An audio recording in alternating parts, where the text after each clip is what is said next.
Chapter 279.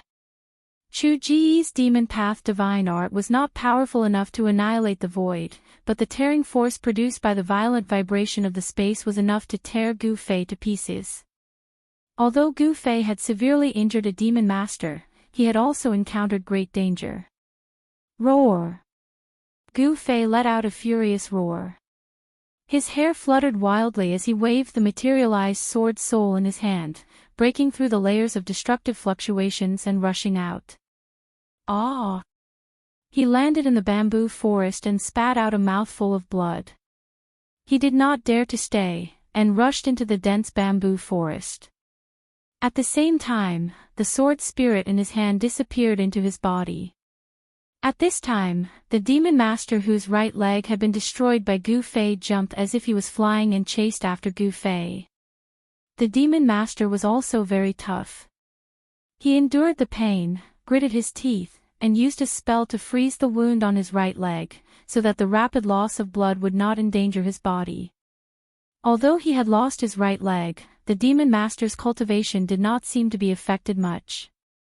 He only had his left leg left, but he quickly closed in behind Gu Fei.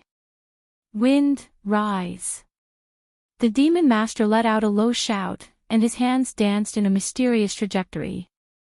Suddenly, an extremely fierce gust of wind appeared out of nowhere in the bamboo forest. Amidst the gale were countless transparent wind blades that slashed towards Gu Fei in an overwhelming manner. The nearby bamboos were either cut by the wind blades or uprooted by the gale and swept into the sky. The demon master had been seriously injured by Gu Fei's sneak attack.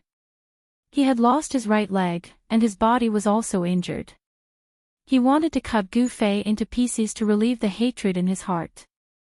Feeling the sudden explosion of terrifying energy behind him, and the terrible sound that sounded like countless ghosts breaking through the air, Gu Fei's hair stood on end. Without hesitation, he used the desolation steps and dashed forward like a bolt of lightning. The bamboos in his way were all shattered by his protective aura. Behind him, countless wind blades whistled towards Gu Fei. Under the cover of the wind blades, the bamboo was cut into thousands of pieces, and fell to the ground. Gu Fei used the 8 desolation steps to the extreme, and he quickly passed through the bamboo forest like a phantom. With one step, he disappeared, and in the next moment, he was already 300 to 400 feet away. The countless transparent wind blades that were aimed at Gu Fei all missed. Gu Fei's speed was too fast. Among the practitioners of the same level, no one could beat him. Demon thunder shakes the 9 heavens. A loud shout came from above the bamboo forest. Then, the sound of thunder shook the heavens and the earth. Streaks of black lightning, as thick as a child's arm, tore through the void and bombarded Gu Fei, who was moving rapidly below. A heart-palpitating destructive aura spread out. The other devil master had already caught up to Gu Fei on his giant eagle. As he raised his hands, rumbling sounds could be heard. Bolts of black lightning appeared above his hands and bombarded Gu Fei. Boom! Boom! Boom!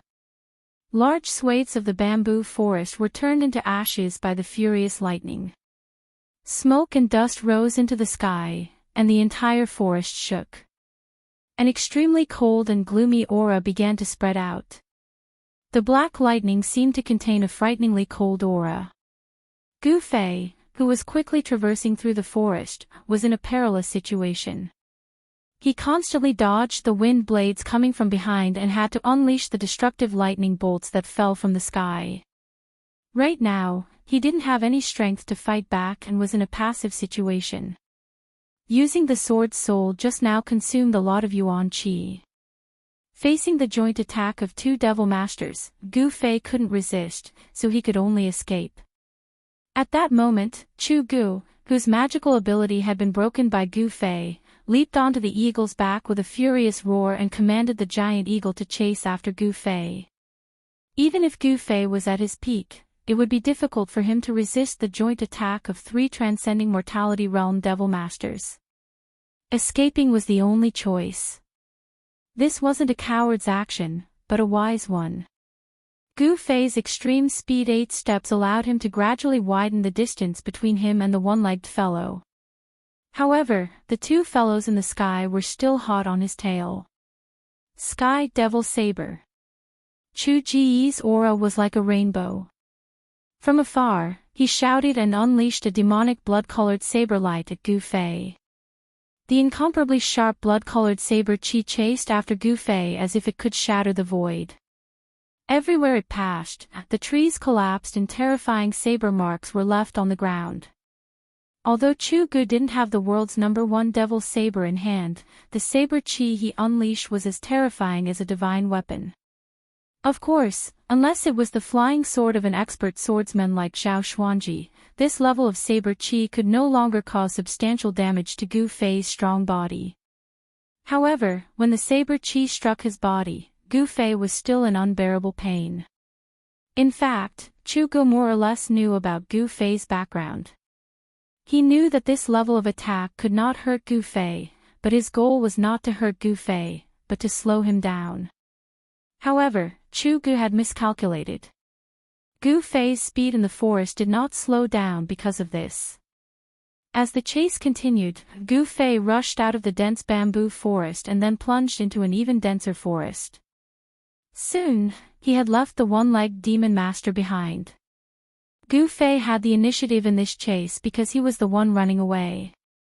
He had the final say in which direction and where to run. Therefore, although Chu Gu and the other demon master rode the giant eagle in the air, it was difficult for them to stop Gu Fei. Both of them were very fast. In just a short while, they had chased each other for hundreds of miles. Those barbaric dogs had long been left far behind by Gu Fei. Rumble, bolts of black lightning struck down at Gu Fei amidst the rumbling of thunder. The fiend master who had cast the black supreme demon thunder was still controlling the lightning and bombarding Gu Fei below. The sound of thunder shook the forest and frightened the animals in the forest into fleeing in all directions. Damn it! Gu Fei was extremely angry. He quickly flashed through the forest to avoid the black lightning that fell from the sky. He could ignore Chu Ji's sky demon saber chi, but he could not ignore the supreme demon thunder that was filled with a destructive aura. The power of this demon thunder was secondary. The most worrying thing was the supreme demon chi contained in the demon thunder. The cold chi emitted by this demon chi would slow down the circulation of Gu Fei's chi and blood. If he was struck by the yin thunder, Gu Fei was in danger of being frozen in an instant. As he was avoiding the yin thunder, Gu Fei suddenly heard the faint sound of water falling from the sky to his left. He quickly changed his direction and rushed in the direction of the sound. Chu Gu and the demon master also changed their direction. They rode the giant eagle and chased after Gu Fei. Soon, a river appeared before Gu Fei's eyes. Without a second thought, he dashed downstream. The sound of a waterfall could be heard from the front. At this time, Chu Gu and the other demon master, who were standing on the back of the eagle, felt that something was wrong. This guy seemed to want to use the water to escape. In this way, the scent on Gu Fei's body would be washed away by the water. Even the barbaric dogs would not be able to track Gu Fei. Stop him! Chu Gu shouted. He then commanded the giant eagle to charge forward like an arrow. The demon master, who was standing on the other giant eagle, immediately launched an even more ferocious attack at Chu Gu. Thunder shook the sky. The black lightning seemed to tear apart the heaven and earth, shaking the void. A violent aura of destruction swept out. The place that was struck by the demon thunder was surrounded by a layer of black ice. Gu Fei used his extreme speed of 8 steps. Every step he took was like teleportation. He disappeared in an instant and the next moment, he was already 300 to 400 feet away. Before the supreme demon thunder hit him, he had already appeared in another place. It was difficult to track his movement, so it was difficult to hit him. Chu Gu drove the giant eagle forward quickly. However, although the giant eagle's flying speed was fast, it was not as fast as Gu Fei's extreme speed of 8 steps. The rumbling sound of water could already be heard in front of him. A layer of water vapor could be seen rising in front of him. Even in the dark night, it was very conspicuous. The cold wind was chilly, and the water vapor was everywhere. A large river seemed to have been suddenly cut in half. The horizon suddenly sank, and 1,000-foot waterfall surged down. The sound of water was deafening. Gu Fei did not care about anything else. He dodged the black lightning and then rushed out of the waterfall under the unwilling gazes of Chu Gu and the Demon Master. Hearing Chu Ji's furious roar coming from behind him, Gu Fei, who had charged out of the waterfall, felt the water hit his face and a cool feeling spread across his body. Then, his entire body began to rapidly fall. At this moment, an eagle's cry suddenly came from above. 2 huge black figures also rushed out of the waterfall. Gu Fei was shocked. Only now did he realize that rushing out of the waterfall and letting his body fly was a stupid move. Die! A cold voice came from above. Chu Gu and the other demon master attacked mercilessly. Terrifying magical techniques and black lightning bombarded Gu Fei mercilessly. The terrifying power converged into a destructive wave, ready to devour Gu Fei. A great sense of danger surged in his heart. Gu Fei's long hair stood on end. There was no time for him to think as he directly strode forward in the air. Swish! Swish! Swish! A series of shadows flashed in the void. Gu Fei was like an arrow released from a bow. He rushed down the waterfall.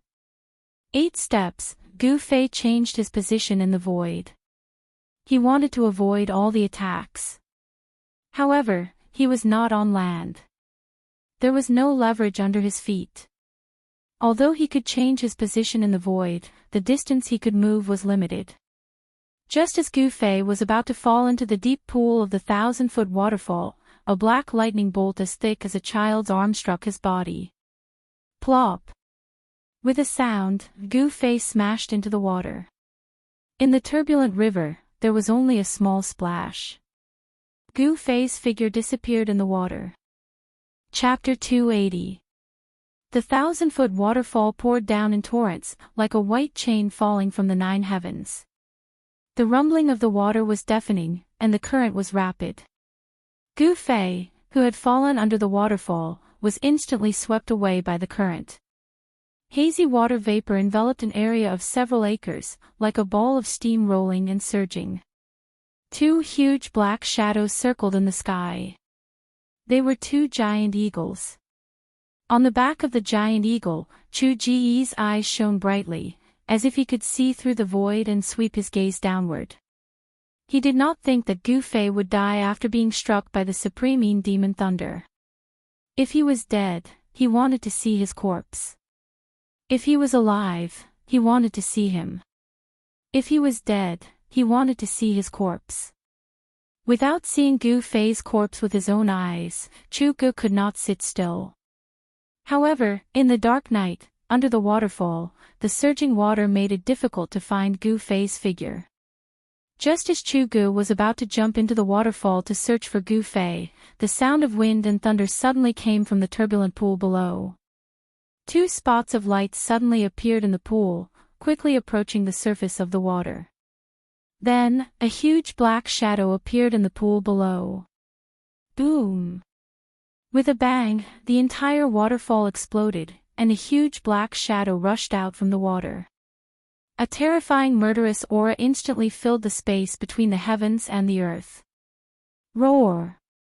With an earth-shattering roar, a huge sharp claw directly grabbed at the giant eagle circling above the waterfall.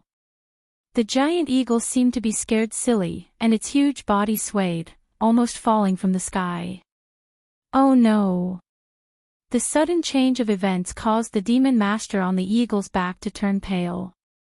Without thinking, he leaped from the eagle's back and rushed toward the shore. Just as the demon master leaped off the eagle's back, a mournful cry of the eagle rang out. Pang! The giant claw directly smashed the eagle into a mist of blood. The demon master who had leaped off the eagle's back did not manage to escape either. A huge black shadow swept towards him like lightning. The demon master did not even have the time to scream before he followed in the footsteps of the giant eagle. His entire body was struck and turned into a bloody mist. Not only was his physical body instantly shattered, but even the devil core in his body did not have time to fly away. Together with his physical body, it was instantly smashed, and his body and soul were destroyed. Hoo! A gust of wind suddenly rose, and the water vapor above the waterfall surged like a cloud. From time to time, a hazy black figure appeared in the cloud. One could vaguely see a huge meandering body slowly swimming in the clouds. Its shiny black scales were clearly visible. This is, Chu Ji's breathing suddenly quickened, as if he was suffocating. He had never imagined that there would be a legendary demonic beast at the bottom of the waterfall pool. Suddenly, a gigantic dragon head passed through the cloud and stared at the man and the eagle on the opposite side. Chu Gu could feel that the giant eagle under his feet was trembling. The giant eagle was afraid. It was afraid of the terrifying demonic beast above the waterfall. It was a flood dragon. The aura of the flood dragon made the giant eagle extremely frightened. It could no longer fly normally and was about to fall from the sky, as if it could fall from the sky at any time. The head of the flood dragon with two forked dragon horns was extremely ferocious. A pair of ferocious eyes flashed with a frightening light as it glanced at Chu Gu, as if it could attack Chu Gu at any time. This insignificant human actually dared to break into its territory. This flood dragon was obviously very angry. Therefore, as soon as it appeared, it killed the giant eagle and the demon master on the back of the giant eagle with lightning speed. A demonic beast of the Imperial Void Realm. Chu Ji's expression changed. This is going to be troublesome. He never thought that he would encounter a demonic beast of the Imperial Void Realm here. A demonic beast of this level could fly in the air and had already unlocked its spiritual wisdom. Its intelligence was no less than that of a human. Run! Without any hesitation, Chu Gu leaped from the back of the eagle with lightning speed and rushed towards the forest on the shore. He had no choice but to escape. A demonic beast of the Imperial Void Realm, and a flood dragon at that. If he did not escape, there would only be one outcome, and that was death. Roar! An earth-shattering roar came from behind Chu Gu. The rolling sound waves shook his ears and made his ears buzz. He only felt that the world was spinning and his blood and chi were tumbling. The rumbling sound of wind and thunder followed. A huge danger was surging towards Chu Gu from behind. Without looking, he knew that the flood dragon behind him had made a move. The shrill cry of the eagle rang in the night. It was so ear-piercing. The flood dragon directly killed the giant eagle on Chu Ji's back. In an instant, it caught up with Gu Fei. The giant dragon claw that was emitting a frightening black light directly clawed at Chu Ji's head. Demonic beasts of the Imperial Void Realm were really too powerful. With their powerful fleshly bodies, tyrannical strength, and terrifying divine abilities, even human cultivators of the Imperial Void Realm would have a headache if they were to encounter such terrifying demonic beasts. If Chu Gu was still at the peak of the Imperial Void Realm, he could still fight with this flood dragon. But now, Chu Ji's cultivation had fallen to the transcending mortality realm. He was completely not a match for the flood dragon.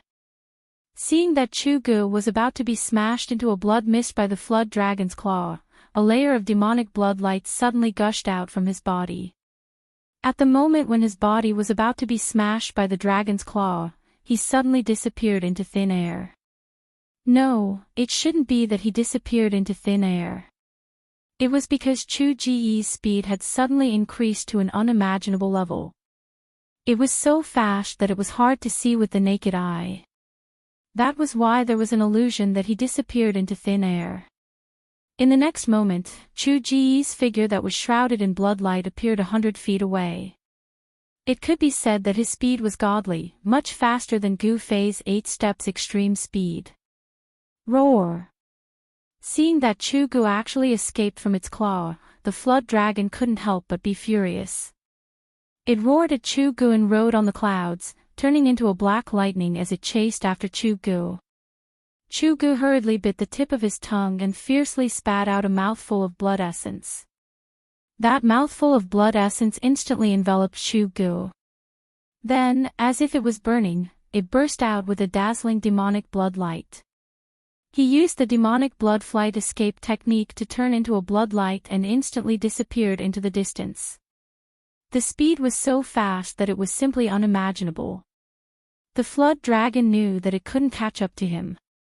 It roared continuously in the air, scaring the birds and beasts in the surrounding area and causing them to flee in all directions.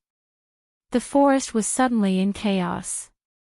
After a while, the flood dragon retreated back into the deep pool of the waterfall.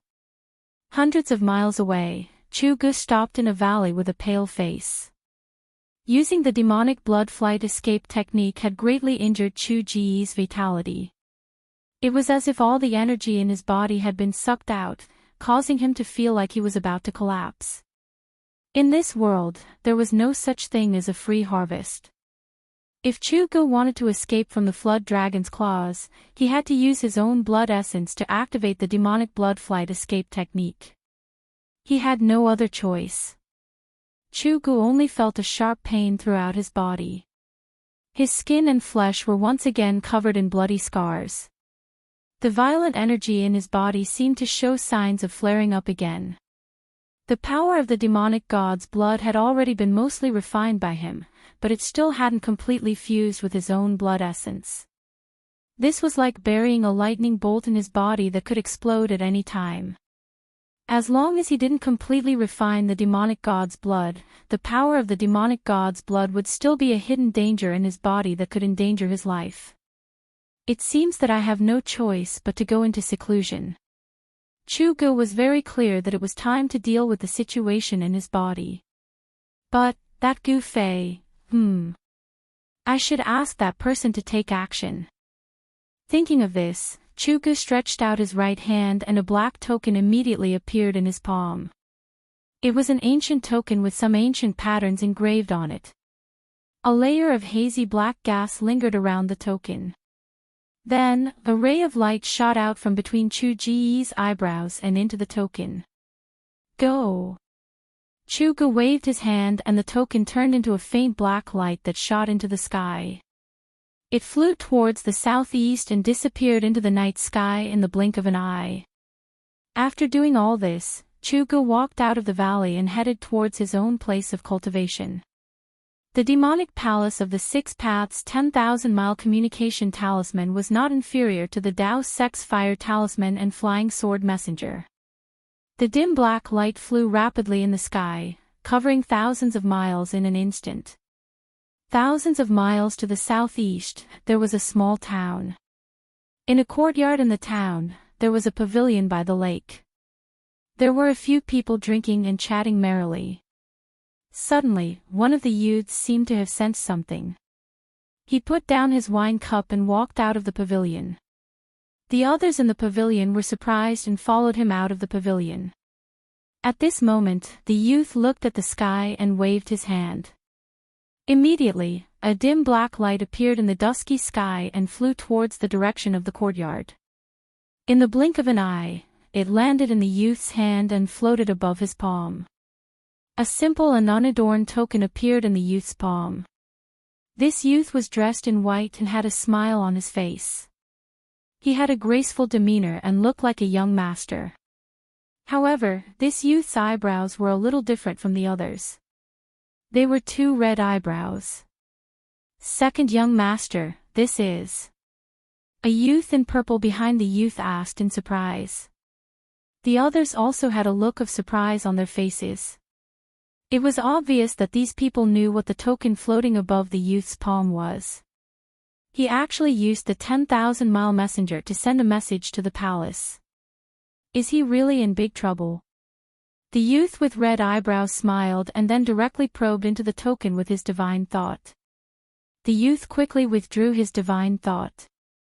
His expression changed several times. No one knew what he was thinking. After a while, he murmured to himself, "Who is Gu Fei? Why does he want that person to go and kill him? Who is Gu Fei? I've never heard of him. Do you know this person? Is he a new master?" The people behind the youth whispered to each other, but no one knew who Gu Fei was. The youth with red eyebrows knew very well that if the people behind him did not know who Gu Fei was, then no one in the entire northern demon region would know who Gu Fei was. The youth with red eyebrows looked at the token that was surrounded by black gas and frowned.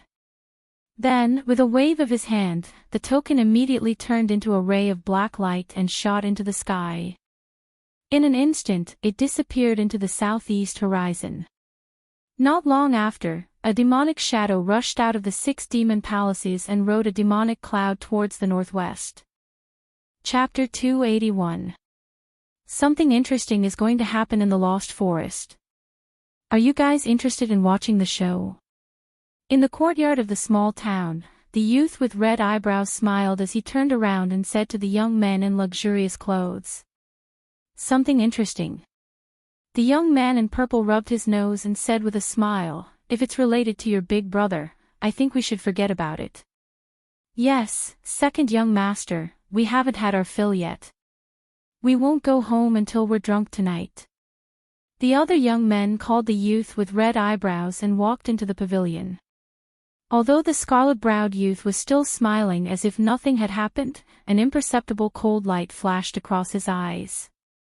Then, he walked into the pavilion and continued to drink with the other youths, chatting cheerfully and wittily. Before Gu Fei fell into the water, he was struck by the demon master on the eagle's back with the supreme demon lightning. The powerful power of the lightning caused his entire body to be numb. Then, the destructive black current flowed through his body, making him feel as if his entire body was being torn apart. At this moment, his powerful physical body fully displayed its advantage. Even though he was attacked by the extremely violent lightning, Gu Fei still maintained his consciousness and his limbs did not become stiff.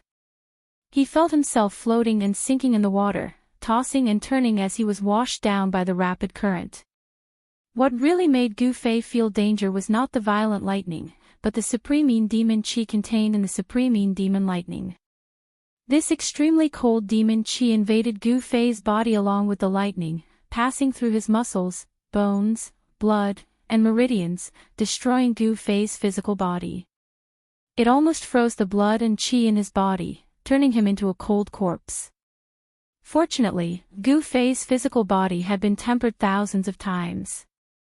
His blood, flesh, tendons, and bones had been continuously refined and smelted with a large amount of yuan qi. Under the stimulation of the supreme demon qi, Gu Fei's tendons, bones, and flesh continuously shook, releasing waves of pure yuan qi to resist the demon qi. Gu Fei didn't know how long he had been floating in the water for, but with his cultivation at the 3rd sky of the ascended realm, he could stay underwater for a long time without any problems. When a mouthful of turbid water was stuck in his chest, Gu Fei climbed out of the river and carefully walked into the dense forest by the river. He tried his best not to leave any traces behind as he passed by. After walking in the forest for about an hour, Gu Fei was already far away from the river. However, at this time, the yin qi emitted by the Taiyin devil qi in his body became stronger and stronger. Gu Fei realized that the yuan qi in his body seemed to be unable to suppress the sinister power. His limbs gradually became stiff. This was not a good sign. If he did not find a place to expel the extreme yin devil qi from his body, he would be in danger of freezing. Such powerful demonic energy. Gu Fei couldn't help but be secretly surprised. For a moment, he could not find an absolutely safe place to circulate his mysterious qi and expel the cold energy from his body. He carefully walked through the forest. Finally, he walked into the depths of the forest and easily killed a powerful beast. Then, he directly sat down against a large tree where the beast was entrenched. The place where the beast appeared had the aura of the beast. Other beasts did not dare to enter the territory of the beast. Therefore, other than those who were chasing after him, this was the safest place. Gu Fei circulated his mysterious qi and triggered the yuan qi in his body. Black qi gradually appeared on the surface of his body, and his body seemed to be shrouded in a layer of hazy and dark mist. At the same time, the essence of heaven and earth continuously gathered. The spiritual energy in the forest was dense, and there was a faint glow in between. The Taiyin devil qi that Gu Fei had forced out of his body was gradually dispersed by the gathered energy. Gu Fei was very clear that he was not out of danger. Now, his first task was to recover as soon as possible and then deal with the pursuit of the people of the Devil Dao.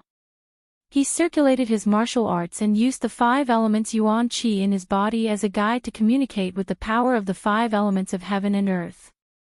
He guided the essence of the sun and moon and the essence of the wood into his body and began to expel the extreme Yin devil qi from his body. As time passed, the aura in Gu Fei's body gradually began to flourish. The essence that gathered from all directions entered Gu Fei's body, and the traces of demonic energy were constantly forced out. On the road of martial arts, after the cultivation was successful, one could also use the power of heaven and earth for one's own use. This was the so-called divine skill of the body, communicating with the inside and outside of the world, complementing each other. Unknowingly, a layer of ice appeared on Gu Fei's body. As time passed, the ice on Gu Fei's body became thicker and thicker. Finally, his whole body was sealed in ice. The forest was filled with cold air. A strange gray fog with a hint of darkness gradually spread out with the ice as the center, causing the forest to seem like a miasma. Time always passed unknowingly. At noon, the sun was in the middle of the sky. However, the sun in the sky, no matter how you looked at it, was a little different from other places. It was blurry and unreal, as if there was a layer of something blocking it.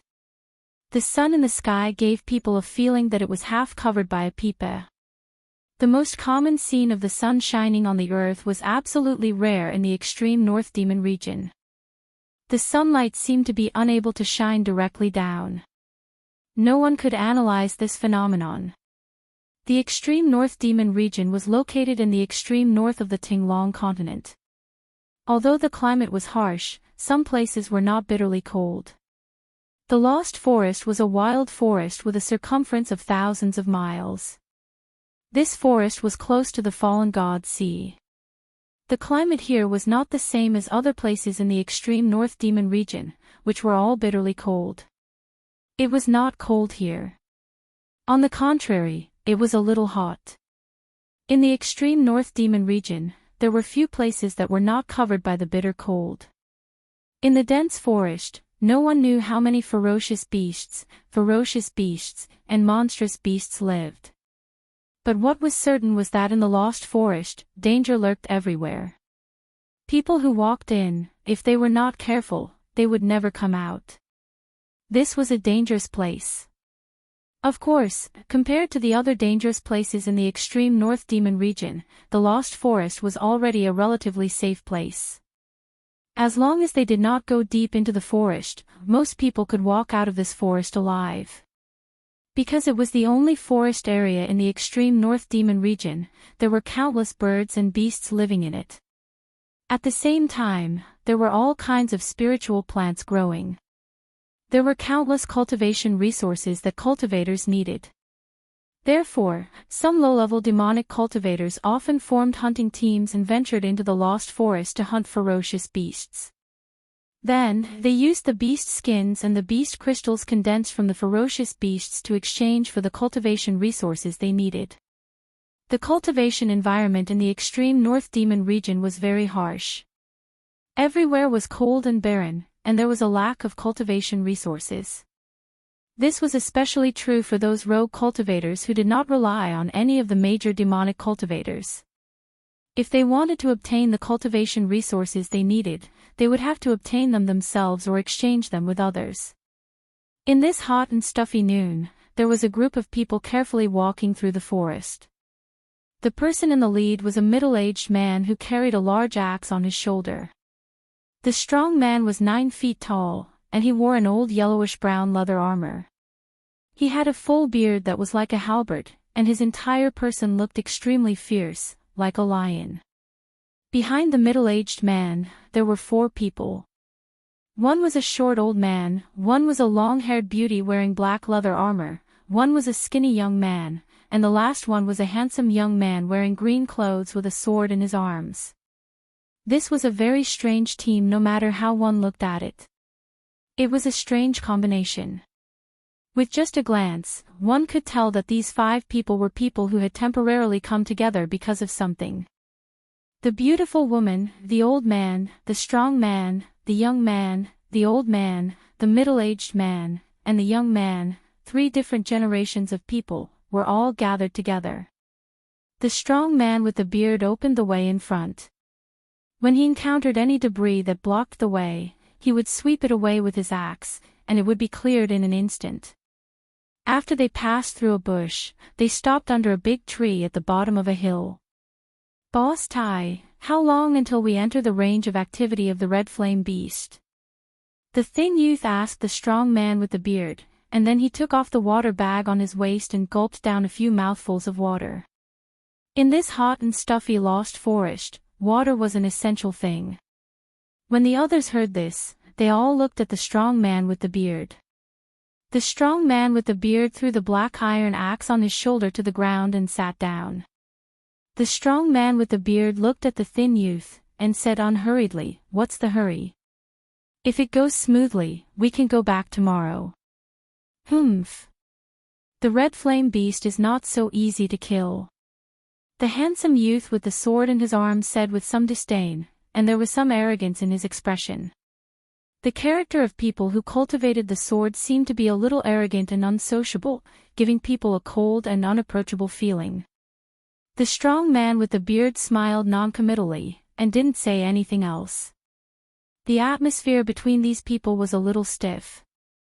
As for the small old man and the long-haired girl, they just looked at all of this with cold eyes, as if it had nothing to do with them. It wasn't hard to see that these people seemed to be united, but they were divided at heart. They were not united, and this was not a good sign. The strong man with the beard and the others began to take out their dry rations, and with the clear water in the water bag, they began to eat and drink. Walking in the forest, maintaining one's physical strength was the most important, even for cultivators who were much stronger than ordinary people. At this time, no one noticed that in the dense foliage above their heads, there was a black shadow silently moving downwards. Chee! Without any warning, the sound of something breaking through the air sounded above their heads. Then, the people who were eating under the tree didn't even have time to react, and a white thing instantly wrapped around the waist of the strong man with the beard, Boss Tai. In the next moment, Boss Tai's huge body was actually pulled upwards, and the area around his waist that was wrapped by the white thread was sizzling with white smoke. This sudden change caused everyone to be shocked. The other 4 people quickly scattered with a shwa sound. The long-haired girl raised her hand, so. With 2 sounds, 2 black lights shot out. One of the black lights instantly cut through the white thread that wrapped around Boss Tai, and the other shot into the dense foliage of the tree. Chapter 282. The skinny young man walked forward with a folding fan in his hand. With a wave of his folding fan, he fanned the strange mist in front of him. A strong gust of wind appeared out of nowhere, sweeping towards the forest ahead. The strange mist shrouding the forest ahead was immediately dispersed by the strong gust of wind. The scene that appeared in front of everyone left them dumbfounded. In the forest ahead, a fiery red exotic beast was lying in the forest.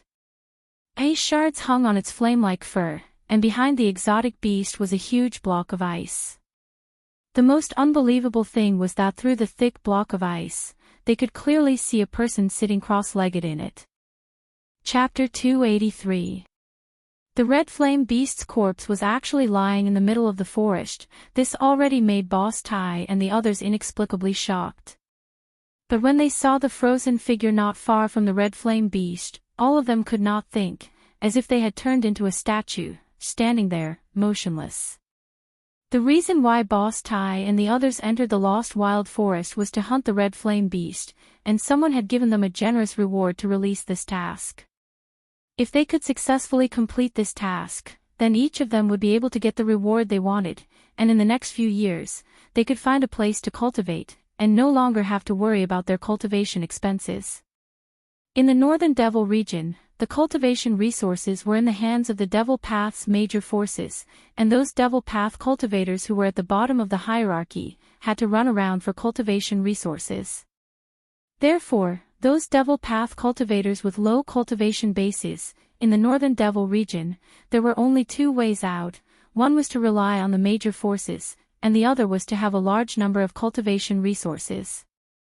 Magical weapons, medicinal pills, and even cultivation methods, as long as they could afford it, or use satisfactory things to exchange, they could obtain them.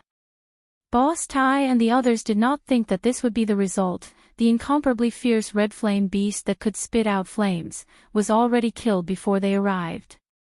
Even if they used their toes to think, they knew that this red flame beast must have been killed by the person in the ice. Moreover, it seemed to be a fatal blow.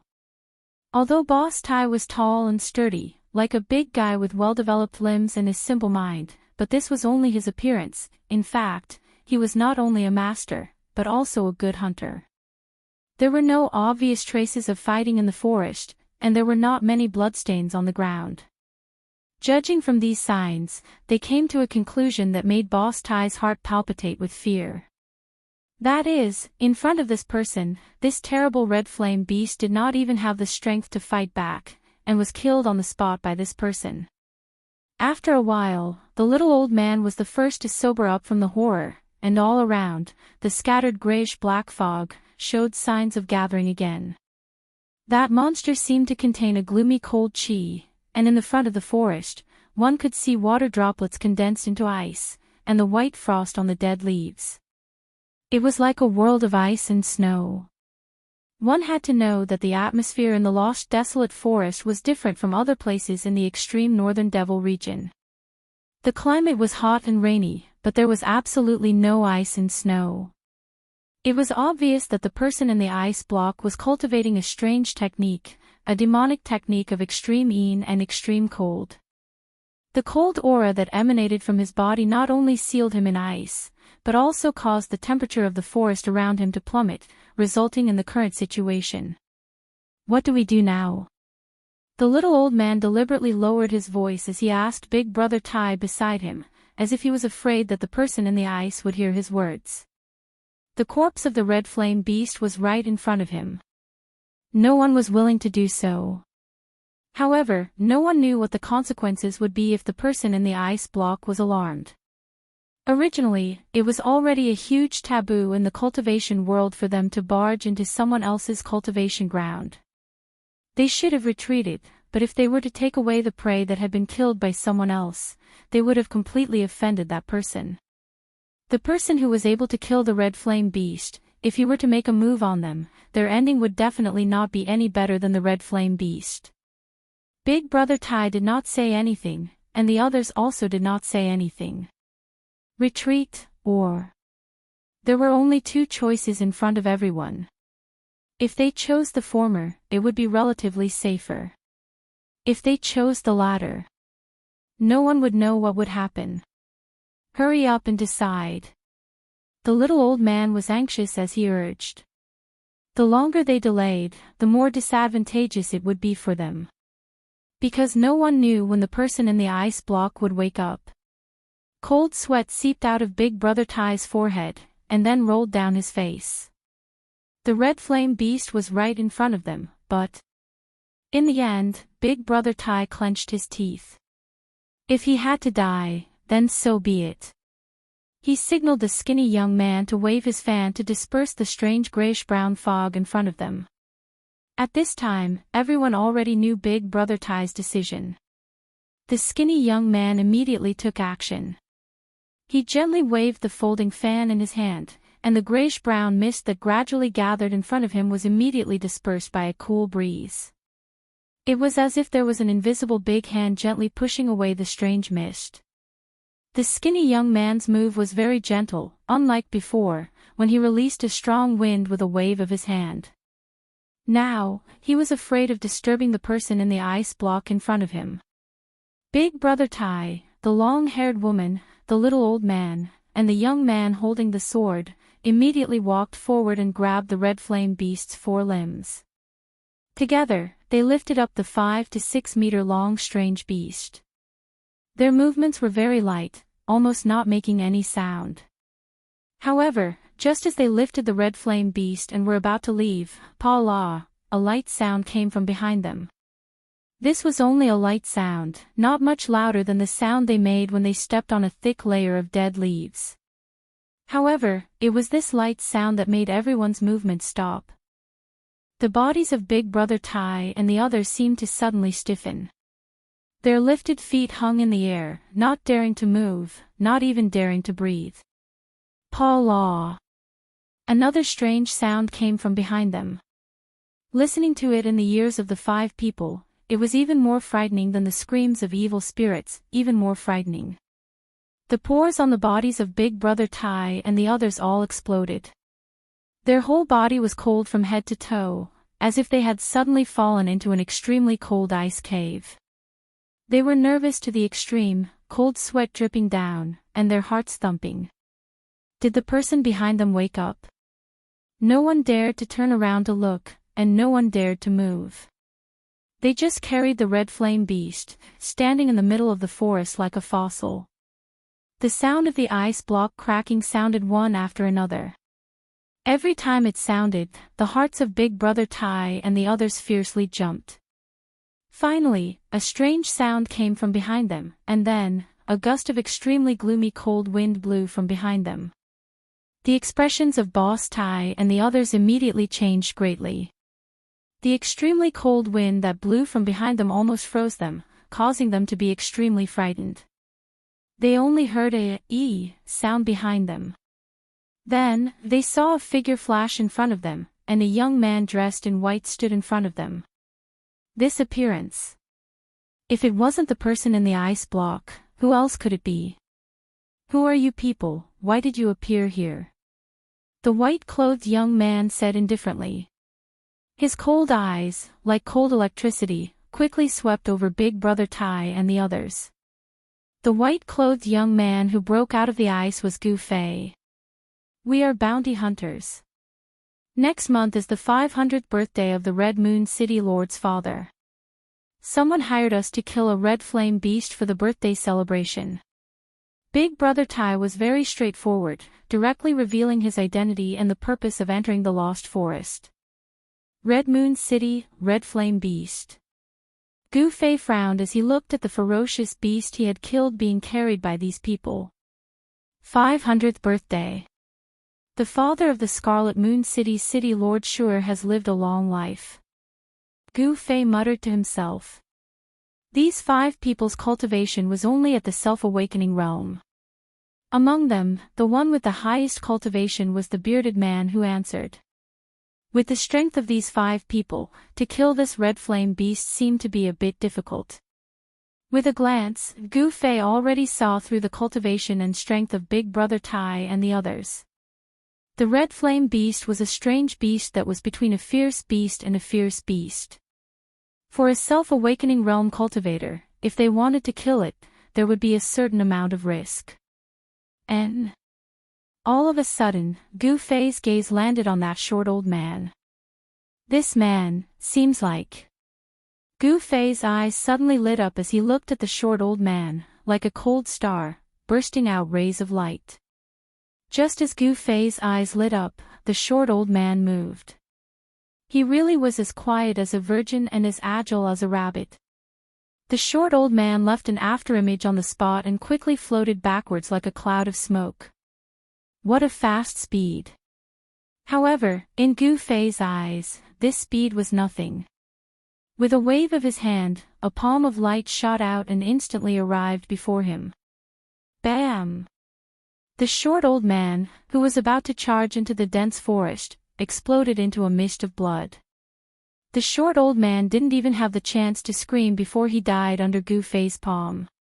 Then, Gu Fei made a grabbing motion with his right hand, and a bead that emitted a grayish light flew toward him and landed in his hand. This bead emitted a weak soul fluctuation. Without a doubt, this bead must be the devil core that was condensed from the short old man's body. A devil master at the first sky of the ascended realm. Humph. Even I almost misjudged him. Gu Fei laughed coldly. At the same time, his right hand that was holding the devil core issued a bang sound and emitted a bright golden light.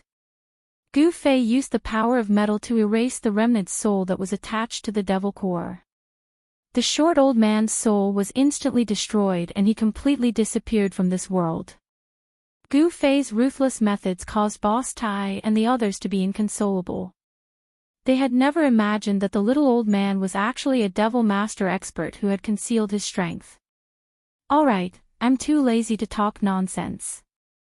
I want to know where this place is. Gu Fei said coldly as he played with the light gray devil core that no longer emitted any soul fluctuation. My lord, this is the lost desolate forest. It is the only forest in the demon area.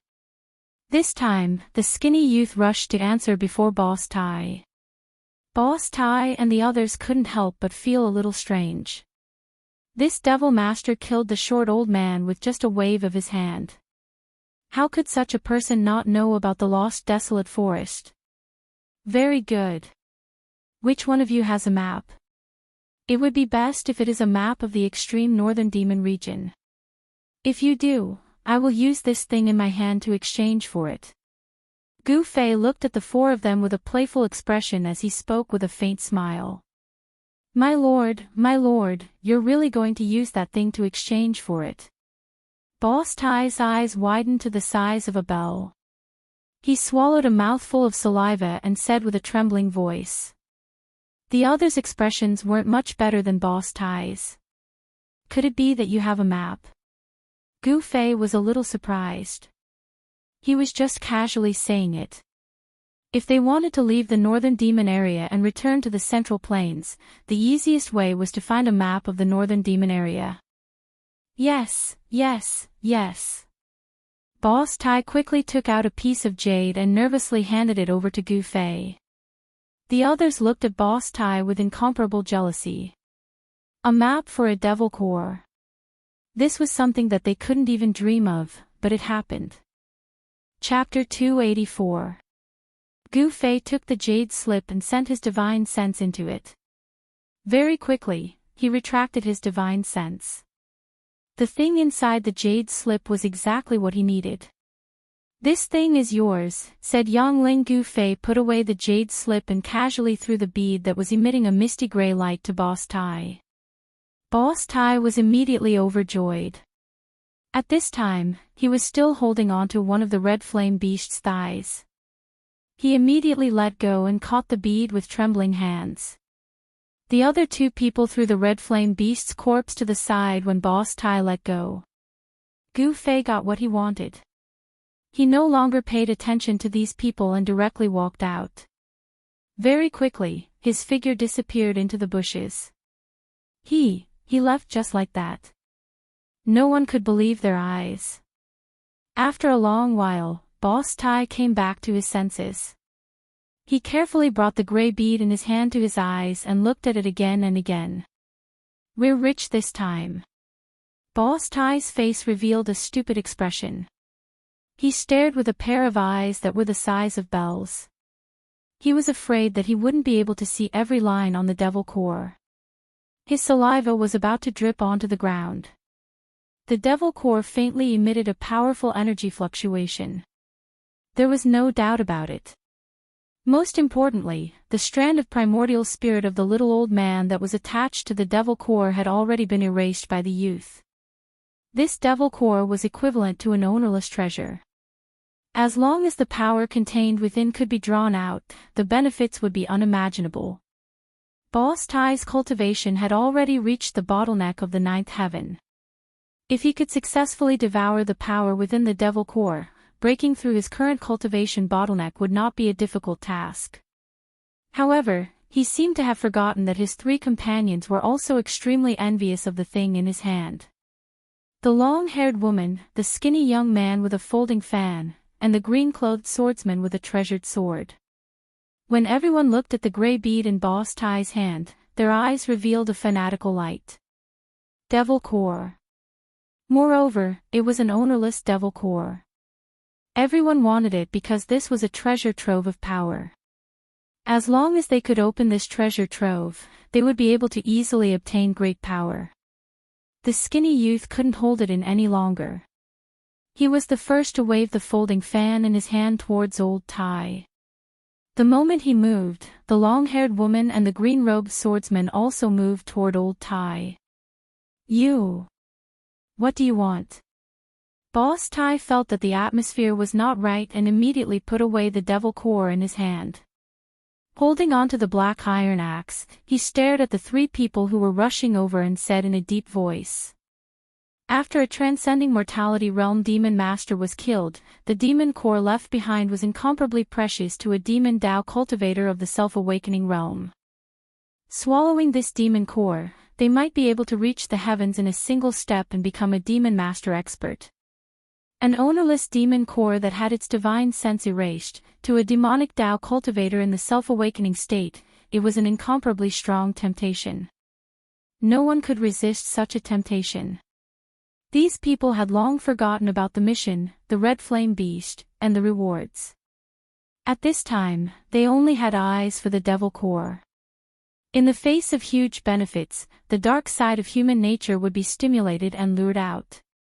Then, under the drive, it would expand infinitely. Boss Tai, do you really not know what we want to do? The corners of the skinny young man's mouth slightly rose, revealing an evil smile. The mysterious runes on the folding fan in his hand began to light up. Wang! Wang! Wang! The sword in the green-robed swordsman's hand also began to tremble in the scabbard, releasing waves of crisp sword cries, as if it could shoot out from the scabbard at any time and turn into a sharp sword light. The long-haired woman stared at Boss Tai, her hands already hooked onto two crescent blades that were suffused with a faint blue brilliance. Boss Tai felt danger. He knew that these guys had already made up their minds to kill him. It was all because of the devil core. Could it be that all of this was already within the youth's expectations? A devil core was exchanged for a map, but it also left behind a seed of disaster. Whoever had the devil core would become the common enemy of the other three.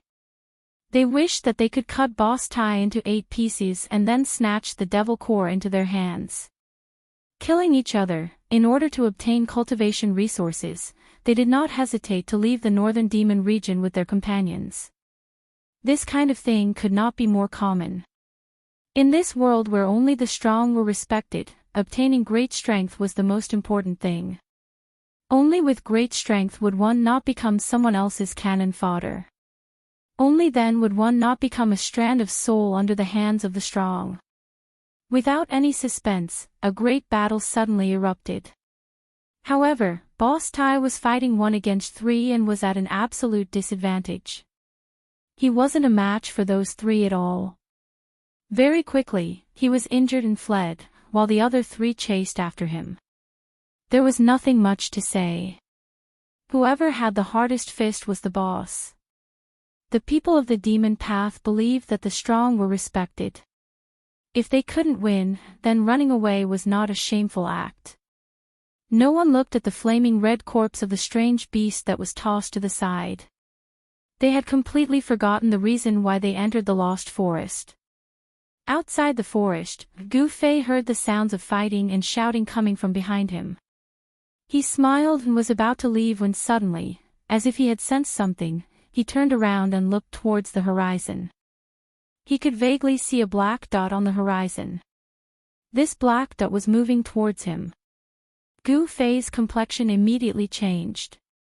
He turned around and dove into the forest. A loud and clear eagle cry came from the horizon. The black dot rapidly grew larger, revealing itself to be a giant black eagle. Its black feathers were faintly suffused with a layer of black light as it rapidly approached the forest. When that giant black eagle flew over the forest, Gu Fei was already 20 to 30 miles away. He wasn't aimlessly moving forward, he was heading towards Hongyu City. Boss Tai's jade slip map clearly indicated the topography of the northern demon region, the danger zones that couldn't be set foot in, the towns and cities where humans lived. Of course, there was also something that Gu Fei desperately wanted to know, the path to leave the northern demon region. Hongyu City was one of the 9 ancient giant cities in the northern demon region.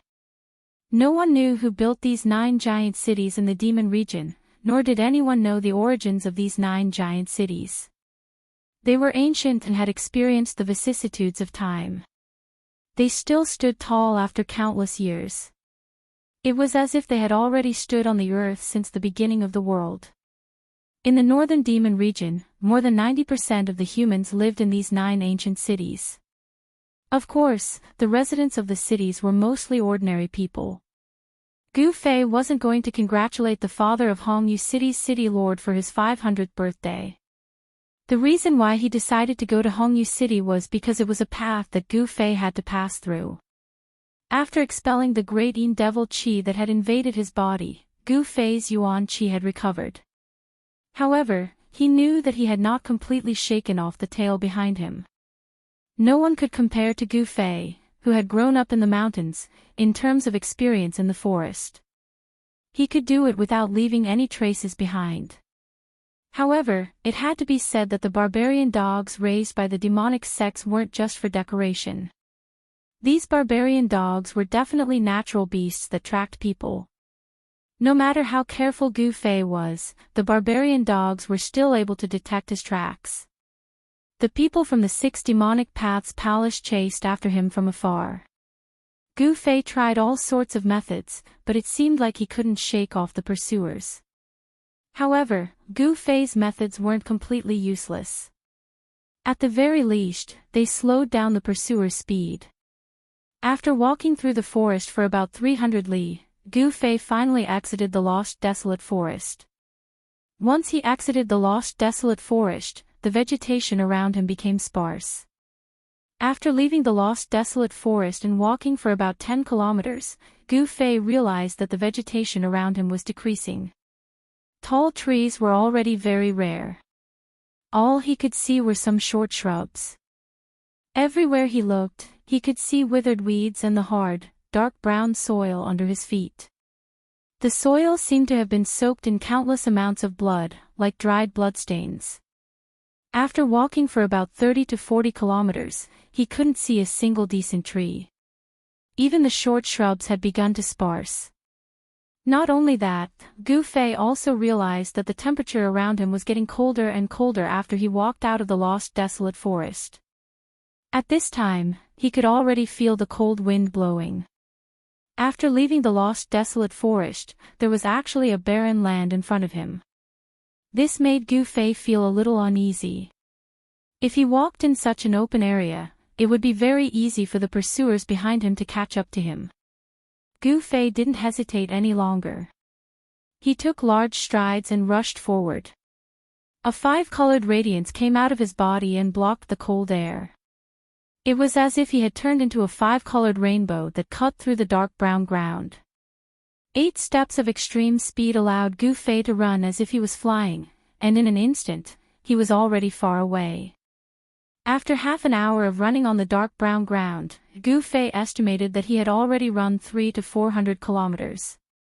Then, Gu Fei soon discovered a town standing on the horizon in front of him. He knew that this was not the Crimson Moon City marked on the map, but a small town, a transit station for entering and exiting the lost desolate forest. Those who went to the lost desolate forest, or those who came out of the lost desolate forest, would rest in this small town for a while before continuing on their journey. Soon, Gu Fei arrived outside the town. This was a small town built with black stones and dark brown mud bricks. When Gu Fei appeared outside the town, the 2 barbarian dogs lying on the archway outside the town's entrance raised their ferocious heads and glared fiercely at Gu Fei. At this time, a sharp whistle suddenly sounded in the town. The two barbarian dogs immediately stood up from the archway and ran into the town. There's a town. Gu Fei looked at the three words on the archway and couldn't help but smile. The name of this town was really special. It seemed that within a radius of several hundred kilometers, there really was only one town. Chapter 285. The sun was setting in the west. Of course, in the northern Devil Domain, one could not see the sunset. The sun only showed a rough outline on the western horizon. Gu Fei walked into this, there is a town. He saw that the houses on both sides of the road were very simple. However, there were all kinds of shops. Gu Fei even saw a weapon shop. The weapons of cultivators were, of course, different. They were weapons that contained magical power fluctuations.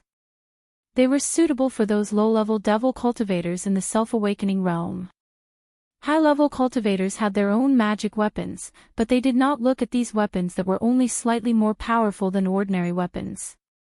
There were not many people walking on the street. Those people saw a stranger appear in the town, but they did not seem to find it strange, nor did they have any surprised expressions. On the western horizon, a burning cloud reflected the world red, like a red-hot iron. The town seemed to be covered with a thin layer of red gauze. Gu Fei came to the only inn in the town. Here, there were more people. Gu Fei noticed that the people coming in and out of the inn were all wearing leather armor and carrying weapons. They were fully armed. These low-level Devil Dao cultivators all wanted to go to the lost desolate forest to try their luck. If their luck was good, they might be able to hunt a rare strange beast or pick a heaven-earth spirit herb, which would be enough to cover their expenses for several years. Gu Fei did not enter the inn. He knew that soon, those trackers behind him would follow his tracks and come to this town. He did not want to stay in this town. Gu Fei directly passed through the town. However, just as Gu Fei was about to walk out of the town, two figures suddenly appeared on the street in front of him and rushed towards him. Gu Fei was suddenly startled. He could not help but feel a little surprised. In an instant, he felt a strong hostility from the two people who suddenly appeared in front of him. Two devil masters. When Gu Fei felt the strong aura from the other party, Gu Fei's pupils immediately shrank. He stopped in his tracks. The people chasing after him would definitely not be able to catch up to him in time because they would not be able to tell which direction he was heading in. In that case, there was only one explanation, and that was that those people had already sent out a message and used the manpower within a 1,000-mile radius to cast an invisible net to deal with him. Gu Fei was like a fish that had escaped the net, and now he had crashed into the enemy's big net. The two devil masters who were approaching Gu Fei stopped 3 zhang away from Gu Fei and stared coldly at Gu Fei. The streets of the small town were quite wide. Gu Fei and the two demon masters in front of him stood opposite each other. Both of them had serious expressions on their faces, neither daring to underestimate the other. "You are Gu Fei," one of the yellow-haired middle-aged men said coldly, and he didn't conceal the dense killing intent in his tone. "Humph.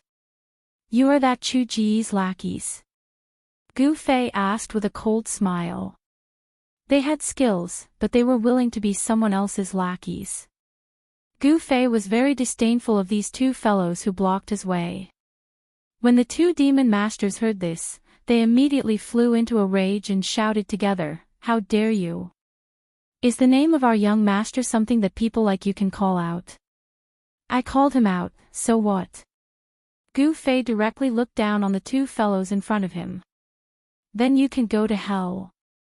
The furious yellow-haired middle-aged man shouted and directly attacked Gu Fei. As he waved his hands, a deathly gray demonic light immediately appeared from his hands and slashed at Gu Fei. A terrifying and gloomy aura of death immediately filled the air. This was the death light blade that emitted a dense aura of death. Without saying anything else, the other devil master also made his move. A vast amount of magic power surged out of his body. A stone shrouded in black qi flew out of his body and smashed towards Gu Fei. When the black stone flew out, it was only the size of a fist, but when it smashed towards Gu Fei, it instantly became the size of a house and smashed towards Gu Fei's head. As the black qi curled around the huge demon stone, there seemed to be countless fierce demons roaring and struggling, causing Gu Fei to feel endless pressure. Golden Fist. Gu Fei took a step forward and shouted as he blasted his fist forward. A dazzling golden light surged forward like a golden wave. In an instant, it collided with the countless deathly gray light blades of the yellow-haired demon master. There was a burst of sound of wind and thunder, and the death light blades all collapsed in the golden light. At the same time, Gu Fei's left hand formed a seal and smashed towards the demon stone that was emitting a strong spiritual power fluctuation. Bang! The demon stone directly flew away. Gu Fei's strength was unparalleled. After resolving the attacks of the two demon masters, he directly strode forward, causing the two demon masters to be inexplicably shocked. They never thought that Gu Fei's strength would be so strong. Buzz! A sword cry sounded and a five-colored sword light condensed in Gu Fei's hand. That wasn't a sword soul, it was a sword qi condensed by Gu Fei's five elemental yuan qi. Although this five-colored sword light wasn't a true divine weapon, it was condensed into a solid form and emitted waves of powerful sword qi. It wasn't inferior to a true divine weapon by much. Kill! Gu Fei took a big step forward and the five-colored sword light in his hand slashed towards the two demon masters. For a moment, the street was filled with sword qi. Gu Fei fought against two transcending mortality realm devil cultivators by himself. He was fearless and his battle intent was like a rainbow. This was a violent collision between a martial skill and a divine art. The sword light in Gu Fei's hand shattered the deathly light blades of the death light blades. He then used the five elemental annihilation seal to bombard the demon stone that was shrouded in devil qi. The fierce battle that erupted on the street immediately alerted everyone in the small town. Everyone was attracted by the battle and watched from afar. Gu Fei had successfully resisted the joint attack of the two demon masters. He knew that he wouldn't lose, so he slowly relaxed his mind. Unknowingly, he was gradually immersed in a mysterious realm of martial Dao. It was rare for him to meet an evenly matched opponent. At this moment, Gu Fei didn't have any distracting thoughts in his mind, only the pursuit of martial Dao. The five-colored sword light in his hand not only emitted unparalleled sword qi, but also the martial intent in his heart. The dazzling sword light gradually changed from five colors to gold, green, water blue, fiery red, and earth gray. The power of the five elemental yuan qi was constantly changing. The multifarious and ever-changing sword light was like a rainbow, crisscrossing in all directions. The unparalleled sword qi produced a piercing sound. Perhaps even Gu Fei himself would never have thought that at this moment, he had entered a state of selflessness. In his mind, there was only pure comprehension of the profound meaning of martial Dao. Many seemingly right but wrong martial Dao problems that he had encountered due to the improvement of his cultivation were gradually becoming clearer as the five elemental yuan qi in Gu Fei's body circulated and the five elemental sword in his hand was brandishing. Gu Fei's body emitted a faintly discernible five-colored qi. The sword light that condensed in his hand was getting stronger and stronger. He was surrounded by a colorful light. Vaguely, it seemed that other than the sword light in Gu Fei's hand, there were also four hazy sword shadows around him. An even more profound martial Dao battle skill in the ancient cultivation method was gradually being comprehended by him and then mastered. The profound meaning of the martial Dao battle skill flowed from his hand. The two demon masters surrounding him turned pale. They were both transcending mortality realm cultivators. How could they not understand Gu Fei's current state? The two demon masters knew that Gu Fei was already immersed in a mysterious martial realm. It was extremely likely that he would make a breakthrough during the battle. This was not a good sign. They did not dare to hold back anymore. They attacked with all their strength. The demon stone emitted an endless amount of demon chi, covering the heaven and earth. Within the demon chi, the demon stone emitted a demonic light. It became the size of a small mountain and continuously bombarded Gu Fei. A part of the void was shaken by the terrifying power emitted by the demon stone. Rumble. The houses on both sides of the street were affected. They collapsed one after another. Smoke and dust filled the air. The other demon masters shot out terrifying death light blades. They tore through the void and unceasingly slashed towards Gu Fei. The two great demon masters attacked with their full strength, erupting with terrifying energy fluctuations that caused the entire town to shake. The spectators in the distance were terrified. They were constantly forced to retreat even further away by the shockwaves that came from the battle. However, the stronger their attacks were, the fiercer Gu Fei's counterattack became. It was still a stalemate. The two demon masters were unable to gain the upper hand. This continued for nearly half an hour. The more the two demon masters fought, the more afraid they became. They looked at each other and understood each other's intentions. They knew that they could not let Gu Fei continue. They must destroy his mysterious state. The yellow-haired devil master's long, dark yellow hair danced wildly in the wind. He crazily urged the magic power in his body, and the energy of the spell surged out from his body.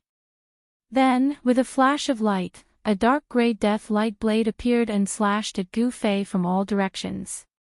Every blade of death was 50 to 60 feet long and exuded a heart-palpitating aura of death. There were at least 1,000 of them, and such a terrifying spell technique sent bursts of terrifying energy fluctuations through the air. It was as if this part of the world had been sliced into thousands of pieces. As for the other demon master, he soared into the sky and leaped onto the mountain-sized demon stone that was emitting a terrifying demonic aura that blotted out the sky. He rode the demon stone and smashed it towards Gu Fei.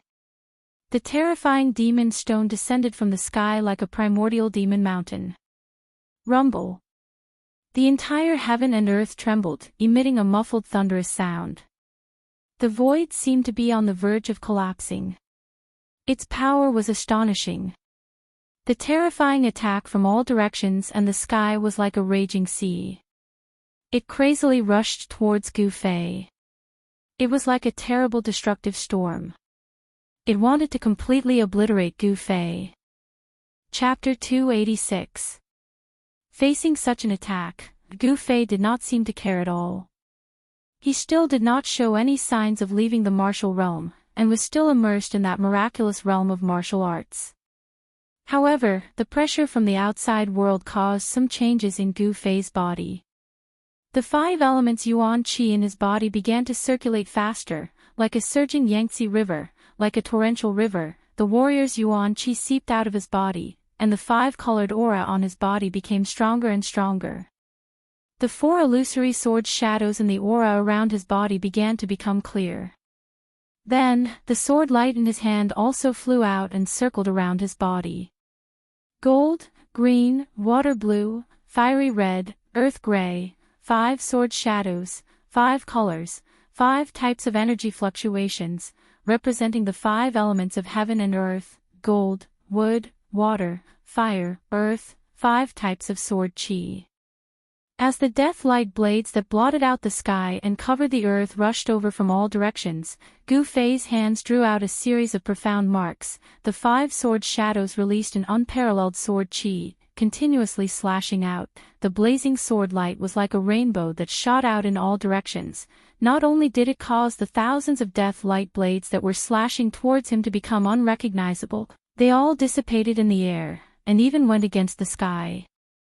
The sword light sliced through the air, and sent the demon stone that was like an ancient demon mountain smashing down, along with the demon master that was standing on top of the demon stone, flying high into the sky. Gu Fei's black hair danced in the wind. He roared towards the sky, his long sword pointing towards the sky. The 5 faint and illusory sword shadows around him exploded with sword chi that soared into the sky, with the power to pierce through the sky. Blood splattered everywhere. The demon master that was sent flying high into the sky was instantly chased by the 5 sword shadows, pierced through his body, and fell to the ground. A ball of fist-sized blood-red light rushed out from the demon master's corpse, and rose into the sky. Within the red light, one could vaguely see a blood-red demon core wrapped around it. The primordial spirit of a transcending mortality realm expert had already solidified, and was not easy to disperse. Only destroying his body could not be considered as truly killing the demon master. Gu Fei extended his hand, and a palm of light rushed out, grabbing the devil core that was trying to escape into the sky, and imprisoned it. The yellow-haired devil master turned pale with fright. From the beginning until now, not even an hour had passed. Not only was Gu Fei becoming more and more courageous, but he had also defeated his comrade in an instant. He could not help but feel a chill in his heart. Gu Fei used his qi to disperse the primordial spirit that was attached to the devil core, immediately causing the devil master's soul to scatter. Then, he put the devil core that was flickering with a demonic blood light like an agate into his storage bag. At this moment, the demon stone that had been sent flying shrank to the size of a fist, perhaps due to the death of its owner. The demon qi that blotted out the sky also disappeared into the demon stone. A magic treasure of the demonic path. Gu Fei extended his hand again, and the fist-sized demon stone was also captured, and he put it into his storage bag. He had experienced the power of this demon stone before, and it was a pretty good demon Dao treasure. The spectators who saw this scene from afar could not help but feel envious. That was a transcending mortality realm devil Dao cultivator, and he was killed just like that. This person was really audacious. He actually dared to kill someone in public, steal their demon core, and steal their treasure. He was really crazy. What Gu Fei didn't know was that his actions had already caused the people in the town to associate him with the fiendish great devil of the devil Dao who'd witnessed this scene. 5 hazy sword shadows flew around Gu Fei's body, emitting waves of powerful 5 elemental sword qi. He took big steps forward, and with every step he took, the earth trembled. His unparalleled aura caused the expression of the yellow-haired devil master to change again and again. Without any words, Gu Fei stretched out his hand, and a golden sword shadow appeared beside him. Then, he waved his sword, and the sword broke through the void. The golden sword shadow turned into a bright sword light that was 2 feet long, and it slashed towards the yellow-haired devil master. The unparalleled sword qi seemed to have triggered the power of the metal element in the void, and it emitted a great pressure, causing the devil master to feel a great pressure. The yellow-haired devil master braced himself and shot out a deathly light blade of death to meet the sword light. The deathly gray light blade of death collided with the dazzling sword light. The first light blade of death collided with the sword light, but it was dispersed in an instant. The golden sword light also dimmed a lot, but it still rushed forward. The devil master was shocked, and he shot out a second light blade of death, a third, and a fourth light blade of death. Only then did the dazzling golden light explode and collapse in the void. However, at this time, Gu Fei once again took the water-blue sword shadow that was flying around him into his hand, and then he directly slashed at the devil master. In an instant, the vast and mighty aqua-blue sword shadow tore through the void and silently slashed towards the demon master, forcing him to once again unleash the blade of death to resist the sharp sword light that was slashing towards him. At the same time, a hazy golden sword shadow appeared in the dazzling 5-colored light around Gu Fei. This was the sword shadow formed by the metal sword qi, and it was the external form of the martial intent that Gu Fei was comprehending. It could be said that as long as the martial intent was not extinguished, the 5 sword shadows around him would not truly disappear. The 5 elemental sword qi was condensed from the 5 elemental yuan qi that surged in his body. The devil master was at an absolute disadvantage. After shattering the metal sword light, the water sword slashed in front of him. Endless deathly aura condensed into a death blade of death, and it continuously attacked. The unparalleled sword light forced the devil master to retreat again and again, and it was obvious that he was going to lose. When the Devil Master defeated the water sword light that Gu Fei had shot out, he was already 10 feet away, and a trace of blood flowed from the corner of his mouth. Gu Fei took a big step forward, and a fire-like sword shadow was drawn into his hand, and then he swung it out. At the same time, the water sword shadow appeared around him again. The fire sword light, as fast as lightning, turned into a fire dragon that emitted a terrifying heat, and fiercely pounced towards the Devil Master who had just stabilized his body. At this time, the Devil Master already knew that he was no match for Gu Fei, and he raised his hand to shoot out a death blade of death, and his body quickly retreated. Want to escape? Gu Fei couldn't help but sneer. In the instant that the Devil Master flew back, Gu Fei used the 8 desolate steps and rushed forward like the wind and lightning. 8 extreme steps. Among the practitioners of the same level, Gu Fei's speed was comparable to that of many. He instantly closed in on the Devil Master. The wood sword shadow and the gray earth sword shadow were drawn into his hands in an instant, and he swung them forward at the same time. The sword chi surged, and the power of the 5 elements gathered together. The sword light seemed to have escaped into the void, and as if it could break through the void, it seemed to ignore the distance of space, and suddenly appeared in front of the retreating Devil Master. Without any suspense, the fire elemental sword ray had already caused the Demon Master to panic. Now that Gu Fei's wood elemental sword ray and earth elemental sword ray appeared, the Demon Master was unable to resist and was pierced by the sword ray. In the next moment, boom! With a loud sound, his whole body exploded, and his bones were smashed into pieces. His flesh and blood turned into a blood mist, and floated in the void. 2 sword lights rushed out of the blood mist, and flew back to Gu Fei. The 5 sword shadows all disappeared into Gu Fei's body. He had already woken up from that wonderful martial state, and saw a gray death aura wrapped around a devil core, rushing to the sky, and flying out of the town. Shwa! Gu Fei didn't think too much, and used the 8 desolate steps, showing his extreme speed, and chased after the devil core that was emitting a cold death aura. The devil core that was controlled by the Devil Master's Yuan spirit rushed out of the town, and in the blink of an eye, it rushed into the sky, and disappeared into the dark sky. Yuan spirit transformation, thousands of miles away, so fast. Gu Fei chased out of the town, and could only see a gray shadow flash in the sky, and he couldn't help but be shocked. The Yuan spirit was different from the body, and the Yuan spirit formed by the ascended mortality realm Devil Master was attached to the devil core, and it was like a second life. The primordial spirit of the yellow-haired Devil Master was far more powerful than the primordial spirit of the Devil Master that Gu Fei had killed with lightning speed. This yellow-haired Devil Master's cultivation should be at the peak of the 5th sky of the ascended mortality realm, and his powerful Yuan spirit allowed him to escape from Gu Fei. If it was a Devil Master at the 4th sky of the ascended mortality realm, he definitely wouldn't be able to escape from Gu Fei. There was a huge difference between the 5th sky of the ascended mortality realm and the 4th sky of the ascended mortality realm. A Devil Master at the 5th sky of the ascended mortality realm wasn't just a little bit stronger than a Devil Master at the 4th sky of the ascended mortality realm. However, it was a pity that their opponent was Gu Fei.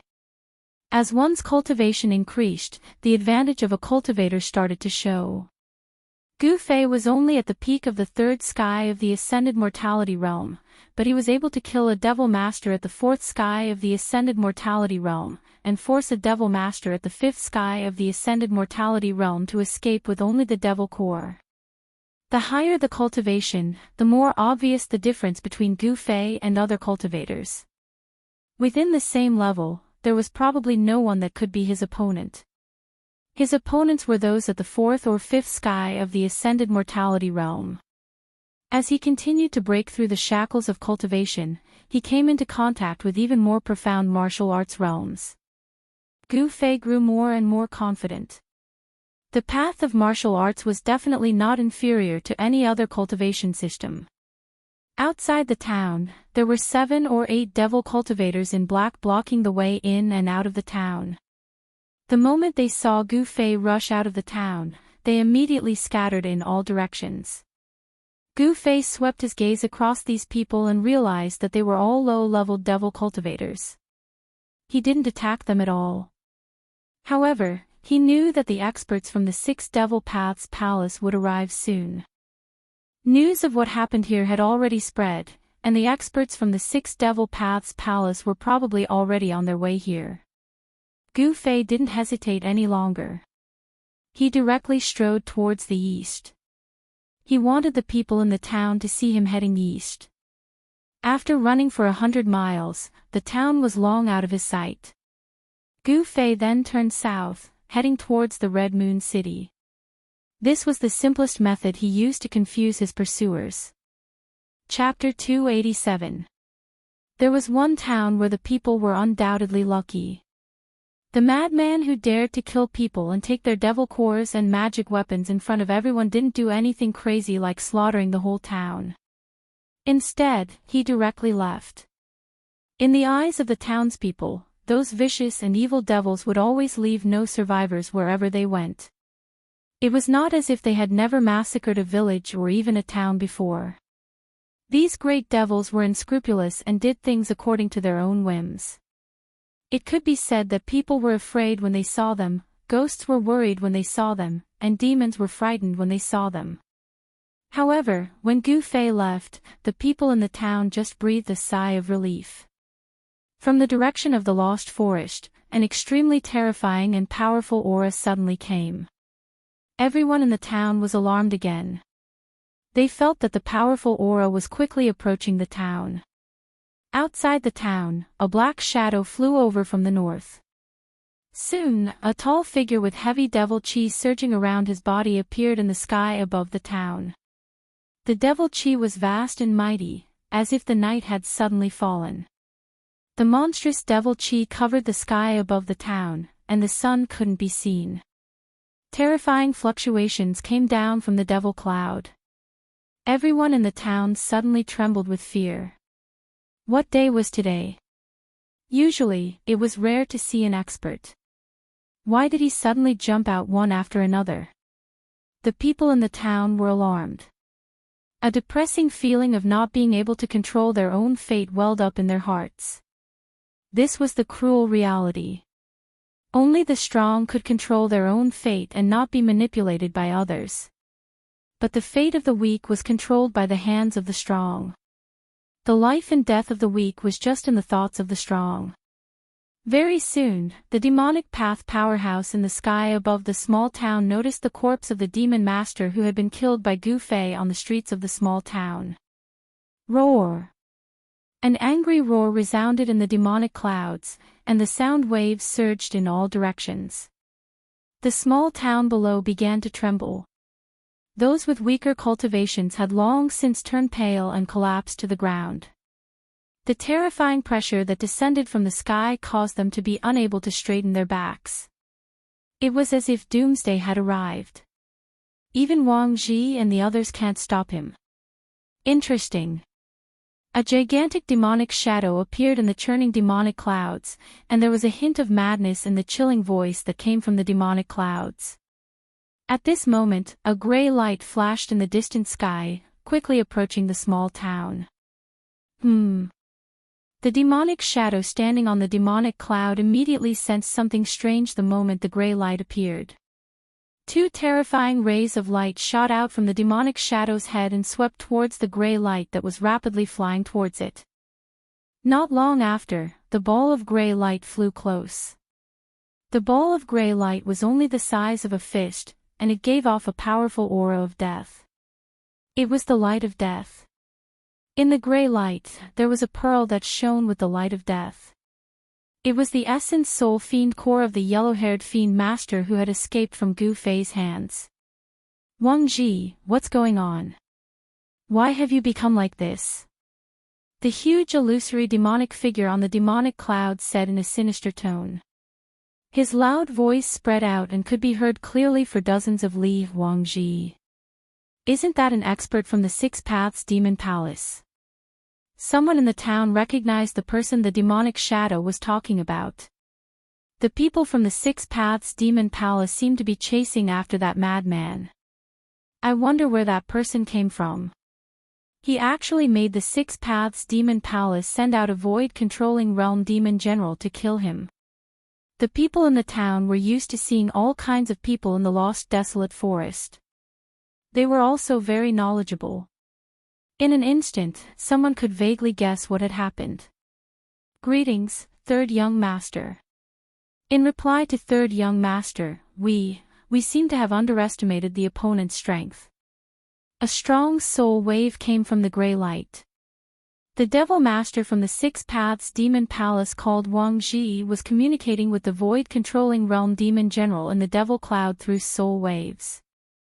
This was the most direct form of communication and was many times more convenient than speaking. Underestimated the opponent. A surprised voice came from the Devil Cloud. Yes, that person's strength is probably above the fifth heaven of Devil Master. The guy called Wang Ji said. Through the soul waves, one could clearly feel the fear that came from the soul. Ha! I thought it was going to be a boring hunt. Very well, I want to see what kind of person can make even the boss suffer such a big loss.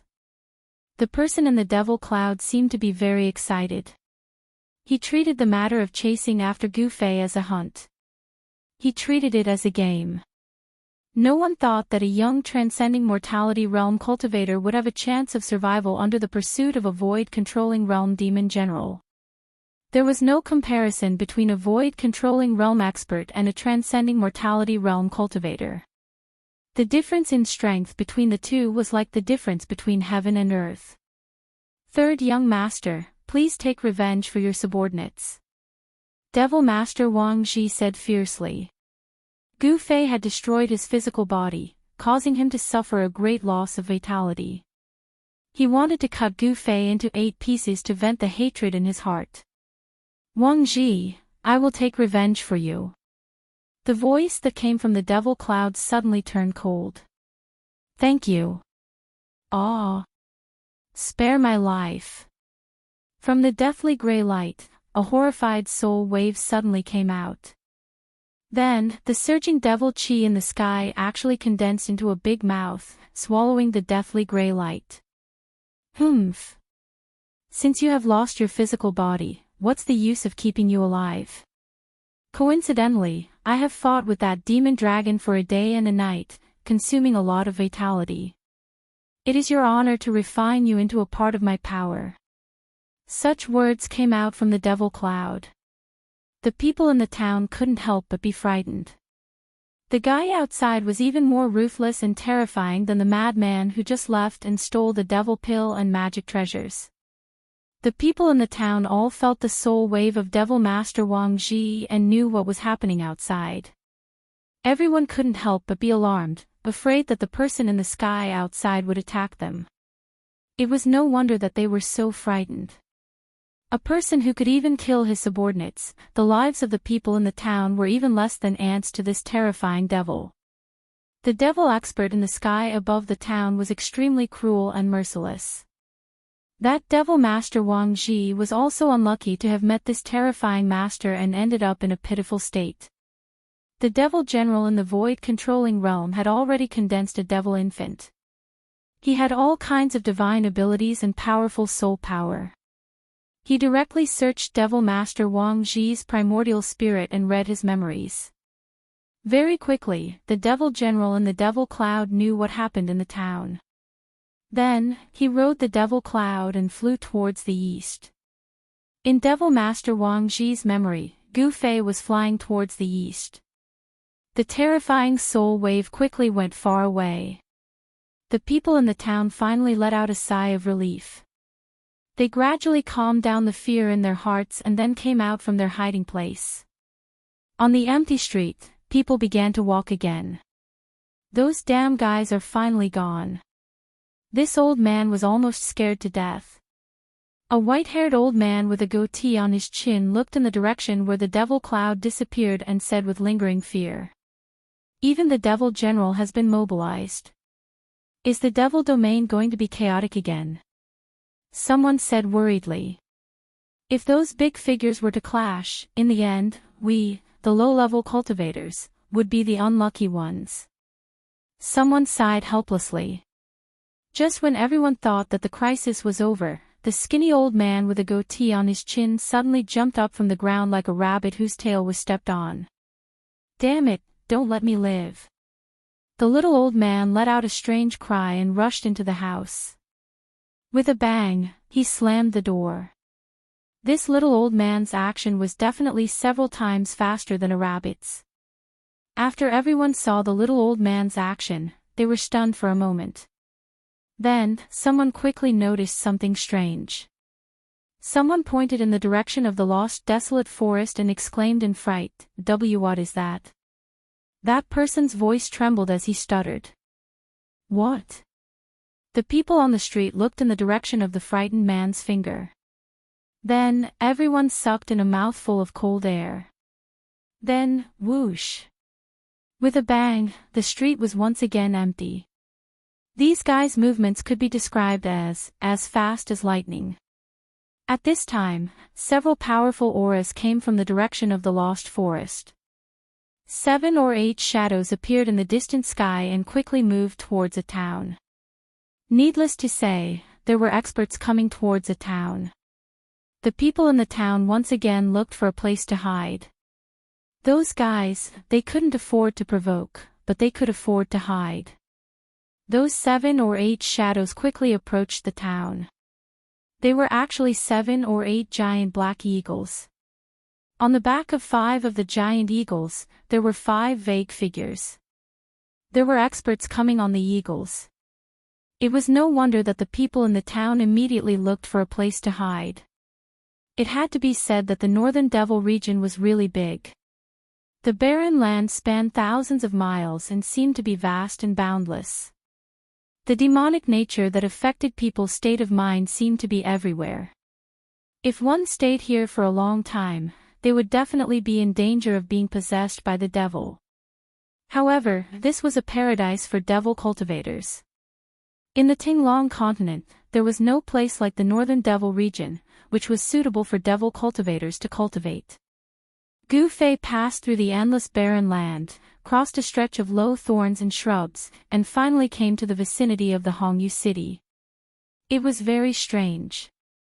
In the area of 1,000 miles around the Hongyu city, lush vegetation began to appear.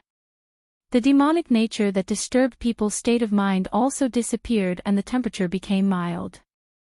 It seemed that there was a force that blocked the demonic nature and the cold in the Northern Devil region. Gu Fei saw a forest, and in the forest, he saw many animals walking in the woodland. Standing on a hillside, the fragrance of grass and trees hid his face. The scene in front of him shocked Gu Fei. It was an oasis that suddenly appeared in the middle of the barren land. The area of 1,000 miles around the Hongyu city gave Gu Fei a strange feeling, as if it had become a world of its own. Gu Fei continued to move forward. After passing through the dense forest, a huge city appeared in front of him. Under the night sky, the huge black city in front of him was like a prehistoric beast entrenched between the heavens and the earth, giving people a feeling of extreme shock that came from the bottom of their hearts. Chapter 288. The majestic Crimson Moon City had clearly experienced countless years and was filled with the vicissitudes of time. The city walls were tall and thick, reaching 200 feet high. The city walls were wide enough for 5 or 6 carriages to run side by side. The moat was 250 to 600 feet wide and over 100 feet deep. There were aquatic plants and floating lotuses within, and from time to time there would be shoals of fish swimming about. But if one looked closely, they could see giant black shadows appearing and disappearing in the water. Without a doubt, Crimson Moon City was a grand and magnificent ancient city within the Northern Demon region. Even in the densely populated Central Plains, such a giant city was absolutely rare. This is Crimson Moon City. Looking at the giant city in front of him, Gu Fei hesitated for a moment and then walked forward. At this time, it was already late at night. The dusky world gave off an oppressive feeling that made one's heart palpitate. It was as if in the darkness, there were countless demons staring at them. Only the giant city in front of him shined with light. It was like a bright pearl in the darkness, so eye-catching and dazzling. Although it was right in front of him, Gu Fei was still at least 40 to 50 miles away from Crimson Moon City. He also needed to pass through a dense forest. In the dark of night, it was completely silent. Only the faint sounds of people could be heard coming from Crimson Moon City in front of him. No one was willing to walk out of Crimson Moon City in the dark of night, and no one was willing to walk in the dark of the Northern Demon region. This was because in the dark brown barren land, demonic beasts would occasionally take advantage of the darkness to move about, searching for food. The demonic beasts were not the most dangerous factor. The most dangerous factor was the people, especially the vicious and evil demonic cultivators. In the Northern Demon region, there was such a type of existence. They would come out in the dark of night and attack other demonic cultivators that were alone, hunting them and seizing their useful things. These people often appeared in the area outside of the giant city. They were dangerous hunters, but they weren't hunting vicious beasts, but other demonic cultivators, obtaining what they needed from their prey. When Gu Fei walked into the dense forest, a sudden gust of wind blew past him. A demonic black tiger pounced out from the forest without warning. This black tiger was 4 meters long and its entire body was covered in pitch black fur that seemed to shine with a glossy black light. Roar! The black tiger roared and the forest shook. Chaotic sounds came from the forest. The tiger's roar startled the countless birds that were resting in the forest. Tigers were the kings of the forest. However, in the Tinglong continent, there were many ferocious beasts that were more powerful than tigers. Moreover, this black tiger had not reached the level of a ferocious beast. You're courting death. Gu Fei stretched out his hand and a golden sword shadow immediately appeared in his hand. At this moment, the unlucky black tiger suddenly squatted down, then with a hoo sound, it leaped up from the ground and fiercely pounced towards Gu Fei.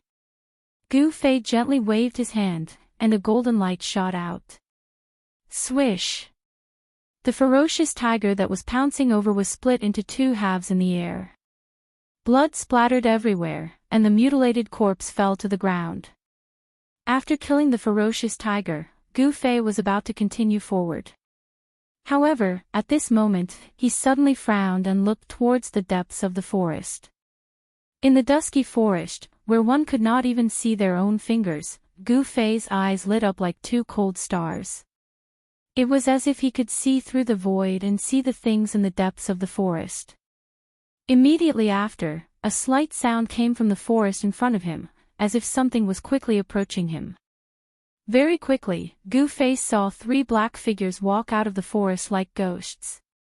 When Gu Fei saw these 3 fellows who were completely wrapped in black robes, revealing only a pair of blue demonic eyes, his pupils involuntarily shrank. They walked through the forest as if they were flying, yet they only made slight, almost negligible sounds. These 3 people's cultivation levels were not low. Could they be the minions of the 6 demonic path palace? Thinking of this, Gu Fei's body suddenly emitted a chilling killing intent. Following which, a faint layer of 5-colored light appeared on his body, and an obscure yet powerful energy wave spread out from his body. When the 3 black-robed men who walked out of the dense forest saw this scene, their blue eyes immediately revealed a trace of surprise. Network, brother, do you know that the black tiger you killed was raised by us? The black-robed man who seemed to be the leader said in a low voice. His blue eyes that were exposed outside the black robe stared at Gu Fei's face. So what if it was raised by you? Gu Fei said indifferently, his face expressionless. First sky of the transcending mortality realm, 3rd sky of the transcending mortality realm. Gu Fei was slightly shocked. Among the 3 fellows in front of him, the lowest cultivation level was at the 1st sky of the transcending mortality realm, and one of them had actually reached the 3rd sky of the transcending mortality realm. This was a demonic master level cultivator. A demonic master-level cultivator at the Transcending Mortality realm could already be considered an expert in the extreme North Demon region. Red Moon City was so close. Could these people be from the city? From the words of the leader, Gu Fei already knew that these three black-robed demonic masters were clearly not on the same side as the people who were chasing him. If these people were the claws of the Six Paths Demon Palace, they would have attacked him the moment they saw him. They definitely wouldn't have said anything to him, because they were already enemies that would not rest until one of them was dead. Nothing much. Put down the magic treasure pouch on your waist and scram. Another black-robed demonic master said. He seemed to be very unhappy. Gu Fei laughed coldly. Although he couldn't see the expressions of these three fellows under the black robes, from their tone, these three fellows were practically robbers. This was the first time he had met a demonic master-level robber. What are you laughing at? We don't need you to pay with your life. You're already very lucky. The third black-robed demonic master seemed to be a little impatient at this point. His eyes flashed fiercely as he spoke coldly. Gu Fei wasn't a fool. These people were obviously afraid of him because they saw that he wasn't any weaker than them. That was why they were acting this way. If his cultivation was weaker than theirs, these three fellows would have already attacked him. They wouldn't have spoken so much nonsense. He had only killed a black tiger that couldn't even be considered a wild beast, but they actually wanted him to leave his storage pouch. Did these three fellows really think that they had him for sure? If you want my things, you have to pay a price. Furthermore, this price is not something you can afford. Gu Fei said coldly. He didn't want to attack. This place was too close to Red Moon City. Gu Fei wanted these people to know when to retreat. If these three black-robed demonic masters were from one of the factions in Red Moon City, killing them would be very troublesome for him. Gu Fei didn't want to cause more trouble. Of course, he wasn't someone who was afraid of trouble. Kid, you're so arrogant. The black-robed demonic master was even more afraid of Gu Fei. In the face of three demonic masters, this young man was still so calm. It really made them feel uneasy. In the extreme north demonic region, there was only the strong and the weak. Could it be that this young man in front of them was a hidden expert? He was so young, but it didn't seem like it. Gu Fei, who cultivated the ancient martial arts cultivation method, had his physical body as the source of his power. As long as he deliberately suppressed his cultivation base, even a void-controlling realm great cultivator would not be able to see through him. At this moment, Gu Fei only displayed the cultivation of the second heaven of Transcending Mortality realm. Even so, it was enough to make the three black-robed demonic masters very afraid. The reason why they didn't directly deal with Gu Fei was because they didn't have the confidence to kill Gu Fei in an instant. If they were to fight, it would definitely alarm the experts in Red Moon City. These three black-robed demonic masters were the hunters that those low-level demonic cultivators would turn pale at the mention of. They roamed around every human settlement, especially hunting people like Gu Fei who were alone. However, this time, they kicked an iron plate, and they didn't even know it. Boss. The black-robed demonic master with the lowest cultivation seemed to be a little anxious. He gave the black-robed demonic master a look. Swish. Without waiting for the black-robed demonic master to say anything, Gu Fei already rushed over with lightning speed. Since these people refused to retreat, then he could only kill them. Gu Fei left an afterimage in the dense forest as he struck out with a palm blade. It was as if a bolt of lightning had suddenly burst out in the forest. In the dazzling light, the trees collapsed one after another, and the wind blew violently. Gu Fei was a decisive person. Once he made up his mind, he immediately attacked. He didn't say anything else. He could already tell that these three people weren't good people. There was no doubt that he was at the peak of the third sky of Transcending Mortality realm. The fierce blade light instantly enveloped the three black-robed demonic masters. Shit! The black-robed demonic master was shocked. At this moment, he realized that he had made a mistake. The person he was facing wasn't an ordinary demonic master of the transcending mortality realm. Roar! Under the blade light, the three black-robed demonic masters roared in anger and attacked at almost the same time. At this moment, they could feel Gu Fei's terrifying battle power. Wang! A sword light surrounded by demonic energy shot out from the demonic master's hand. With a piercing sound, it blocked in front of them. As for the other two devil masters, they each took out a devil flag. As they waved the devil flag, it seemed as if countless devils were rushing out from it. They let out heart-palpitating devil howls, and layers of devil chi surrounded the three of them. The other demonic master directly summoned a faint demonic soul, which pounced towards Gu Fei. Boom! With a loud sound, the trees in a radius of tens of feet were instantly destroyed. The terrifying energy that was released caused the ground to shake violently. The blade light that Gu Fei shot out shattered in the air, while the three black-robed demonic masters staggered back. The three of them working together seemed to have suffered a huge impact. Gu Fei strode forward and directly punched. His fist directly passed through the sword light in front of the black-robed demon master and directly hit the demon master's chest. Kacha kacha! The sound of bones breaking could be heard from the demonic master's body. In the dark forest, the sound was extremely piercing.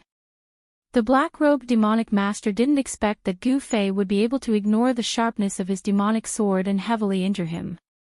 Furthermore, when his demonic sword landed on Gu Fei's arm, it was as if it had landed on a piece of godly metal. It didn't cause any damage to Gu Fei. Ah! The demonic master cried out in pain, his face contorted. Chapter 289. Gu Fei's punch seemed to be extremely powerful, but it was actually a hidden force. The force of the punch penetrated directly into the body of the black-robed devil master. Not only were his sternum broken, his internal organs were also turned to mush, and his vitality was instantly cut off. Because it was a hidden force, the violent force of the punch only exploded in the body of the black-robed devil master. It did not cause him to be sent flying. Just as the black-robed devil master was hit in the chest and screamed in pain, a palm had already silently pressed on his dantian. Gu Fei did not hesitate. The force of his palm instantly surged out, directly shattering the devil core and the devil master's dantian. The devil master did not even have time to think before he went limp. The other two devil masters were immediately frightened out of their wits by the scene in front of them. One of the devil masters unfolded the dark devil flag that was surrounded by devil chi. It wrapped around himself and turned into a surging devil chi. He rushed into the sky, trying to escape. The other devil master directly merged with the powerful devil soul that he had summoned. Terrifying energy waves immediately erupted in his body like a volcano. The black robe on his body instantly turned into ashes, revealing his true appearance. It was a young man who could be considered delicate and handsome. It's too late to escape now. If you had known this would happen, you should have retreated just now. Gu Fei laughed coldly. 5 faint sword shadows appeared in the colorful light outside his body. At this time, the devil master who had turned into a devil chi and rushed into the sky with the devil flag had already rushed out hundreds of feet away. Unhurriedly, Gu Fei pointed at the demonic aura that was escaping rapidly in the sky. A fire-like sword shadow immediately soared into the sky. As if it had shattered the void, it instantly caught up with the demonic aura that was as dark as ink in the sky. The fire elemental sword chi directly pierced through the devil chi. A shrill scream came from the devil chi, and a spray of blood sprinkled from the sky. A broken devil flag and 2 pieces of a corpse fell from the sky.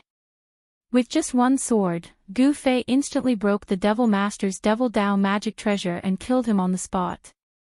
Even the essence soul devil core did not escape. His body and soul were both destroyed. Roar!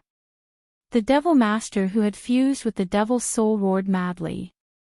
His power had been raised to the extreme, and his entire body seemed to have expanded, turning into a 3-meter-tall giant with muscles as sturdy as a horned dragon. His clothes had already been torn to shreds, and frightening purplish-black demonic patterns appeared on his terrifying demonic body. A wild and violent aura swept out from his body. It was as if he had transformed into a peerless demon. Even Gu Fei couldn't help but be secretly alarmed when he saw this scene.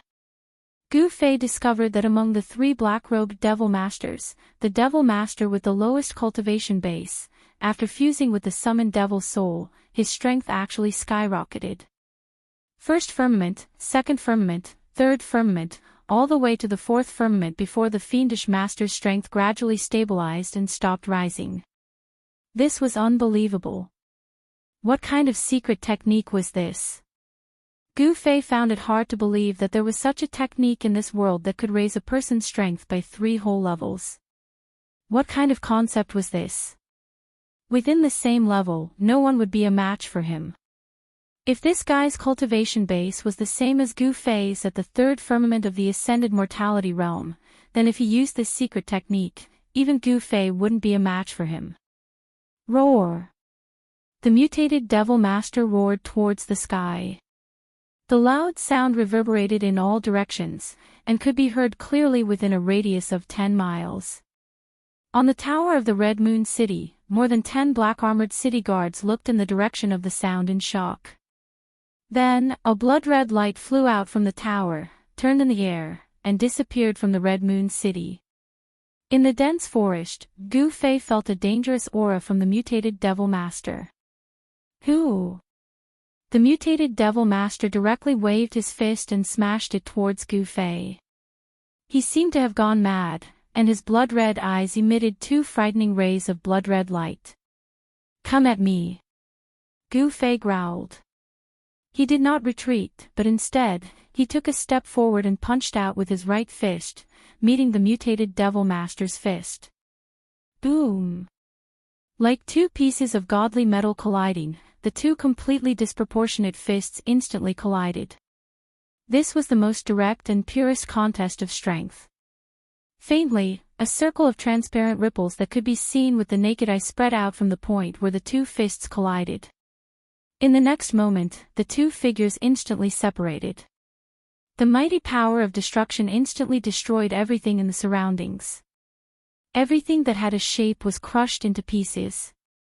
A deserted area that was dozens of feet in diameter appeared in the dense forest. The terrifying power that was released directly turned the forest into a part of the desert. It was a pity that the leader of the black-robed fiends, who had lost his vitality to Gu Fei's punch and had shattered his devil core with a single palm strike, did not even have the chance to let out a scream before he was reduced to a mist of blood by the vast and mighty destructive power and dissipated in the void. Buzz! As Gu Fei retreated, the 5 sword shadows around him vibrated at the same time, emitting an unparalleled sword chi fluctuation. Then, under the control of Gu Fei, the 5 sword lights of metal, wood, water, fire, and earth shot forward. This was the first time Gu Fei had used his full strength since he had comprehended the 5-element sword principle. The power of the 5 elements of heaven and earth was guided by the 5 sword lights. The sword lights shone brightly and chased after the mutated Devil Master like a meteor chasing the moon. Without any suspense, the 5 sword lights were extremely fast. The mutated Devil Master could not dodge at all. In an instant, the 5 sword lights caught up with him and nailed him on the devil's body. The metal sword's shadow emitted a dazzling golden light and nailed the mutated Devil Master between his eyebrows. The wood and fire sword shadows were nailed on the left and right sides of his chest, the fire sword shadow was nailed in the middle of his heart, and the earth sword light was nailed into his dantian. At this moment, Gu Fei stopped retreating and steadied himself. This series of actions happened in the time it takes for a spark to fly off of a flint, and it was completed in an instant. With a wave of Gu Fei's hand, the 5 sword lights that had stabbed into the Demon Master's body immediately flew back and entered Gu Fei's body. Bang!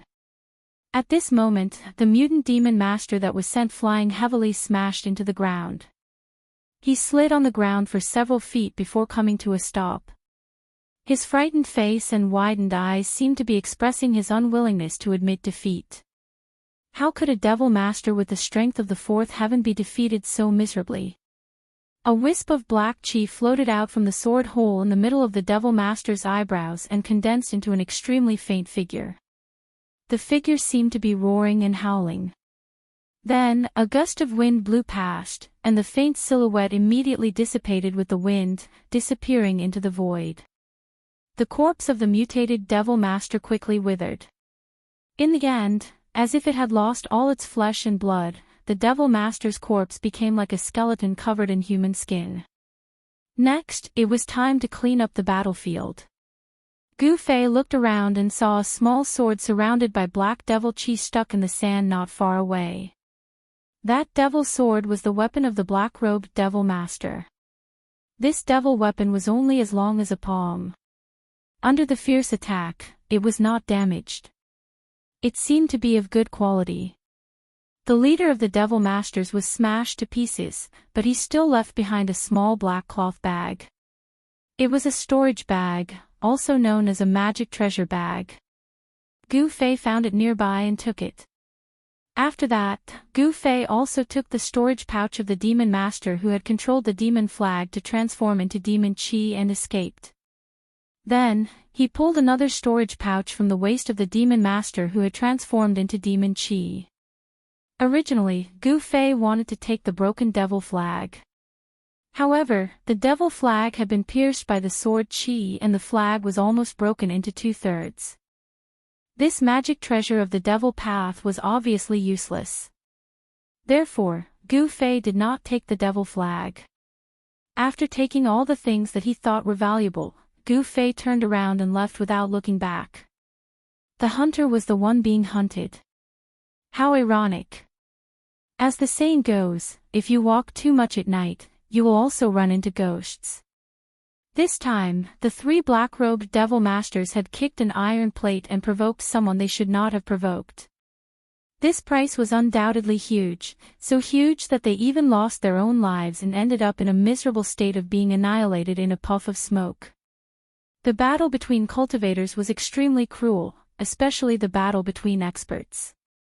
The defeated party did not die in the ordinary sense. Instead, it was the most complete destruction, with both body and soul destroyed.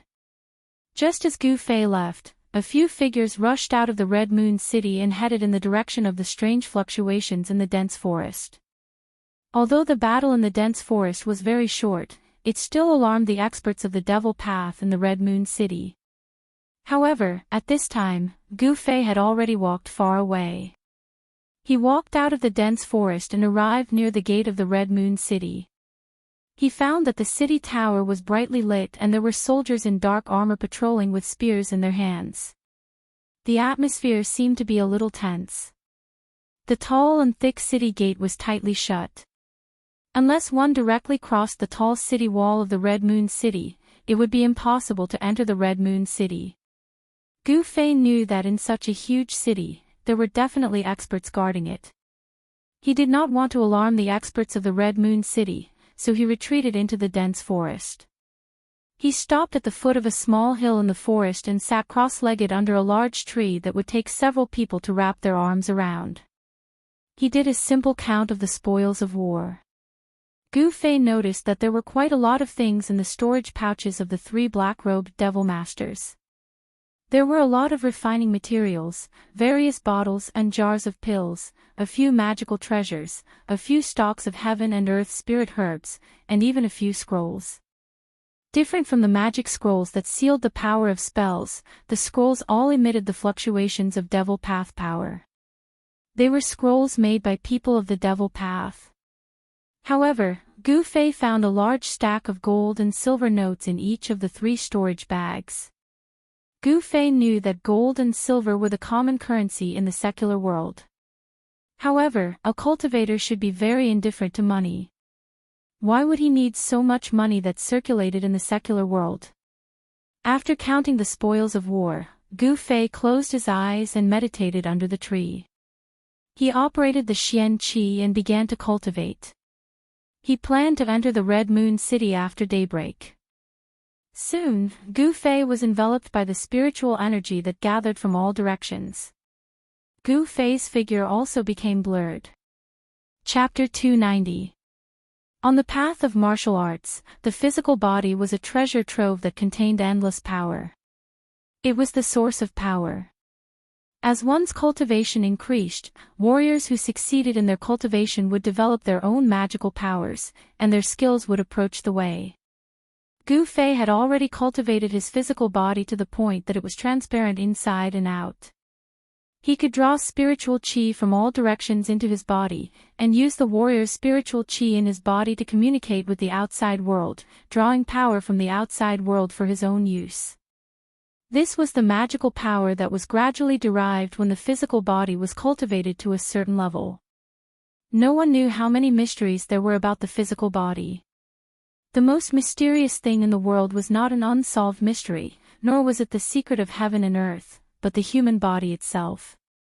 On the path of martial arts, one did not cultivate the primordial spirit, did not form the nascent soul, and used the physical body as the source of power.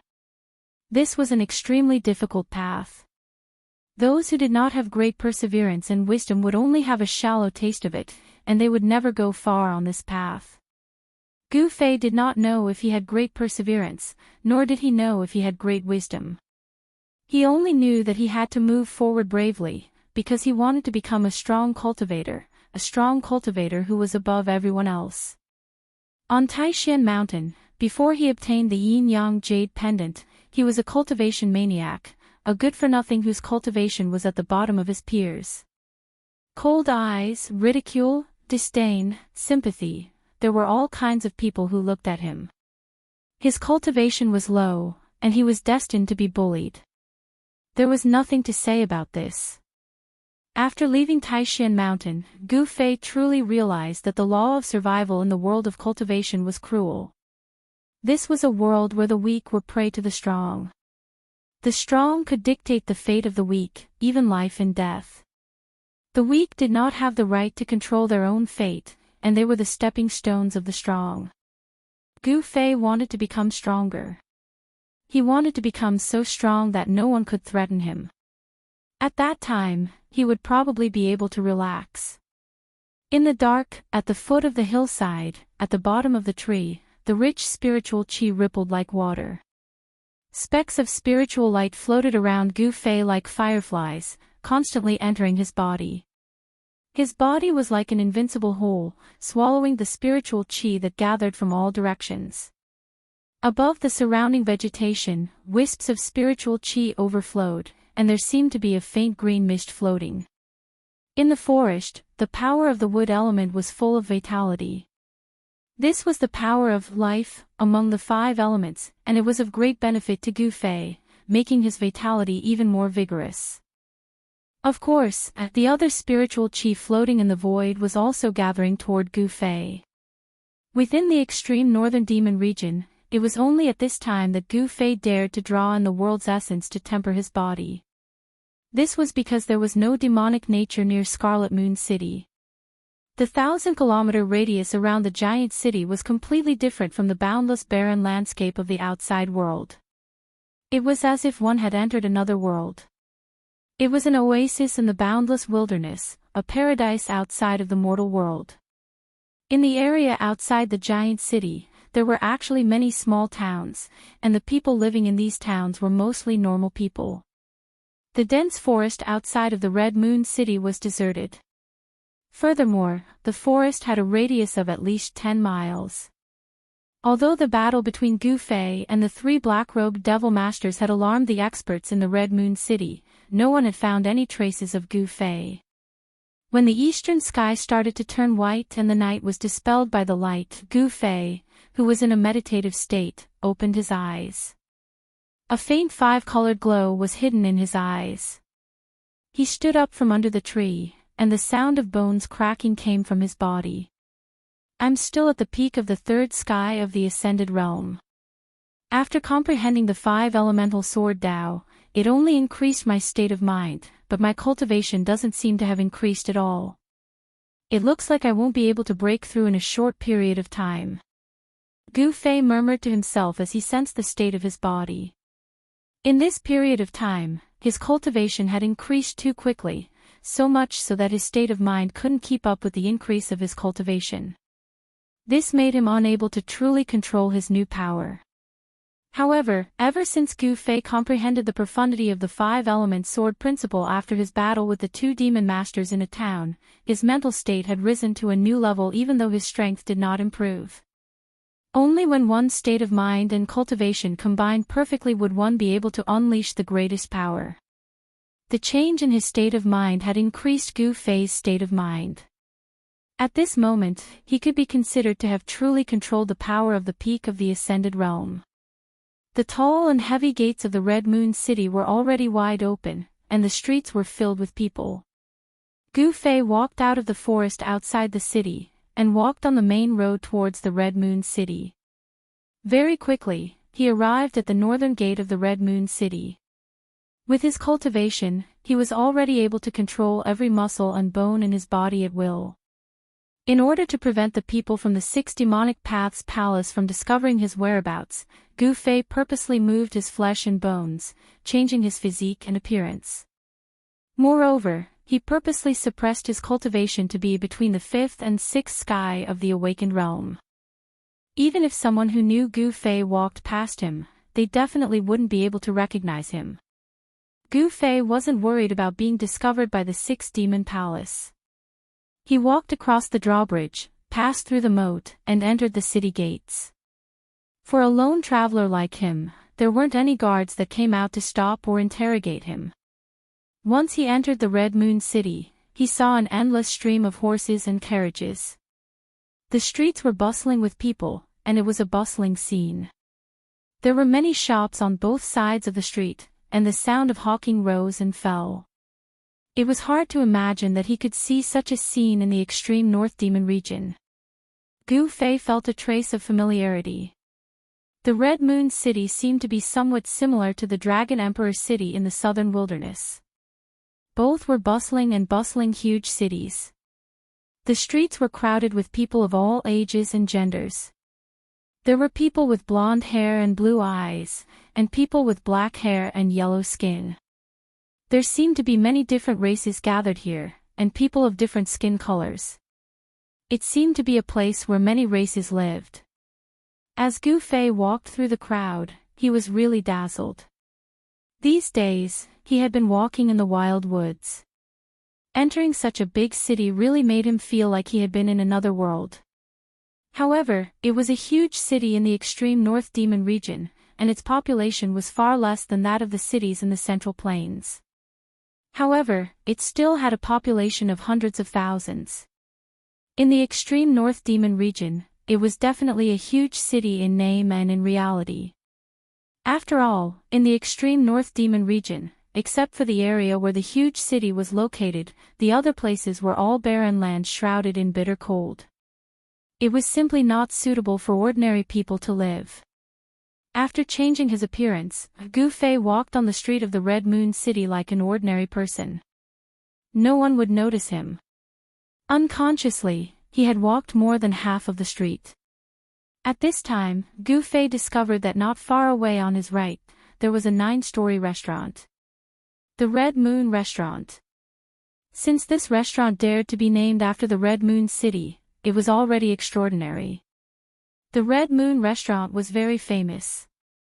9 was the limit of numbers, the meaning of supremacy. However, this restaurant had 9 floors. What was the meaning behind it? Even if one thought with their toes, they would know. It was rumored that the backer of the Red Moon Restaurant was the city lord of the Red Moon City.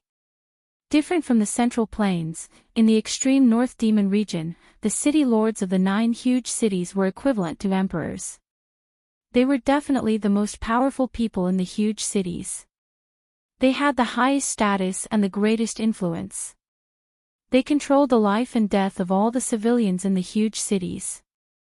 With such a background, the Red Moon restaurant not only became a good place for the aristocrats in the city to gather, but also a good place for cultivators to gather. However, this was not a place that ordinary people could enter. Just as Gu Fei arrived near the Red Moon restaurant, there were a few aristocrats in the city talking loudly on the 8th floor. Their voices came from the window facing the street. I heard that there were masters fighting outside the city last night. Hey! You're really well informed. You actually found out about what happened last night outside the city so quickly. What masters were fighting in the forest outside the city? I don't know. I heard that at least 3 demon masters died. It can't be. Gu Fei was about to leave when he happened to hear these words coming from the Red Moon restaurant. These people couldn't be talking about the 3 black-robed demon masters that he killed last night, could they? Gu Fei pondered for a moment before he headed straight for the Crimson Moon house. However, just as he was about to enter the Crimson Moon house, he was stopped by 2 handsome yellow-clothed young men outside the door. Gu Fei couldn't help but feel a little displeased. However, what one of the young men in yellow clothes said next made Gu Fei's mood rise from displeasure to anger. This is not a place you should be. Get out of my way. The young man in yellow clothes said. So what if I must go in? A cold light flashed in Gu Fei's eyes as he said in a deep voice. Even a doorkeeper dared to speak to him like this. He really didn't know what was good for him. What Gu Fei didn't know was that the reason why he was looked down upon by the 2 doorkeepers was because they thought he was an ordinary cultivator with low cultivation and not an expert at the 3rd sky of the ascended mortality realm. If Gu Fei revealed a strong aura, these 2 doorkeepers would definitely not dare to stop him. Kid, don't refuse a toast only to drink a forfeit.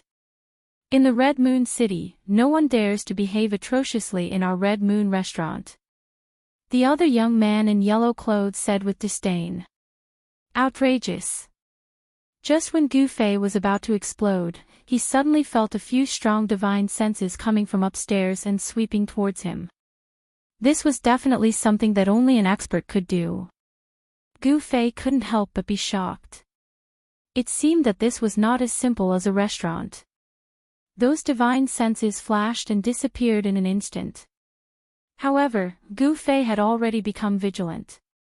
He deliberately cursed a few times and then walked away without batting an eyelid. Humph. Such a country bumpkin wants to enter our Red Moon restaurant. He must be blind and muddle-headed.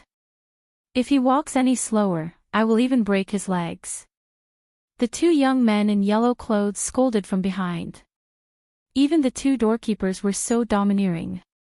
It could be seen that the Red Moon restaurant was definitely not ordinary. At this moment, Gu Fei suddenly saw a familiar person walking past him. This person was a young man in white clothes with an ordinary appearance. Behind the young man was a middle-aged scholar in green clothes with a feather fan. Chapter 291. Chu Tian. Gu Fei immediately recognized this ordinary-looking youth in white clothes. He was the young master of Rising Sun Business Group that he met on the way to Dragon Emperor City in southern wilderness. The azure-clothed scholar beside Chu Tian, who held a feather fan and had an otherworldly temperament, was the Mr. Ning who had once saved Chu Tian from Gu Fei. How could they appear in the Red Moon City of Northern Demon Domain? Gu Fei couldn't help but be astonished. Suddenly seeing Chu Tian reminded him of another person he met on the way to the southern wasteland. I wonder how she is now. A weak figure appeared in Gu Fei's mind. Although Gu Fei had changed his look, Chu Tian and Mr. Ning didn't recognize Gu Fei. They directly passed by him and walked towards the Red Moon Hotel. Seeing that Chu Tian was heading for the Red Moon Hotel, Gu Fei couldn't help but ponder as he watched Chu Tian's back. Then, he suddenly strode into an alley on the side of the street. At this moment, Chu Tian, the young master of Rising Sun City, and Mr. Ning, the middle-aged scholarly man, had already arrived in front of the Red Moon Hotel. They were also stopped by the 2 youths in yellow clothes. However, the two youths in yellow clothes who were fierce and domineering towards Gu Fei just now had changed their expressions. They said to Chu Tian with a respectful smile, "Child, please show your jade plate." It turned out that entering the Scarlet Moon house required a certificate. The two guys guarding the door noticed that although Chu Tian's appearance was not outstanding, the aura of an aristocratic family's descendant that he unconsciously exuded was not something that could be faked. Now that they could welcome guests in the Red Moon Hotel, they must be proficient in observing people's words and expressions. They clearly knew who they could offend and who they could not provoke. Chu Tian reached into his bosom and was about to take out the jade tablet when he suddenly stopped and looked behind him suspiciously. At this time, Mr. Ning also noticed Chu Tian's strange behavior.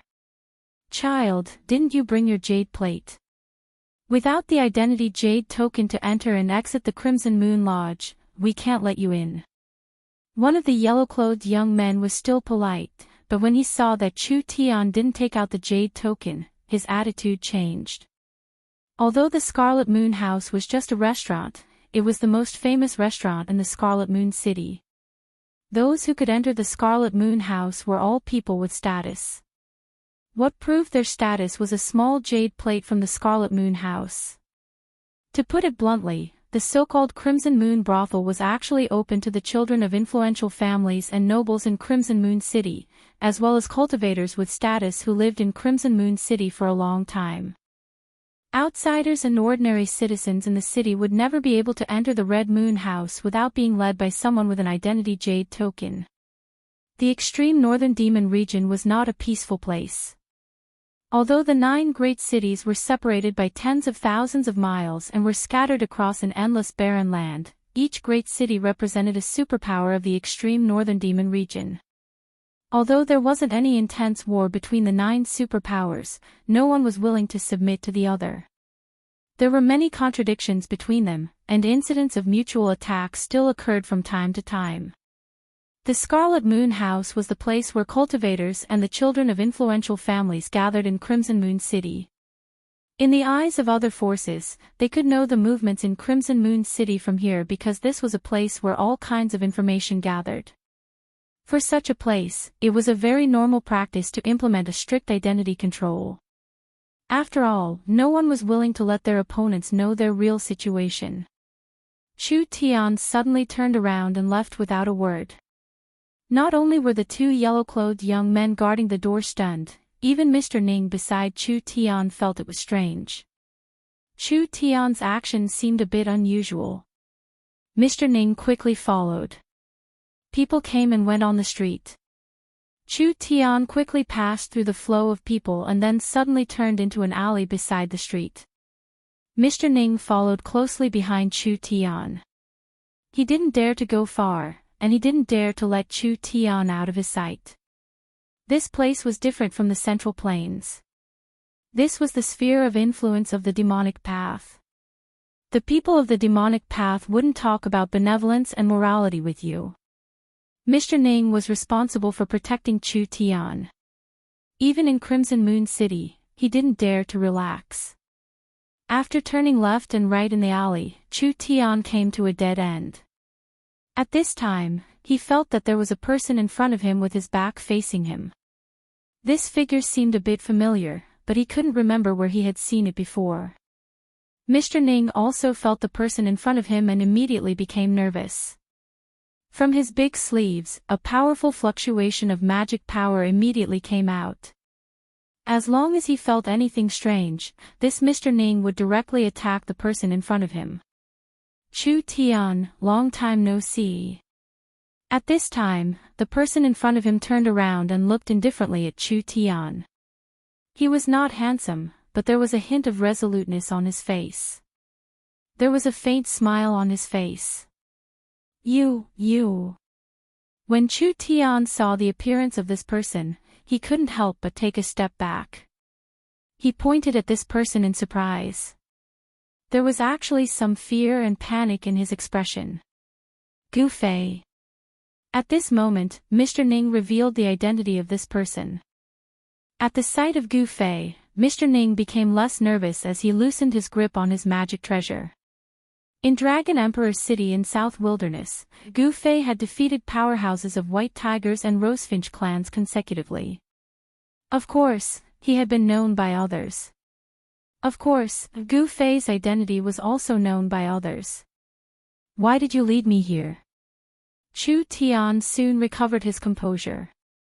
Although there were some misunderstandings between them, they were not enemies. However, when Chu Tian recalled how Gu Fei broke into his camp and killed his guards on the way to Dragon Emperor City, Chu Tian still remembered the bloody scene vividly. This was the reason why Chu Tian was unable to maintain his composure the moment he saw Gu Fei. The impression Gu Fei gave him that day was truly too deep, to the point that he couldn't forget it, nor could he forget it. This dead end was far away from the hustle and bustle of Red Moon City. It was very remote. Nobody noticed this place, which made Chu Tian a bit worried. Nothing, I just want to ask you for a favor. Gu Fei said with a smile.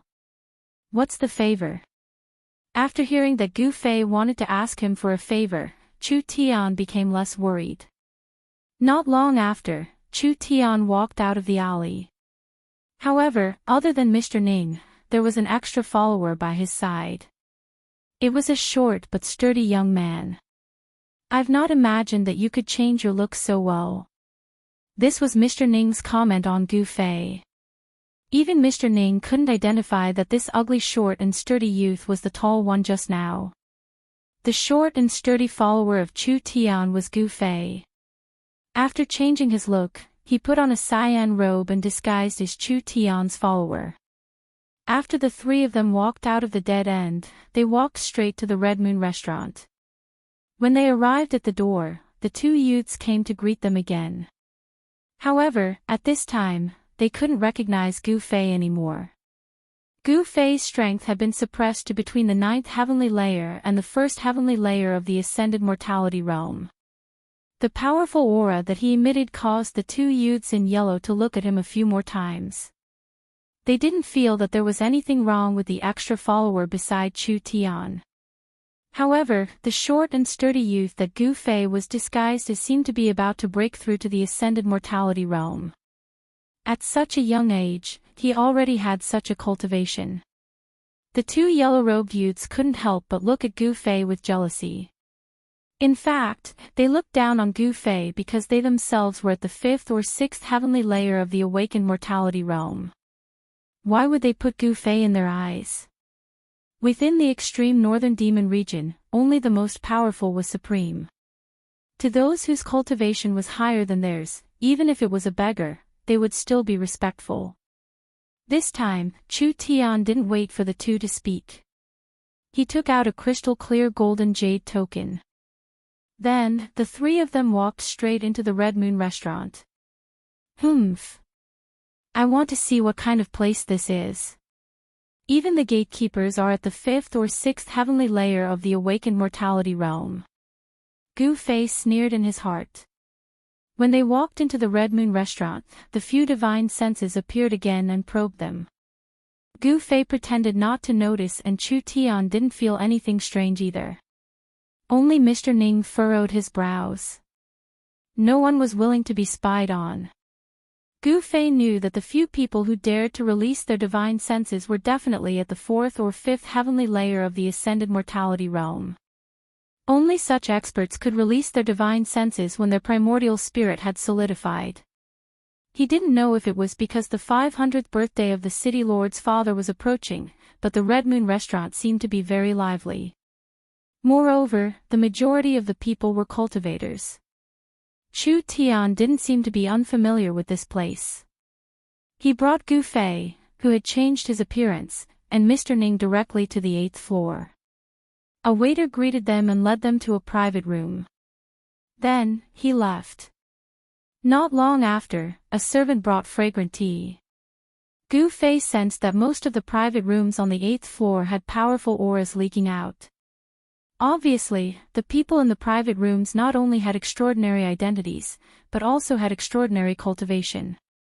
And the 9th floor seemed to be blocked by some kind of power. He couldn't sense any auras at all. This made Gu Fei feel a little uneasy. Was the owner of the divine senses on the 9th floor? The person you're waiting for seems to be late. Gu Fei casually sat down opposite Chu Tian.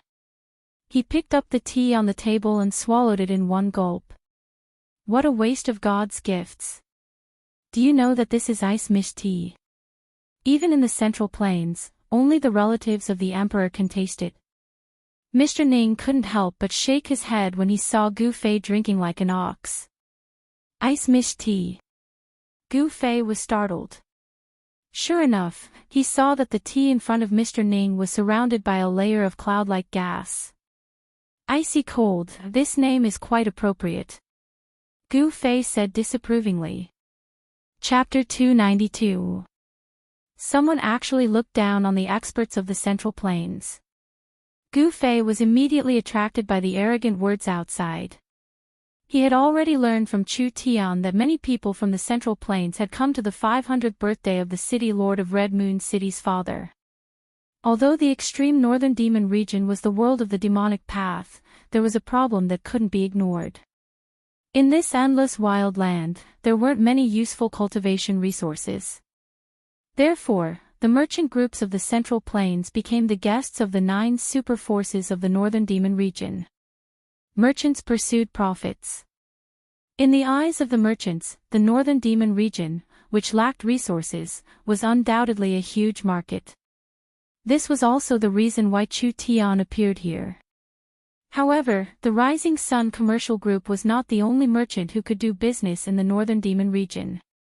Those who could enter the northern demon region were certainly not ordinary people. For example, Chu Tian had Mr. Ning by his side. Mr. Ning was someone that even Gu Fei could not figure out. Therefore, there were many experts from the Central Plains who came to Red Moon City. Among them, there were many young experts who came out to gain experience. There is really no one in the Central Plains. Sigh. It seems that the diabolism is going to prosper. Ha! Not bad, not bad. I heard that Dongli Padian of the Monarch City defeated the so-called outstanding successors of the 3 major Daoist sects with a blood-dissipating saber a month ago. How satisfying. Dongli Padian of the Monarch City, isn't he the successor of the 6 demonic palaces? Who else could it be?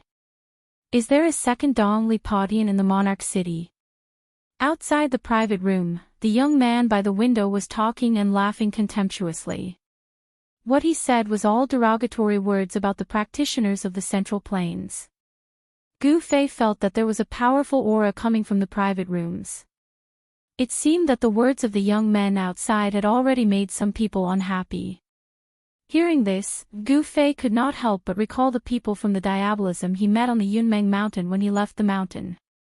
Could those people be the outstanding successors of the 6 demonic palaces? The strength of those people seemed pretty good, but it would be an exaggeration to say that they were able to sweep away the outstanding successors of the younger generation of the 3 great Daoist sects.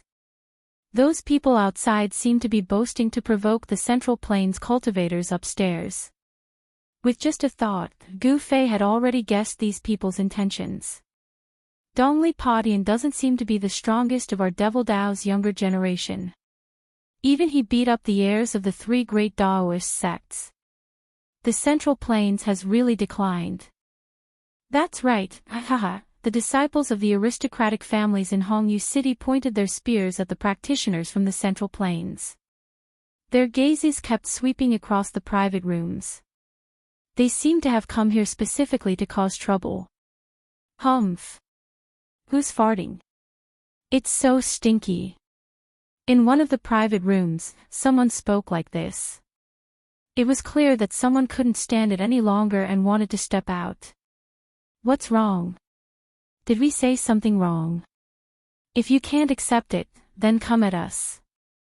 Don't hide in there like a turtle. A disciple of an aristocratic family called out to the private room from which the voice had come. These youths were all disciples of the major Devil Dao families in Hongyu City. Not all of them were ignorant and incompetent.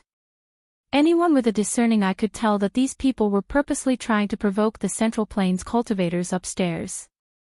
They were eager for someone to step out. Just as the disciple finished speaking, there was a swoosh.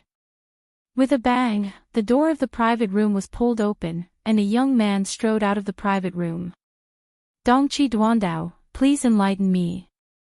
The young man who walked out of the private room waved his right hand forward, and a sharp blade aura immediately cut through the air, slashing towards the disciples of the aristocratic families in Hongyu City. Humph! A firefly dares to compete with the bright moon. As he spoke, a descendant of an aristocratic family remained seated. He did not stand up. He merely waved his hand lightly. Chi! With a light wave of his hand, a dark light shot out from the tip of his finger and pierced through the young man's head in an instant. In just an instant, the young man called Duandao fell to the ground. A black hole the size of a finger appeared on his forehead. Not a single drop of blood flowed out, as if he had been burned by fire. Piercing through the head, destroying the spirit, and dispersing the soul. This was the most thorough way to die. The people upstairs who saw this scene could not help but suck in a cold breath. However, those who could reach the 8th floor of the Red Moon brothel were not ordinary people. Seeing someone being killed, not only did no one leave, some people even watched with interest. The disciples of the aristocratic families were even more unbridled. The shopkeeper of the Red Moon brothel seemed to already know the identities of these people. He did not send anyone to ask. He only saw 2 waiters rush over and silently carry away the young man who had been killed. You overestimate yourself. Why did you come out if you don't have the ability? Aren't you looking to die? The young man called Xiao Mu said with a look of disdain. Then, he continued to chat with his companions as if nothing had happened. Xiao Mu, your god-piercing finger has improved again. With such skills, I'm afraid you're not much weaker than Dongli Padian of the Monarch City. You should be able to sweep through the young experts of the Central Plains and the Southern Wilderness. Those youths were talking cheerfully and wittily, as if nothing had happened at all. Don't you think you were too ruthless? At this moment, from the private room that the Eastern Qi cultivator called Duandao had come out of, such words could be heard. He was the one who attacked first. This is something that everyone can see. You can't blame me. Zhao Mu shrugged and said in a relaxed manner. Killing a person was nothing to him. The law of survival of the diabolism was even crueler than that of the Central Plains. In the far north demon region, how many diabolism cultivators had not stained their hands with blood? Probably not even one. At this moment, a young man walked out of the private room. Behind the young man was a middle-aged man with a wooden expression. The young man who walked out of the private room was tanned and plump, but he was neither short nor tall. He gave off the impression that he was a kind fatty. Fatty Ling, so it's you. Zhao Mu was a little surprised when he saw the young man. It was obvious that he knew him. Someone from the Haotian trading group. The young men from the aristocratic families who sat at the same table with Zhao Mu were also surprised. Fatty Ling was famous for hiding a dagger behind his smile. Gu Fei heard everything that happened outside the private room. When he heard the words Haotian Trading Group, he couldn't help but be startled. Haotian Trading Group, surnamed Ling. Could it be that he was related to her? Gu Fei couldn't help but frown. Single Blade is a pretty good bodyguard. What a pity. The tanned and plump Fatty Ling shook his head. Zhao Mu, you've caused me to hire another bodyguard. Fatty Ling, if the so-called experts of the Central Plains are all like that bodyguard of yours, then there's no need to hire them. I'll just arrange for someone to protect you. Ha! Zhao Mu laughed wantonly. When the middle-aged man with a wooden expression behind Fatty Ling heard Zhao Mu's words, his eyes immediately emitted a cold glint that was as sharp as a blade's edge as he glanced at Zhao Mu. Humph! Zhao Mu wasn't to be outdone. He met the middle-aged man's cold gaze with equal harshness. Let's go. Fatty Ling's face darkened even more, but he endured it in the end and led the middle-aged man downstairs.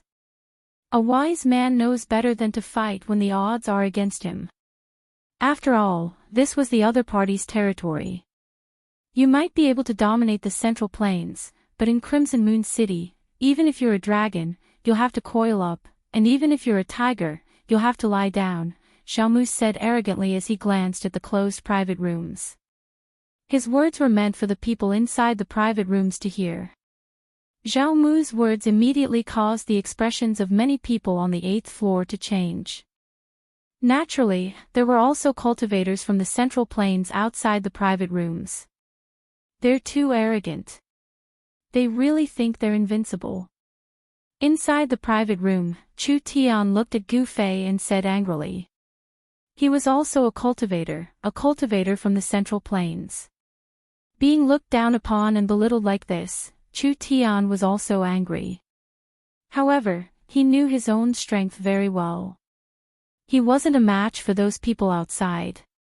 If he went out, his fate would definitely not be any better than that person called Lone Blade. Gu Fei shook his head and smiled. These people are indeed very strong. They can mess around, we don't have to pay attention to them. You can even tolerate this? Chu Tian asked. He really wanted Gu Fei to make a move. Those disciples from the influential families of Crimson Moon City mercilessly mocked and belittled the cultivators from the Central Plains. Intentionally or unintentionally, they sneered at the private rooms on the 8th floor. Their mockery and ridicule angered many people present, but they couldn't do anything about it. Not to mention that these people's cultivation was very high, just the forces behind them were not something that ordinary people could afford to offend. After all, this was their territory. As the saying goes, a powerful dragon cannot suppress a local snake. Most people had scruples and didn't want to offend these disciples from influential families. In my eyes, these people are just a bunch of ignorant and incompetent second generations. Gu Fei nonchalantly picked up the teapot and poured a cup. Then, he imitated Mr. Ning and slowly tasted the tea. Bang! Someone outside slammed the table heavily. Then, they heard Zhao Mu's loud voice. The person inside, come out. Who are you calling a second generation? When Gu Fei heard this, he couldn't help but frown. He put down the teacup in his hand. His voice was so soft, yet Zhao Mu heard it. This person really did have some ability. At the very least, his hearing was better than others. Hee hee. Chu Tian looked at Gu Fei with interest. At this time, even Mr. Ning, who was leisurely sipping tea in the private room, put down the white jade teacup in his hand and looked at Gu Fei. Humph. Another guy who is as timid as a mouse. It seems that the Central Plains, the Southern Wasteland, and other places have really declined. Zhao Mu's arrogant voice came from outside again. It has already come to this, and you can still tolerate it. Chu Tian leaned on the chair and looked at Gu Fei meaningfully with a faint smile on his face. Sigh. I can't even keep a low profile. Gu Fei touched his nose and smiled bitterly. Then, he stood up, opened the door of the private room and walked out. Chapter 293. After Gu Fei walked out of the private room, everyone's gazes were focused on him. Gu Fei's ordinariness shocked everyone. It was hard to believe that the person who dared to say that the young masters of the aristocratic families were spoiled brats was actually a short, stocky, and unprepossessing young man. No one could tell that this was not Gu Fei's true appearance. This was because Gu Fei's technique of changing his appearance was too brilliant. He did not need to disguise himself. He could directly change the position of his flesh, blood, muscles, and bones. In the eyes of others, this person looked like this. Humph. With a wave of Zhao Mu's hand, the table in front of him immediately flew up, heading straight for Gu Fei who was walking out of the private room. Although it was just a wooden table, it emitted a strong wave of power and faintly emitted a layer of black light. Without a doubt, that wooden table contained Xiao Mu's power. If one was really hit by it, they would most likely end up with broken bones and tendons. Hey! Gu Fei chuckled and casually waved his sleeves forward as if nothing had happened. Without a sound, the wooden table that contained Xiao Mu's power turned into dust in an instant and drifted down. This scene not only caused Xiao Mu's expression to change, but also the expressions of everyone upstairs. Some people whispered, thinking that Xiao Mu and the other young masters of the aristocratic families had kicked an iron plate this time. Even those who were on good terms with Xiao Mu stood up with solemn expressions. They were well aware of Xiao Mu's strength. They could feel that this unprepossessing young man in front of them was not ordinary. Very good. Xiao Mu's expression was cold. He waved his right hand again. With a soft sound, like an arrow piercing through the void, a black light shot towards Gu Fei like a deadly lightning bolt. Just now, he had used this move to instantly kill the young cultivator from Eastern Qi called Single Blade. Now, he wanted to use the same move to kill Gu Fei. This move is useless against me. Gu Fei strode forward and pointed his finger forward. A ball of golden light erupted from the tip of his finger. The golden finger directly met the black light that was shooting towards him. Under the astonished gazes of the crowd, Xiao Mu's finger energy was shattered by a single finger.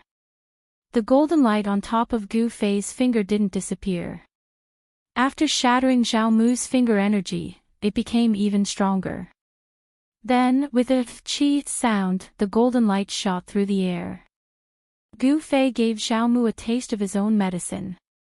The dazzling light from his fingers shot towards Xiao Mu's forehead, as if he also wanted to poke a hole in Xiao Mu's forehead. Swoosh! Xiao Mu left an afterimage on the spot and avoided Gu Fei's finger energy. Then, he appeared in front of Gu Fei in an instant. He opened his hand, and a vast power surged out from his hand. A blood-colored domain shrouded Gu Fei. This terrifying domain completely sealed the void where Gu Fei was in. Xiao Mu's palm had already turned into a terrifying blood-colored vortex. The vortex produced a great suction force, as if it wanted to swallow Gu Fei. The crowd seemed to hear the heart-palpitating wails of ghosts and howls of wolves. The blood-colored world under Xiao Mu's hand seemed to have countless blood shadows vanishing. The blood-colored vortex seemed to be connected to a terrifying blood-colored world. It was as if there were countless demons roaring and struggling. The crowd seemed to smell a faint scent of blood. It seemed that the blood-colored domain that Xiao Mu displayed was constructed from endless blood. That blood-red color was so demonic and evil that it made people's hearts tremble. However, none of these strange phenomena affected Gu Fei. He stood tall like a mountain under the shroud of the blood-colored domain. There was a faint smile on his ordinary face. When the blood-red domain emitted an endless evil aura, wanting to swallow him up, he directly punched out. His fist immediately turned into a ball of golden energy. The power of the metal element in the surroundings was immediately drawn and gathered towards his fist. It was as if a golden sun had risen in the blood-colored world. The dazzling golden light broke through the seal of the blood-colored domain and directly collided with the blood-colored vortex in Xiao Mu's hand. It actually blocked the source of the blood-colored domain's power. Bam! There was a violent tremor in the void. The incomparably evil blood-colored domain that enveloped the void was directly shattered by Gu Fei's fist. Xiao Mu suffered a great impact. Dang, dang, dang. He retreated 7 or 8 steps and smashed the wooden table behind him into pieces. Wood chips scattered all over the ground. The disciples of influential families behind him cried out in alarm and retreated. Xiao Mu, who was incomparably arrogant and regarded the cultivators of the Central Plains as nothing, was actually forced to retreat. The people who witnessed this scene upstairs were all shocked. In the private room, Chu Tian and Mr. Ning saw everything that happened outside through the open wooden door. They couldn't help but be shocked by Gu Fei's strength. Why did this Gu Fei hide his identity and appear in Honghua City? Could it be that the people of the three great Taoist schools had infiltrated the city? Chu Tian thought of many things. However, the questions in his heart were destined to have no answer. He didn't know that Gu Fei was actually alone now. He had narrowly escaped death to return to Tinglong continent from the virtual sky world and had been separated from everyone. In the far north Devil's territory, he had no allies. He only had enemies, and they were extremely powerful enemies. Mr. Ning, on the other hand, was still as calm as ever. It was hard to tell what he was feeling from his expression. Hiding one's emotions was often a way to protect oneself. This place is too small. I can't fight freely. If you have the guts, let's fight outside the city. After Zhao Mu finished speaking, he flew out of the building in an instant. Very good. Gu Fei didn't say anything superfluous and rushed out of the building. Their body techniques were like the wind and lightning. Like two phantoms, they rushed out of Hongwei House, crossed the street, and flitted past many houses. Soon, they arrived at the city gate. They didn't rush out of the city gate. Instead, they directly crossed the tall and majestic city wall and arrived at a forest 5 kilometers away. Just as they rushed out of the Scarlet Moon House, a few figures rushed out from the 9th floor and chased after the two of them. Chu Tian and Mr. Ning also wanted to go and watch the excitement, but right at this time, the person they were waiting for appeared. However, that person also seemed to be very interested in the battle between Zhao Mu and Gu Fei. Then, together with Chu Tian and the others, they chased in the direction where Gu Fei and Zhao Mu disappeared. Piercing God Finger. Zhao Mu launched an attack at Gu Fei immediately. His 10 fingers shot out 10 rays of black light. Like 10 divine arrows, they flew towards Gu Fei. The finger force was like an arrow, piercing through the void. The speed was so fast that it was almost like teleportation. Zhao Mu knew that he had met a strong opponent today. He attacked with all his strength without holding anything back. It was as if he wanted to kill Gu Fei in an instant. It was still the power of the metal element. Gu Fei's hand also shot out 10 rays of golden light. He wanted to use his finger force to break Zhao Mu's finger force. He wanted to let Zhao Mu know that he was no match for him in terms of finger force. Bam! Bam! Bam! Bam! 10 dull sounds came out. Finger force against finger force. The black light and the golden light collided violently in the void, exploding into balls of strong light. The destructive finger force spread out, and the trees in the forest collapsed. Crimson Purgatory. Zhao Mu shouted. He stretched out his right hand, and a crimson vortex appeared in his palm. It formed an extremely evil and terrifying crimson domain, shrouding towards Gu Fei. This time, it was different from the time in the Crimson Moon Tavern. Zhao Mu had no scruples and fully displayed the power of the Crimson Purgatory. A part of the world seemed to have turned into a sea of blood in an instant. The extremely cold and evil power sealed up a part of the world. What could be seen was a demonic crimson light. The crimson light was like a surging sea of blood, as if there were countless demons roaring and howling. Even though Gu Fei's mind was as firm as a rock, he felt his spirit shaking.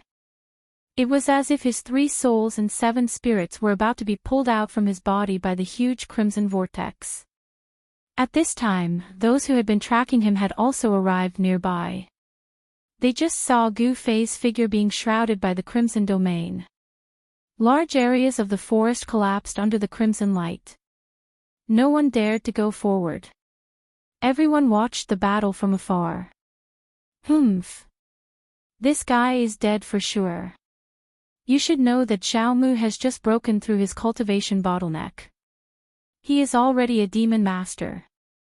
A disciple of an aristocratic family who was on good terms with Zhao Mu said. Zhao Mu has already broken through to the demon master realm. Everyone who knew about Zhao Mu's background was shocked. The Zhao family of Crimson Moon City had produced a rare descendant. He had already broken through to the Demon Master realm at such a young age.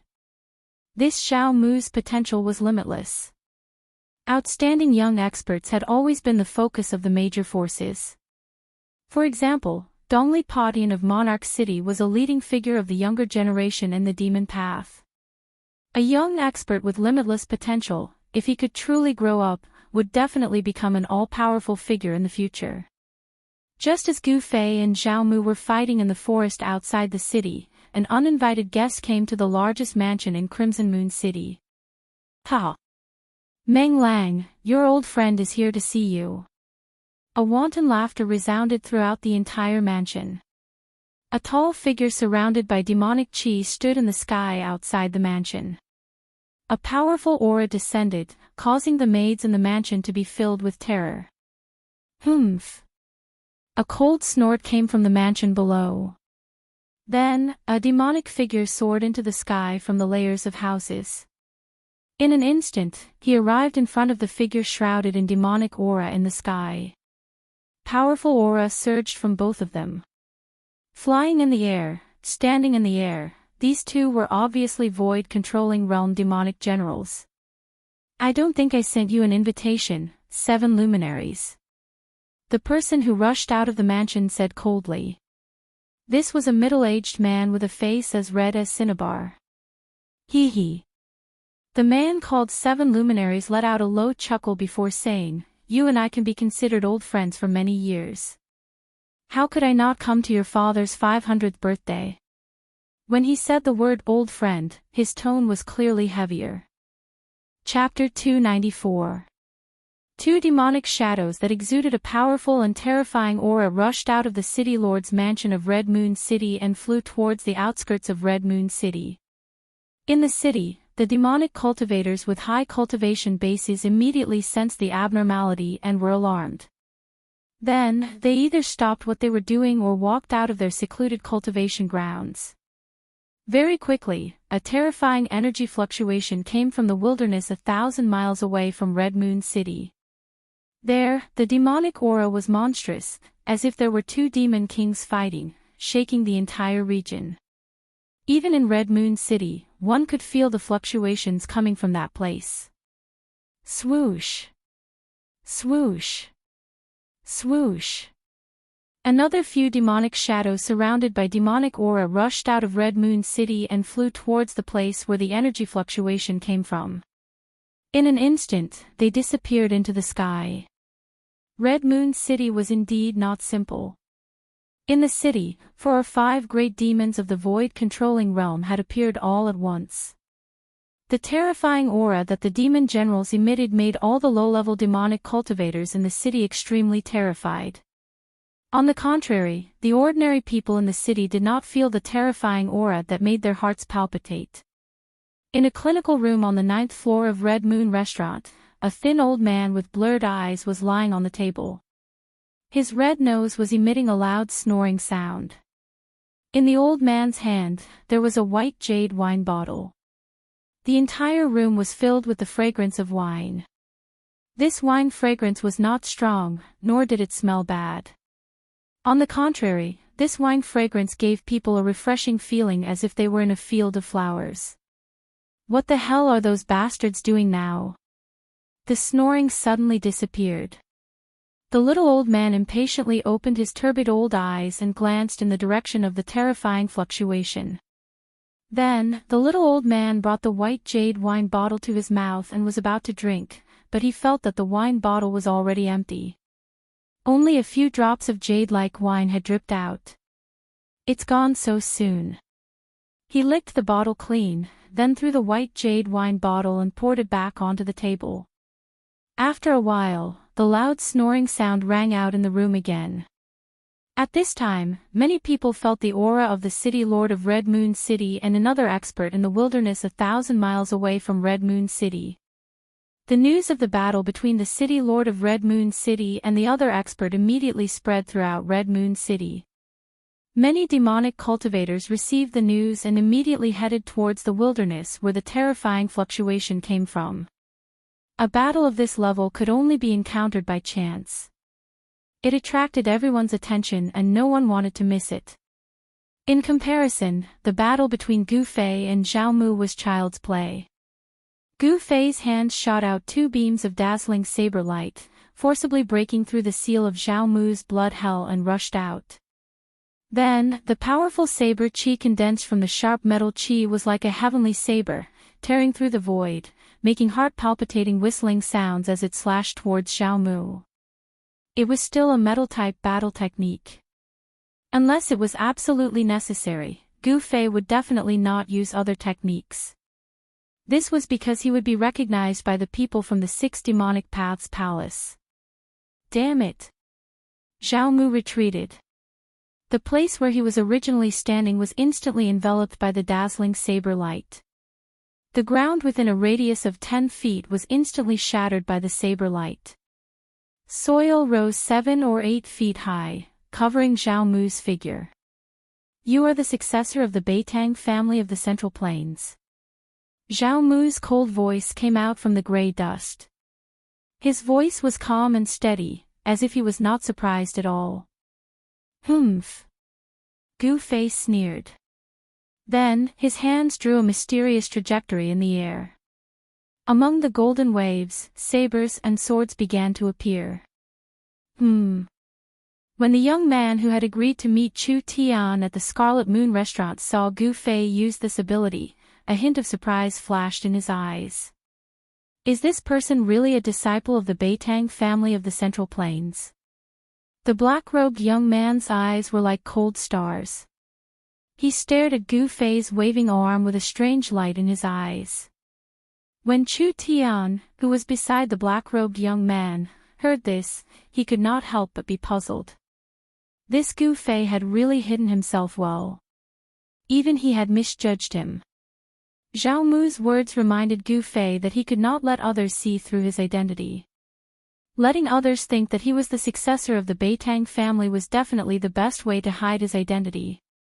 Therefore, Gu Fei immediately began to imitate the techniques of the Beitang family. Gu Fei's techniques were close to the Tao. The source of a martial artist's strength came from the physical body.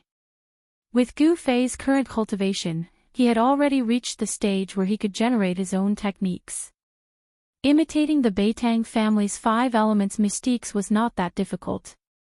As Gu Fei waved his hands, it was as if all the metal-type energy in the world was attracted to him. It gathered around him, forming a golden wave around him. Golden swords and sabers kept appearing around him. They were densely packed and seemed to be endless. They were not real swords and sabers, but were condensed from endless metal elemental power. Golden rays of light illuminated the world. Thousands of swords and sabers gathered together, forming a golden sea of swords and sabers. This shocking scene made the spectators in the distance dumbfounded. Especially those who were on good terms with Zhao Mu, they could not help but break out in a cold sweat for Zhao Mu. You really are a disciple of the Beitang family of the Central Plains. At this time, the dust dispersed, and Zhao Mu's figure appeared. Come, let me see if the legendary 5 elements mystiques are really that powerful. Zhao Mu's expression was somewhat crazy. His right hand was swallowing and emitting a bloody light. The bloody vortex did not disappear. Evil and horrifying fluctuations surged out from his hand. However, Gu Fei found that there was also a strange fluctuation coming from Zhao Mu's left hand. Zhao Mu's left hand was enveloped by a ball of black demonic energy. A vortex formed from the demonic energy spun on his left hand, emitting a horrifying and eerie fluctuation. You are the first person to force me to use 2 domains at the same time. Even if you die in my hands, it will not be in vain. Zhao Mu said ferociously. His eyes were filled with the terrifying light of a wild beast. We still don't know who will die in whose hands. 5 elements mystiques, 1,000 blades, and 10,000 swords. Gu Fei yelled. The metal-type energy was pushed to the peak by him. Then, he decisively attacked. Of course, because he could suppress it, the cultivation that Gu Fei displayed right now was only at the first sky of the ascended realm. However, this kind of strength was more than enough to defeat Zhao Mu. Tens of thousands of swords and sabers shot towards Xiao Mu in an earth-shattering manner. The sabers and swords tore through the void and shrouded in all directions. Such a scene made even the spectators' hearts palpitate. "Come at me!" Xiao Mu roared angrily as his long hair danced in the air. "Dark void, blood purgatory. Let's see how you can break through my dark void purgatory." Xiao Mu yelled crazily. As the blades and swords slashed towards him, his left and right hands suddenly clasped together and formed a strange hand seal. Under the guidance of this hand seal, the blood whirlpool and darkness whirlpool actually started to fuse. The terrifying power of the two domains increased exponentially. The power of the two domains reformed, forming a new domain. A terrifying black whirlpool with a bloody glow appeared in front of Xiao Mu's hand seal. In the blink of an eye, it had sealed the space in front of Xiao Mu.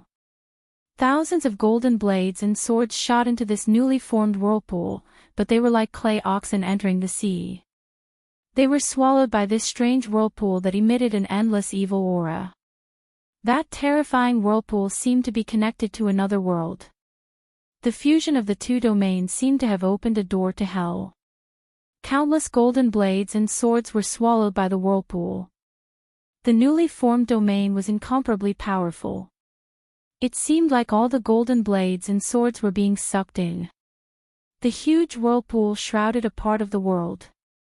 It actually blocked the sea of blades and swords formed by the thousands of golden blades and swords. This scene was beyond everyone's expectations. However, Xiao Mu wasn't having a good time now. It was extremely strenuous for him. The veins on his forehead were throbbing. His clothes were already soaked in sweat. He gritted his teeth and endured. The domain he could control had already reached the limit. The fusion of the two domains was too powerful. If he wasn't careful, he would be devoured by this power. At that time, he would be swallowed by his own domain. Xiao Mu was already riding a tiger and couldn't back down. Even if he wanted to stop now, it would be difficult. It had become a dead end. However, no one knew that Gu Fei's imitation of the Beitang clan's 5 elements divine ability and the mighty Thousand Blades myriad swords technique was just a pretense. Among the onlookers, no one noticed that among the thousands of blades and swords, there was a hazy golden sword shadow. Although this sword shadow was very similar to the thousands of blades and swords, there was something different about it. The thousands of swords and sabers were condensed from the endless power of metal, but the hazy sword shadow mixed in the thousands of swords and sabers was transformed from the metal sword essence of Gu Fei's new domain of 5-element sword essence. Tens of thousands of golden swords and sabers drew golden scars in the void, and the whooshing sound of the sabers and swords piercing through the air was incessant. However, the terrifying and evil vortex in front of them was like a bottomless devil's nest, sucking all the sabers and swords into the vortex and sinking them into the pitch-black devil's nest. However, when the thousands of swords and sabers were about to be completely devoured, Gu Fei knew that it was time for him to make his move. The faint golden sword shadow that lingered around him among the swords and sabers shot out. This was not a sword shadow condensed purely from the power of metal. Instead, it was an indestructible sword intent. It was different from the golden blades and swords that had been swallowed. The faint sword shadow silently broke through the barrier of the terrifying domain in front of it. It directly penetrated the huge whirlpool and pierced through Xiao Mu's right chest. Xiao Mu only felt a chill on his right chest. Before he knew what had happened, he suddenly felt a sharp pain in his chest. His vision darkened and he almost fainted. The condensed power instantly collapsed. The huge whirlpool of death exploded. The violent power that erupted shook the heaven and earth. The area within a radius of several dozen feet was instantly razed to the ground. Chapter 295. No one saw how Xiao Mu was defeated, and he was defeated so abruptly. Perhaps even Xiao Mu himself only saw a faint golden light flash in front of his eyes for an instant, and then his right chest was pierced. The attention of the onlookers had already been attracted by the other great battle that was taking place in the wilderness thousands of miles away from Crimson Moon City. Aside from the few aristocratic family juniors who were on good terms with Zhao Mu, there were only Chu Tian, Mr. Ning, and Chu Tian's black-clothed friend who were watching the battle. The few youths who were on good terms with Zhao Mu didn't leave either. They were shocked to see Zhao Mu defeated in an instant. How could Zhao Mu, who was a devil master, be defeated? Was this practitioner from the Central Plains really so powerful? If even Zhao Mu was defeated, then, wouldn't they be no match for this guy in front of them who was emitting a golden flame-like aura, like a golden god of war? At this time, the few aristocratic children realized that Gu Fei's strength was not weaker than Zhao Mu's. Moreover, he had defeated Zhao Mu, who could be called a cultivation genius among the younger generation of Crimson Moon City. Zhao Mu, at such a young age, had already broken through to the Devil Master realm. It could be said that he was an outstanding figure among the younger generation of Crimson Moon City. Except for Meng Hao, the son of the city lord, no one could stand shoulder to shoulder with him. Gu Fei defeated Zhao Mu. In other words, he had indirectly defeated all the younger generation of Devil Path practitioners in Crimson Moon City, except for Meng Hao. The domain power dissipated, and the terrifying energy fluctuations gradually dissipated. The forest was completely destroyed, and the destruction was very thorough. Within a radius of several hundred feet, not even a single blade of grass was left, and all that was left was sand. Further away, rows of trees fell outwards. Broken trees and scattered leaves were everywhere. It could be seen how terrifying the scene just now was. The power of destruction destroyed everything, including the woodland. After a while, the aristocratic children recovered from the shock and rushed to the place where Zhao Mu fell. They didn't dare to attack Gu Fei. At this moment, they were no longer as arrogant and domineering as they had been in the Red Moon Tavern. When they passed by Gu Fei, they deliberately stayed away from Gu Fei. They were already afraid of Gu Fei. In front of the strong, the weak were nothing at all. The strong could control the life and death of the weak. In the extreme northern demon region, the cruel laws of survival made these people fear the strong, and they would bully and humiliate the weak. It had to be said that the law of the jungle was vividly displayed among demonic cultivators. Ha! Is this the power of the 5 elements? You really live up to your reputation. The black-clothed youth who was on good terms with Chu Tian laughed as he walked towards Gu Fei. Chu Tian and Mr. Ning glanced at each other and then followed. This person. As Gu Fei looked at the black-clothed youth walking towards him, his pupils couldn't help but shrink. He saw that this person's hair was as black as ink, his eyebrows were long, and his eyes were as deep as the abyss. Since Gu Fei entered the extreme northern demon region, this was the first time he had encountered such an outstanding character. However, what really surprised Gu Fei was that this person's cultivation seemed to be higher than Zhao Mu's. Even he couldn't see through this black-clothed youth's depths. Gu Fei didn't feel any hostility from this person. The golden light that lingered around his body gradually faded away. The powerful fluctuations of power also receded like a tide, converging into his body. Ha! Let me introduce the two of you. This is Li Xiao, brother Li. Chu Tian introduced Gu Fei to the black-clothed youth. This was the agreement between him and Gu Fei. In front of outsiders, Gu Fei's name was Li Xiao. The people of the 6 Demon Paths Palace already knew his name. Gu Fei didn't want to attract the experts of the 6 Demon Paths Palace, so he made up a temporary name. Li Xiao. You. Aren't you a disciple of the Beitang family of the Central Plains? The youth was a little surprised. In his opinion, Gu Fei was using the power of the 5 elements.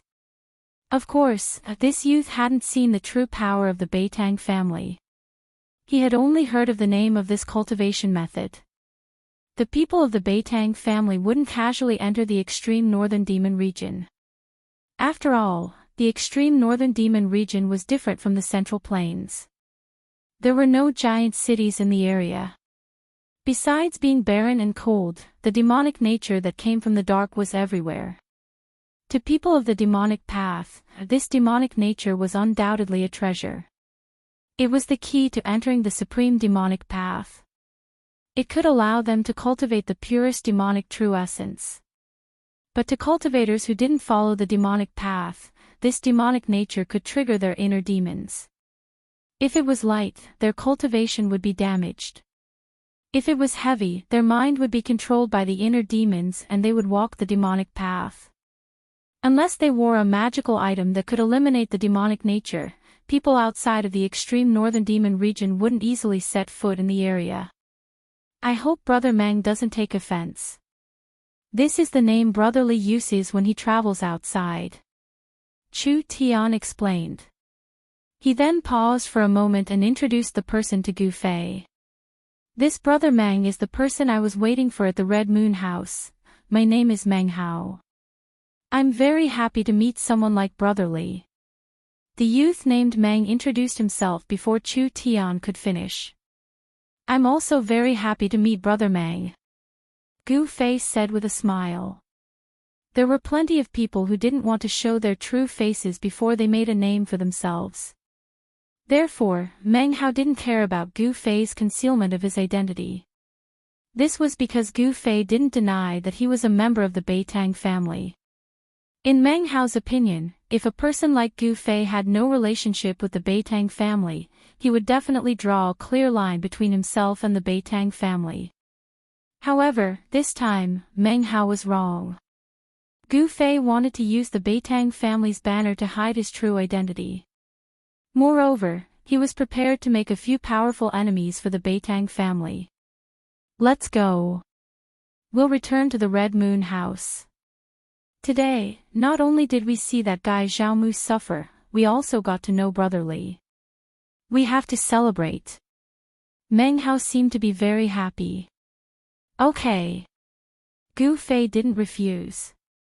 They didn't seem to have any interest in the battle of experts that was happening 1,000 miles away. Instead, they left the forest on the outskirts of the city and headed straight for the Red Moon City Gate. At this time, Zhao Mu was carried out of the dense forest by the disciples of the aristocratic families. His clothes were tattered, his hair was disheveled, and blood was flowing from the corner of his mouth.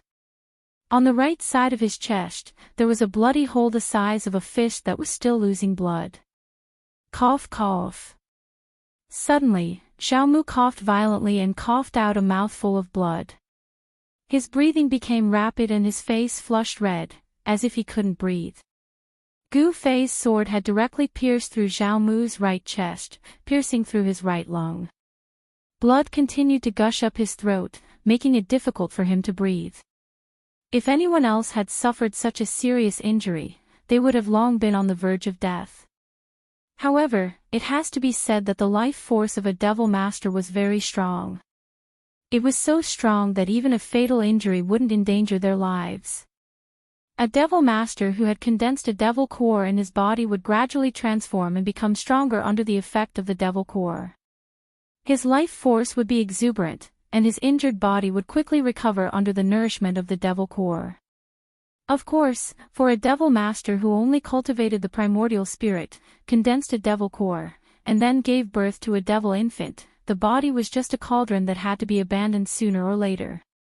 As a result, although the physical body of a devil master devil Dao cultivator had undergone a transformation under the nourishment of the devil core and his physique had improved, it was still not as powerful as Gu Fei's 5 elements martial body, which used his physical body as the source of power. Actually, with Gu Fei's cultivation, if he wanted to kill Zhao Mu, it could be said to be as easy as flipping his hand. However, he didn't want to do so. He didn't want to completely offend the Devil Dao forces in the Red Moon City. He had just arrived at the Red Moon City and didn't know what kind of background these disciples had. If he killed Zhao Mu, it would attract the older generation experts to deal with him, and he would be in a dangerous situation. Gu Fei had some misgivings and didn't kill Zhao Mu. But even so, Zhao Mu's fatality was greatly injured. Even if there were experts to nurse him back, he would still need a period of time to recover. At that time, perhaps Gu Fei would have already left the northern Devil region and returned to the Central Plains. The few youths who were on good terms with Zhao Mu carried Zhao Mu and flew back to the Red Moon City to find someone to treat Zhao Mu's injuries. Of course, those people wouldn't let this matter rest. However, for a moment, they couldn't do anything to Gu Fei. The battle between Gu Fei and Zhao Mu was just a battle between the younger generation. It was very ordinary, but the battle that took place in the desolate land 1,000 miles away from the Red Moon City was a battle between true experts. The desolate land 1,000 miles away became lively. Two devil shadows fiercely fought in the surging devil chi. They fought from the sky to the ground, from the ground to the ground, and from the ground to the ground. They rushed out of the ground and continued to fight. This area shook incessantly. The sky was shrouded by the surging devil chi, and this part of the world seemed to have fallen into darkness. The dark brown earth was covered with cracks and large pits, as if meteorites had fallen to the ground, were scattered all over the dark brown earth. There were people watching high up in the sky, but no one made a move to stop them. Instead, there were people who made a move to seal off the aura that was spreading out. Even further away, there were still devil masters rushing over from the direction of the Red Moon City. But they didn't dare to approach, because in a battle of this level, if they were unlucky enough to be affected, there would only be one outcome, and that was, to be annihilated in a puff of smoke, and have their souls scattered. In the terrifying devil chi that shrouded the sky and earth, the two devil Dao experts were moving as fast as lightning. To the experts of the Red Moon City, they were no strangers. It was a battle between two devil generals of the void-controlling realm. One of them was the Lord of the Red Moon City, Meng Lang. The Lord of the Red Moon City, Meng Lang, was a terrifying devil general. His cultivation base had reached the peak of the 9th heaven of Devil General, and he was only a step away from becoming a sovereign king great devil. And the person fighting with him also had a great background. That person was not only one of the experts of the Devil Palace of the 6 Paths from the Sovereign King's city, but also the third son of the Devil Monarch of the 6 Paths, 7 Luminaries. Chapter 296. The first son of the demonic monarch of 6 Paths, Chu Gu, had invited 7 luminaries. With the help of the void-controlling realm's 7 luminaries, Chu Gu believed that Gu Fei, who was only at the transcending mortality realm, would not be able to escape from 7 luminaries' grasp. 7 luminaries had also arrived at Crimson Moon City. He had battled with the demonic dragon in the Lost Forest for a day and a night. If he hadn't been fighting with the demonic dragon, he would have rushed over to capture Gu Fei when the people from the demonic 6 Paths intercepted Gu Fei in a town. However, 7 luminaries, who was also known as the War Demon, did not seem to be satisfied with the demonic dragon. The moment he arrived at Crimson Moon City, he immediately went to find the city lord, Meng Lang. Crimson Moon City and the demonic 6 Paths demonic palace in the Monarch City had been fighting for many years. Meng Lang and 7 luminaries had fought dozens of times. However, the city lord's cultivation was clearly higher than 7 luminaries. With his cultivation at the peak of the 9th heaven, Meng Lang was able to defeat 7 luminaries every time they fought. Whenever Meng Lang attacked, 7 luminaries would always find a way to retreat. This made Meng Lang very angry. Of course, 7 luminaries was the third son of the demonic monarch of 6 Paths, so Meng Lang did not really want to kill 7 luminaries. Meng Lang was not afraid of the demonic monarch of 6 Paths. Although the demonic monarch of 6 Paths was a monarch-level great demon, his cultivation had reached the terrifying half-demon realm. However, Crimson Moon City also had a trump card, which made the demonic monarch of 6 Paths fearful of starting a war. If the 2 superpowers were to start a war, it would only benefit the other 7 superpowers. This was something that neither Crimson Moon City nor the demonic monarch of 6 Paths wanted to see. However, although the superpowers appeared to be at peace on the surface, they were still fighting fiercely in the dark. Seven luminaries finding Meng Lang was an open provocation. If Meng Lang did not accept the challenge, outsiders would think that Crimson Moon City was afraid of the Monarch City. If Meng Lang were to be a coward, the Meng clan of Crimson Moon City would lose all face. The seven luminaries forced Meng Lang to accept the challenge. Hence, an unavoidable battle occurred. However, this wasn't a battle of life and death. It was a battle to prove who was stronger. The two demonic path powerhouses battled endlessly. Demonic clouds blotted out the skies, shaking the world. Origin energy violently surged, turning the battlefield into a battlefield of destruction. No one dared to approach. Even the devil generals of the same level were watching the battle from afar. No one dared to stop them. No one was willing to provoke these two terrifying experts. Nine nether emptiness, devour heaven and earth. Meng Lang shouted loudly, and the terrifying sound waves even scattered a few gloomy clouds drifting in the sky. The figures that were exuding powerful presences that were watching the battle from afar quickly retreated. Even further away, the Mo Path Shouja below the level of Mo masters that were watching the battle on the ground immediately became restless. Those with low cultivation were directly knocked unconscious. Those who weren't knocked unconscious by the terrifying sound wave also fled far away with pale faces. Then, everyone saw that the surging demonic clouds in the sky rapidly gathered, forming 9 huge black vortex black holes that shrouded the tall demonic figure below. Every black vortex was formed from an endless amount of demonic chi. Rumble. Every vortex emitted a terrifying power that shook the void. It was as if 9 incomparably huge emptiness spaces had appeared between heaven and earth. They swallowed everything between heaven and earth, both tangible and intangible. Even the void seemed to collapse. Behind the 9 large vortexes, there seemed to be a terrifying 9 nether emptiness space that emitted a terrifying aura that caused one's heart to palpitate.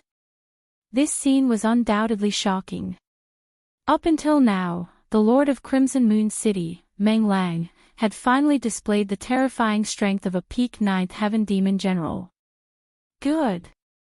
Under the 9 large black vortexes, 7 luminaries stood proudly. His black hair danced wildly in the wind. Facing the 9 large vortexes that shrouded him, not only did he not show any fear, 2 rays of crazed light shot out from his eyes. 7 luminaries' tall figure, under the shroud of the 9 nether emptiness, seemed so tiny. However, it was this tiny demonic figure that erupted with a monstrous energy wave. Then, 7 luminaries roared madly. 7 rays of blood-red light shot into the sky, instantly breaking through the demonic clouds that shrouded heaven and earth, and shot into the dark gray sky. In the dark gray sky, 7 large holes appeared.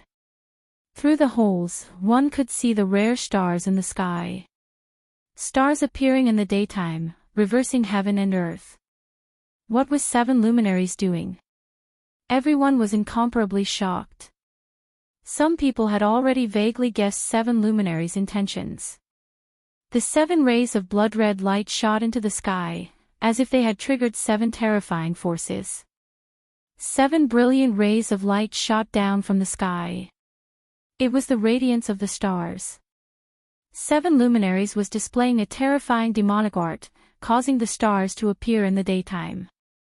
Then, he used the power of the stars for his own use. This was definitely a terrifying divine art of the demonic path. The 7 brilliant rays of light came from 7 bright demonic stars in the sky. As the demonic stars shone in the sky, the 7 rays of light were of different colors. Blood red, dark black, bright yellow, greenish purple. They descended from the sky and entered 7 luminaries' body. All of this happened in an instant. Before the 9 nether emptiness vortexes could devour 7 luminaries, the 7 rays of light had already entered 7 luminaries' demonic body. Roar! 7 luminaries roared madly, his voice shaking heaven and earth. His body seemed to have been injected with an endless amount of demonic energy. His eyes shot out 7 colored demonic light, making him look extremely ferocious. 7 demon stars, appear. 7 luminaries roared at the sky. 7 rays of light immediately rushed out from his body. Each ray of light was as bright as the stars, flickering with 7 different kinds of demonic light. It was as if the 7 balls of demonic nature in the sky had been drawn over by the 7 luminaries. The 7 balls of starlight circled around the 7 luminaries, and a hazy starry sky seemed to appear around the 7 luminaries. The starry sky of the demon domain. Kill. 7 luminaries' battle intent was like a rainbow.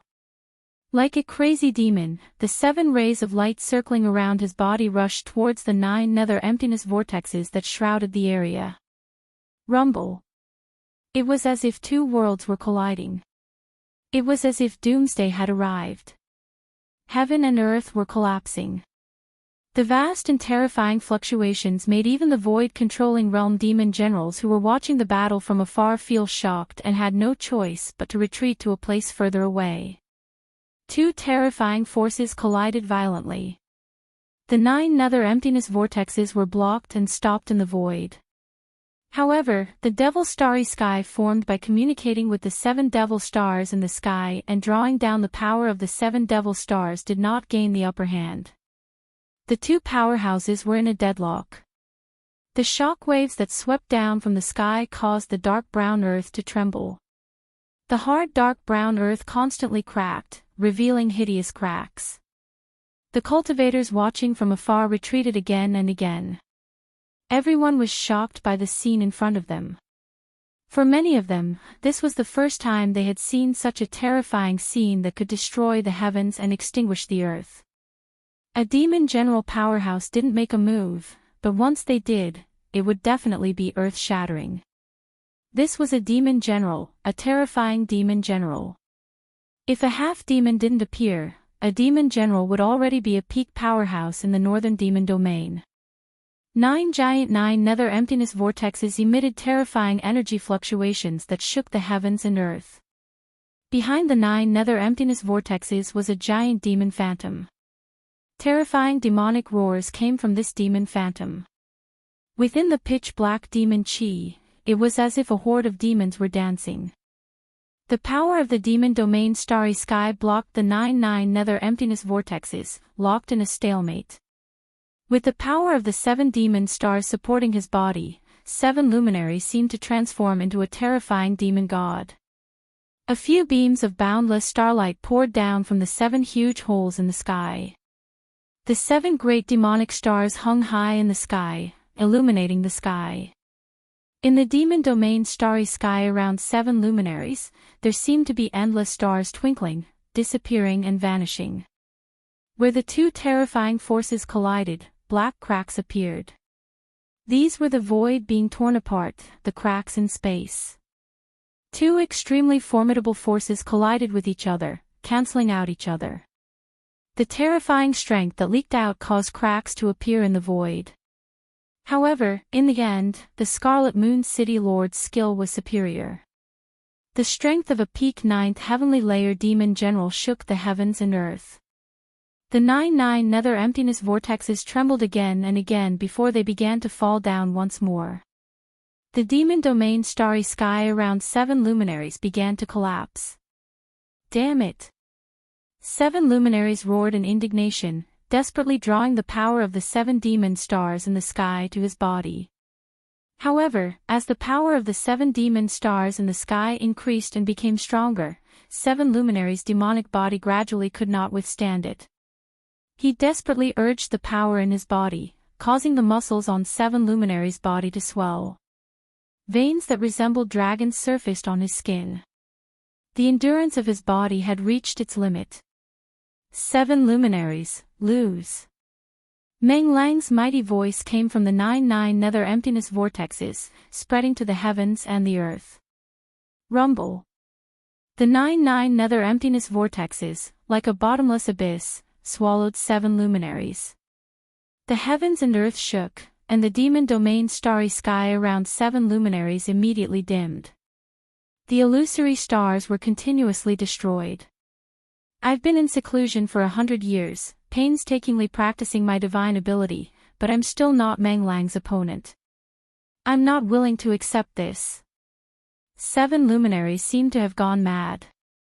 He decisively cut off the power of the 7 demon stars that were descending from the sky. Although 7 luminaries was known as the war demon, he was not a guy with a big head and no brain. Since he knew that he was no match for Meng Lang, he retreated as expected. After cutting off the connection with the 7 demon stars in the sky, 7 luminaries bit the tip of his tongue and spat out a mouthful of blood essence. Then, his body turned into a bloody light as he executed the heavenly demon blood flight escape technique and rushed out of the demon domain starry sky. Meng Lang. The next time we fight, I'll definitely trample you under my feet. 7 luminaries, who had turned into a bloody light, instantly went far away. It was impossible to stop him. At this moment, the demon domain starry sky that was shrouded by the 9 nether emptiness vortexes suddenly exploded. Violent energy surged out in all directions like a raging sea.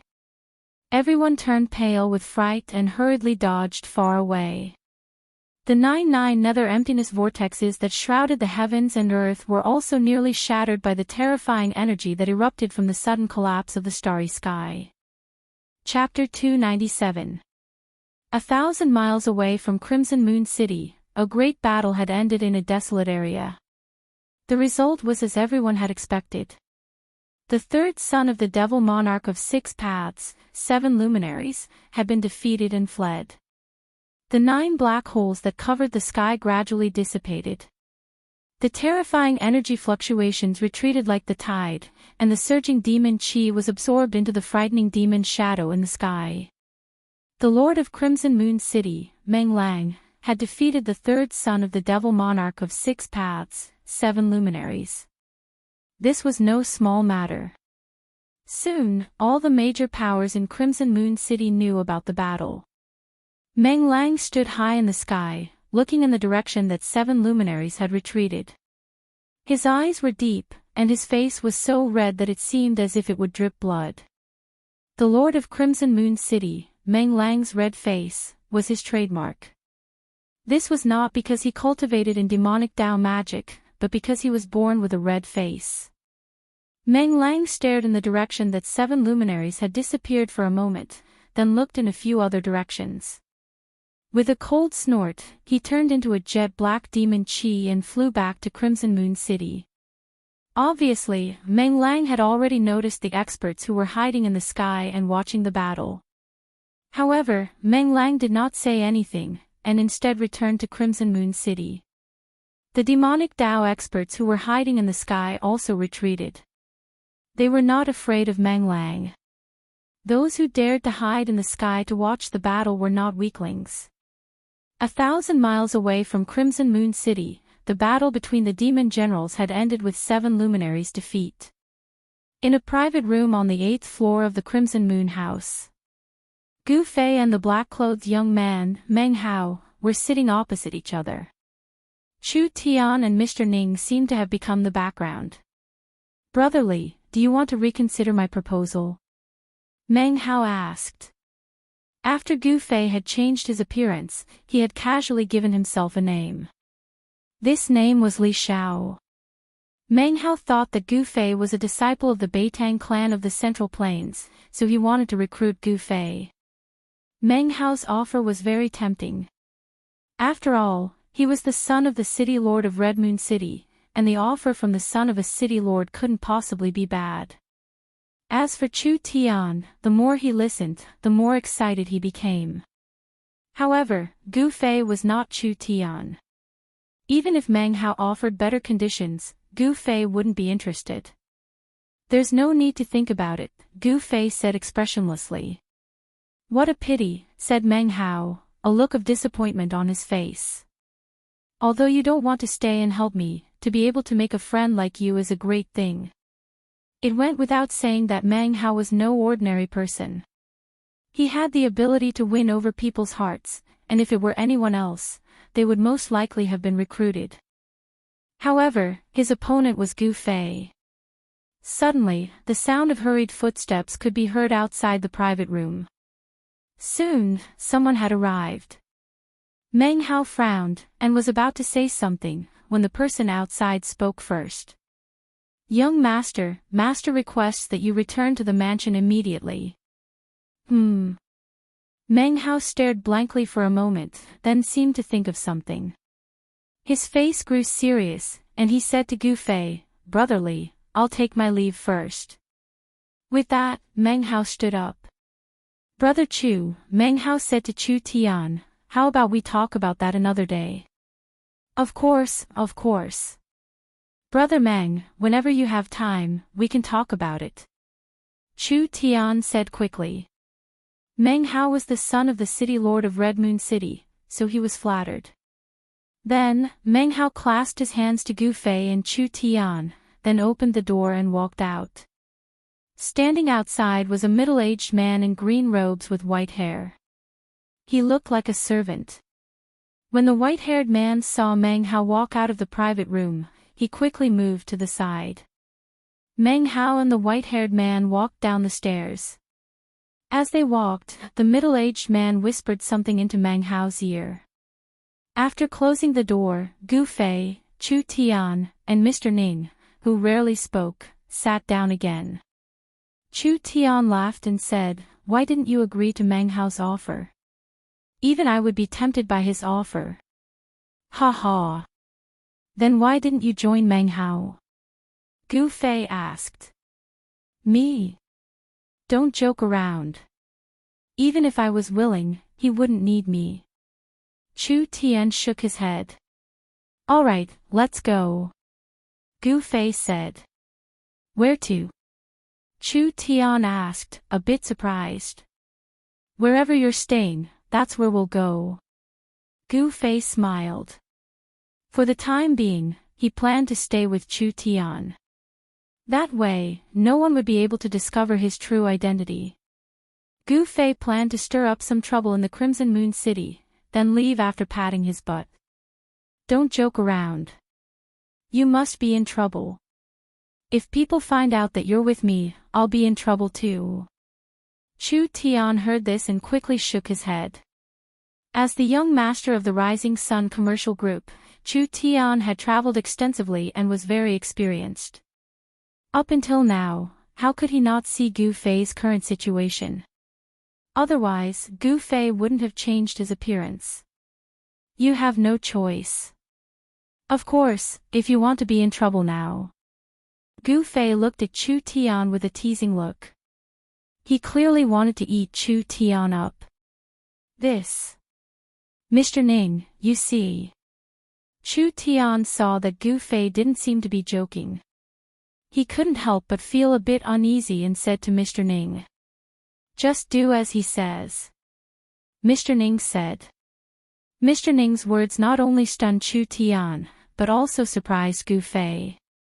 This Mr. Ning didn't reveal anything and gave people a feeling of detachment. This Mr. Ning made Gu Fei unable to see through him. Chu Tian had no choice but to agree. Thus, the three of them paid the bill, left Red Moon Restaurant, and went to the inn where Chu Tian and the others were staying. In Hongyu City, there was the best restaurant and the largest inn. Chu Tian was rich and overbearing, so he booked the best and largest courtyard in the back of the inn. This courtyard had a garden-like structure, a small bridge, flowing water, rockery, and strange stones. Everything that should be in a garden was here. How was this like an inn? It was simply a courtyard with beautiful scenery. The courtyard occupied a large area. After Chu Tian booked it, it became a bit deserted. There were more than 10 people escorting Chu Tian into the northern demon region. Each of them was skilled and not weak. Only in this way could Chu Tian's life be protected in the northern demon region. However, these people usually stayed in the house and didn't go out of their rooms. After returning to where Chu Tian and the others were staying, Chu Tian ran away from Gu Fei like he was hiding from the plague.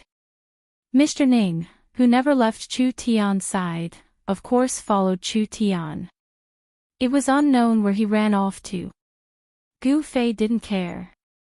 He was too lazy to care about Chu Tian. He believed that Chu Tian absolutely wouldn't dare to reveal his true identity. Chu Tian was very clear on the terrifying consequences of doing so. After walking around the courtyard, Gu Fei discovered that there were energy fluctuations coming from the pavilions hidden in the flowers and plants. Moreover, there wasn't just one. In the courtyard, there were more than 10 auras coming from the pavilions. They weren't that strong. It was obvious that the people in the pavilions were Chu Tian's subordinates. When Gu Fei walked into a pavilion beside a pond in the courtyard, Shua! 2 figures leaped into the courtyard and blocked Gu Fei in the pavilion one after the other. Gu Fei couldn't help but be stunned. He felt a strong energy fluctuation from these 2 people. These 2 people were experts. Moreover, they were experts in the transcending mortality realm. "You're the one who injured Zhao Mu?" The middle-aged man in front asked coldly. "You're from the Zhao clan." Gu Fei already knew about Zhao Mu's background from Chu Tian. Gu Fei also knew that Zhao Mu, who was defeated by him, wouldn't let this matter rest. However, Gu Fei didn't expect that the Zhao clan would actually come knocking on his door so quickly. The 2 people didn't speak anymore. However, 2 cold murderous auras surged from their bodies. The middle-aged man in front emitted a gray, mist-like demonic light. 2 cold rays of light shot out from his eyes, piercing through the demonic light and staring coldly at Gu Fei. A strong energy fluctuation came from behind. That person's body was covered in black demonic energy. These 2 experts had the intention to kill Gu Fei. They trapped Gu Fei in the pavilion. "What is the meaning of this?" Gu Fei said coldly. An obscure energy fluctuation emitted from his body. On his bronze-colored skin, rays of golden light flowed. "I don't mean anything, I just want you to die." The middle-aged man who was shrouded in black and gray demonic light said. At the same time, a great pressure enveloped Gu Fei in an instant. Gu Fei turned pale with fright. This was a very terrifying aura. An unfathomable power sealed the entire space. This was similar to a domain. A kind of divine ability, heaven and earth imprisonment. Gu Fei was shocked to feel that his body was bound. His movements were hindered. He was trapped in a domain. Cold sweat dripped down. Gu Fei knew that he had met an expert. These 2 people were not ordinary. Under their joint efforts, they actually sealed a part of the void. Swish! The black-gray demonic figure instantly appeared in front of Gu Fei. A deathly demonic light shot out from that person's hand and swept towards Gu Fei. Like a bolt of lightning, before Gu Fei could do anything, the death demonic light ruthlessly swept him away. Traces of blood flowed from the corner of his mouth. He was injured in just one attack. It was obvious that the cultivation of these 2 people from the Zhao family was definitely above the 6th sky of the Ascended Realm. Otherwise, they wouldn't have been able to sweep Gu Fei away with such an overwhelming advantage. When Gu Fei was sent flying by the gray figure, the black figure behind him also made a move. A demonic hand emitting terrifying energy shot towards Gu Fei. Both of Gu Fei's hands moved and a golden light shield appeared in front of him. Bang! The black demonic hand slammed against the golden light shield in front of Gu Fei. Without any suspense, the golden shield shattered and Gu Fei was sent flying 20 zhang away like a meteor. With a boom, he smashed a fake mountain into pieces. Chapter 298. Swoosh! A figure shrouded in a dark gray deathly aura instantly appeared before Gu Fei. Chi! A dark gray deathly light shot towards Gu Fei, who was rolling among the rubble.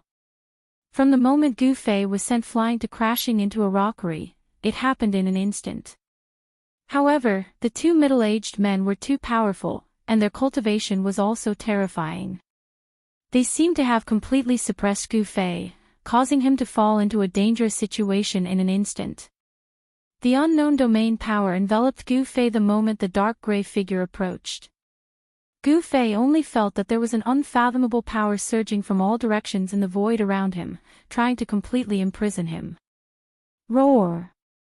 Gu Fei let out an enraged roar as his eyes instantly turned bloodshot. A powerful force burst out from his body, which forcibly broke the seal on his body. In the nick of time, he rolled to the side, allowing the deathly ray to brush past his body and land on the ground. A pitch-black hole immediately appeared on the ground. Gu Fei was almost pierced by that dark gray deathly light. "You're just struggling on your deathbed," the middle-aged man hidden in the thick demonic aura said disdainfully. He then took a step forward and appeared directly in front of Gu Fei.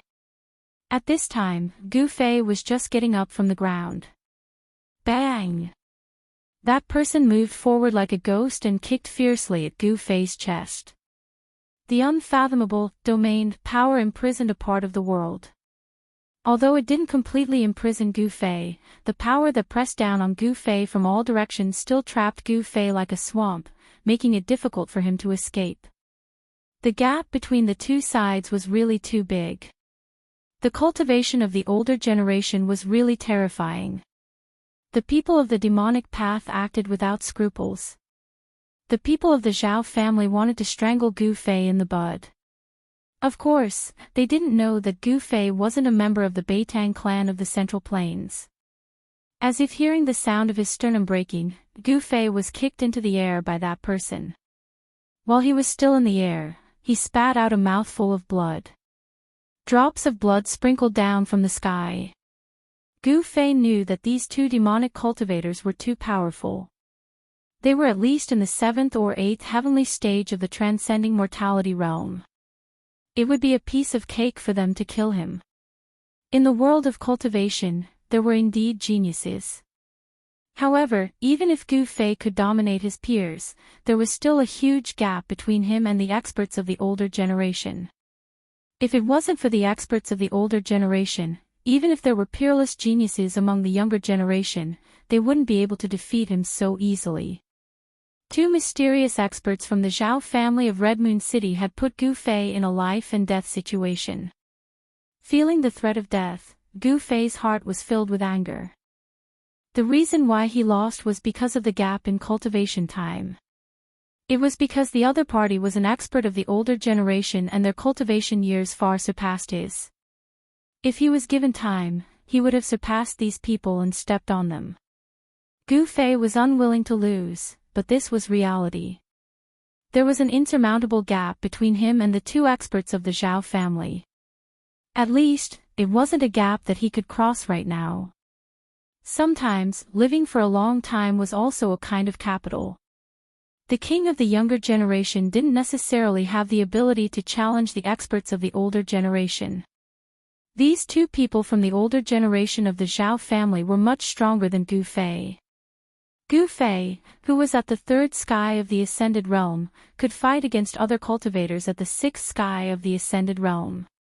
However, the experts at the 7th and 8th sky of the Ascended Realm had their Yuanshan completely condensed and merged with the demon core to create unfathomable spells and abilities. These experts were terrifying. They had already come in contact with Dao, and had unfathomable spells and abilities. The current Gu Fei didn't have the ability to fight against them. The gap between the two was huge, so big that these people could easily kill Gu Fei. Without any hesitation, Gu Fei, who had been kicked away, turned around and ran the moment he landed on the ground. "Want to run?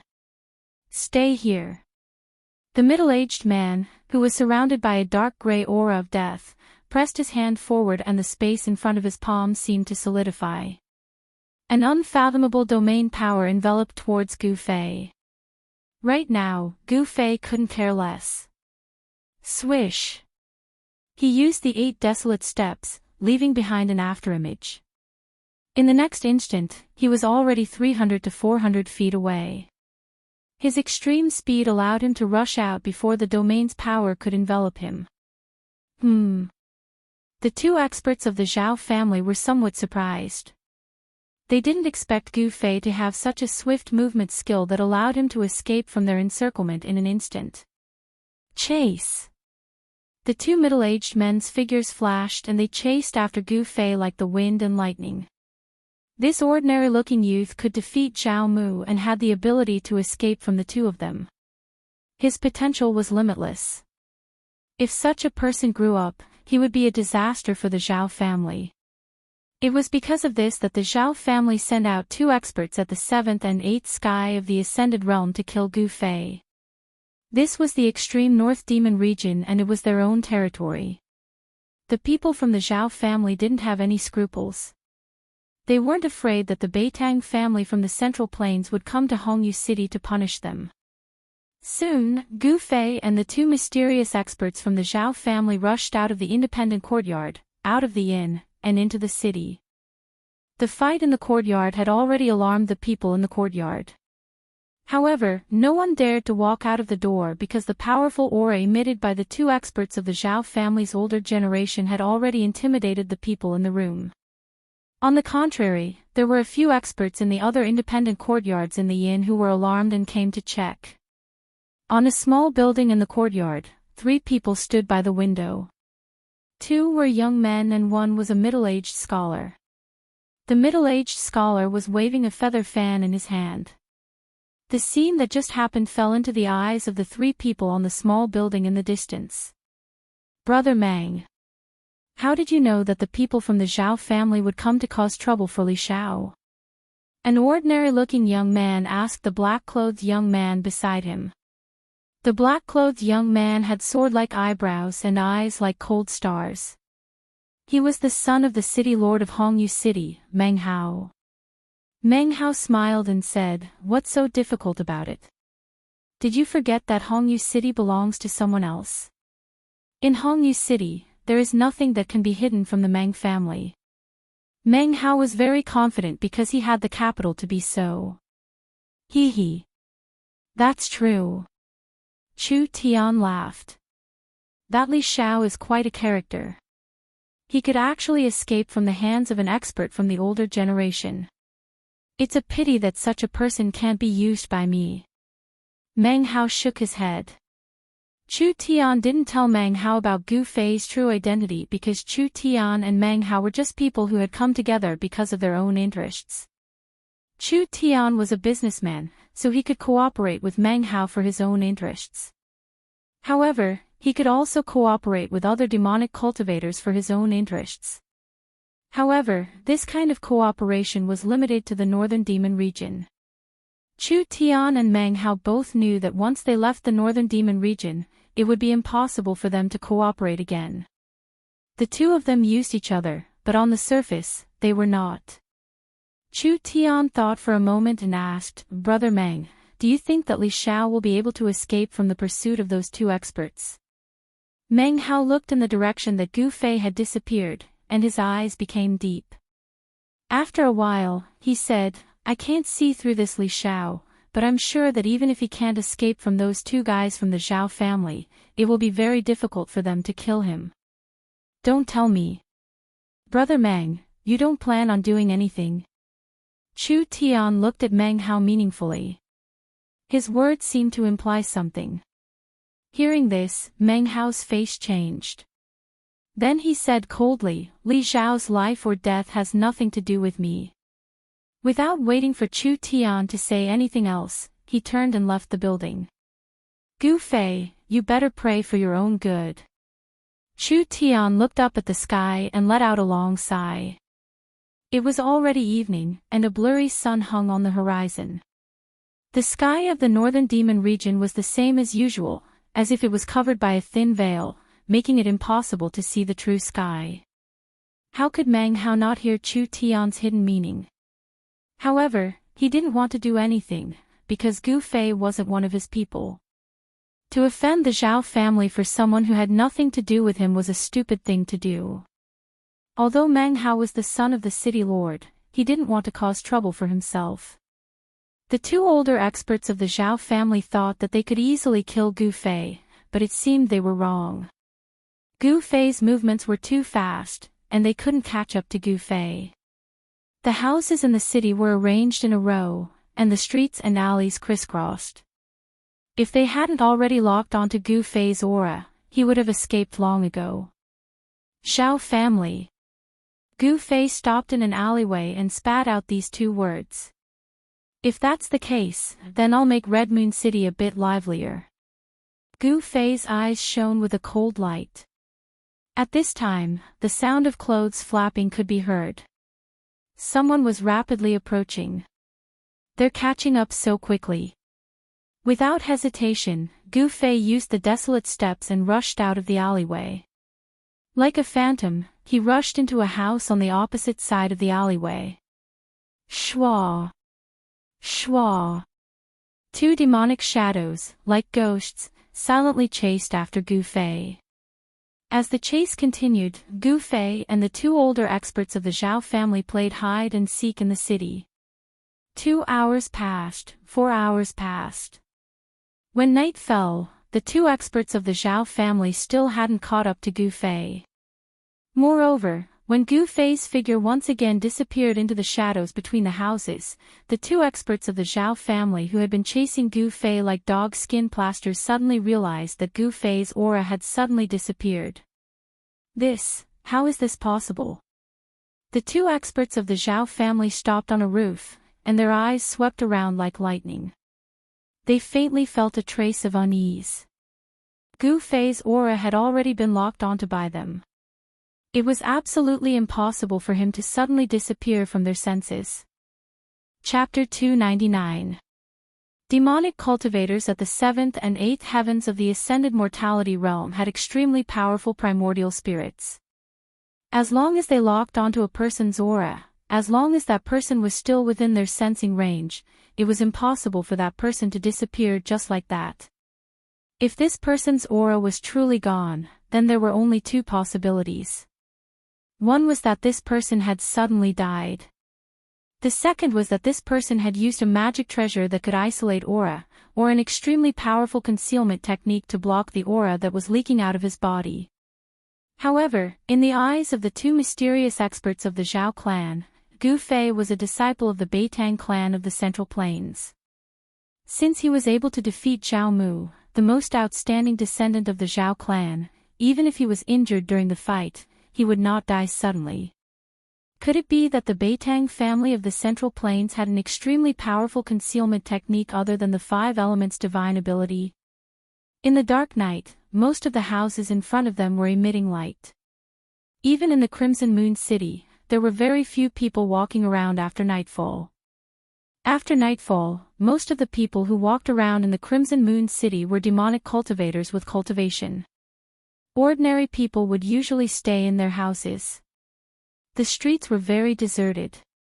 Occasionally, there would be some figures in black rushing past. It was completely different from the lively atmosphere during the day. There was no other way. Even in the Crimson Moon City, there was still danger after nightfall. Ordinary people were too weak for demonic cultivators. Of course, the demonic cultivators in the city would not go too far. After all, those demonic cultivators still needed to recruit disciples from the ordinary people in the city. The people in the city were the resources of the major forces in the city. It was also the biggest capital for these families to pass on their inheritance. No one would start a massacre in the city. Where the hell is that guy hiding? A figure shrouded in a dark gray death chi said in a low voice as he stood on the tallest building in the building. Beside him stood a hazy figure shrouded in demonic chi. He must still be in this area. He must be hiding in a corner. The hazy figure shrouded in demonic chi said coldly. Search again. The figure with a heart-palpitating deathly aura said. Then, the two figures separated and rushed into the houses and pavilions below. The two figures quickly moved through the streets and alleys. The aura of death and the terrifying demonic chi caused the residents of this region to tremble in fear. The two experts of the Zhao clan didn't even bother to conceal their powerful auras. In the distance, someone was secretly spying on what was happening here. The Zhao family had sent out 2 great experts to hunt down Gu Fei, which had already been noticed by several major forces in the city. Outrageous! Where the hell is that guy hiding? The figure shrouded in death qi walked out of an alley. Another figure surging with ink-like demon qi rushed out of the houses and returned to the highest pavilion. 2 terrifying divine lights shot out from the demonic aura, sweeping in all directions. However, he still didn't find anything. The young expert from the Beitang clan seemed to have disappeared into thin air. He was shocked to find that he couldn't sense any aura in the void. However, at this moment, an unforeseen event occurred. The figure shrouded in death aura outside the alley did not notice at all that a hand had reached out from the darkness behind him. A dim golden sword shadow silently appeared from the hand that had reached out from the darkness. Then, in an instant, it shot towards the figure shrouded in death qi at the entrance of the alley. There were no energy fluctuations or auras. It was as if the blurry golden sword shadow was traversing through another world. The expert from the Zhao clan didn't notice anything strange behind him at all. He wanted to meet up with his companion on the pavilion. However, at this moment, the golden sword shadow silently pierced through the layer of death qi outside his body. That master instantly became alert, but it was already too late. The golden sword shadow was as fast as lightning, piercing through the deathly aura around his body. Only then did he realize that at such a close distance, it was impossible for this master to dodge. The expert of the Zhao family was scared out of his wits in that instant. Before he could do anything, that blurry, faint golden sword shadow pierced through his abdomen with a puffed sound. How is this possible? Behind me, in the alley, there's no one. The moment the expert from the Zhao clan was pierced through his abdomen, the light in his eyes disappeared. It was as if all the strength in his body was pouring out from the bloody hole in his abdomen. The person who had sneakily attacked him from behind was clearly aware of the weakness of the Devil Dao cultivators. When the illusory golden sword shadow pierced through the Zhao clan expert's abdomen, it also shattered the devil core in his body. Devil Dao cultivators were the same as Taoist cultivators. The devil core was condensed in the dantian of Devil Dao cultivators, while the Taoist core was condensed in the body of Taoist cultivators. There was no difference between the two. They walked the same path. The only difference was the nature of the power. One cultivated righteousness, while the other cultivated the most evil and evil power to kill all living beings. The expert from the Zhao clan didn't die. Instead, he staggered forward. The person behind him walked out of the dark alley and was about to give him a fatal blow. However, at this moment, the other expert from the Zhao clan who was standing at the top of the pavilion had already noticed something strange. He immediately rushed over like a cloud of black smoke. The person who walked out of the alley quickly retreated back into the alley. Swoosh! A figure shrouded in devil qi instantly appeared at the entrance of the alley. He reached out to support the middle-aged man who was on the verge of collapse. At this moment, the middle-aged man who had his abdomen pierced and his devil core destroyed, the layer of heart-palpitating death qi around him had already dissipated. What's wrong with you? The devil qi surged. The devil shadow in the devil qi emitted a strong energy fluctuation. 2 beams of divine light shot out from the illusory figure and scanned the surroundings. Be careful, he's nearby. The seriously injured expert from the Zhao clan said in a trembling voice. His strength seemed to have been completely drained. His originally black hair gradually turned snow-white. Just a moment ago, he was a Devil Dao cultivator with profound cultivation. Now, he had turned into a white-haired old man. His skin also quickly lost its luster, lost its elasticity, and wrinkled. After the Devil Dao expert from the Zhao clan had his devil core destroyed, he rapidly aged, as if he had been deprived of endless vitality. He became a weak old man. He's nearby. Did he hurt you? How is this possible? The expert from the Zhao clan who was supporting the old man was shocked. At the same time, he couldn't believe it. His sharp gaze swept around, but he couldn't find any trace of Gu Fei's aura. In the void, there were no residual fluctuations of the power of metal. I didn't see wrong, that's a golden sword shadow. The old man said in a trembling voice. He was weak.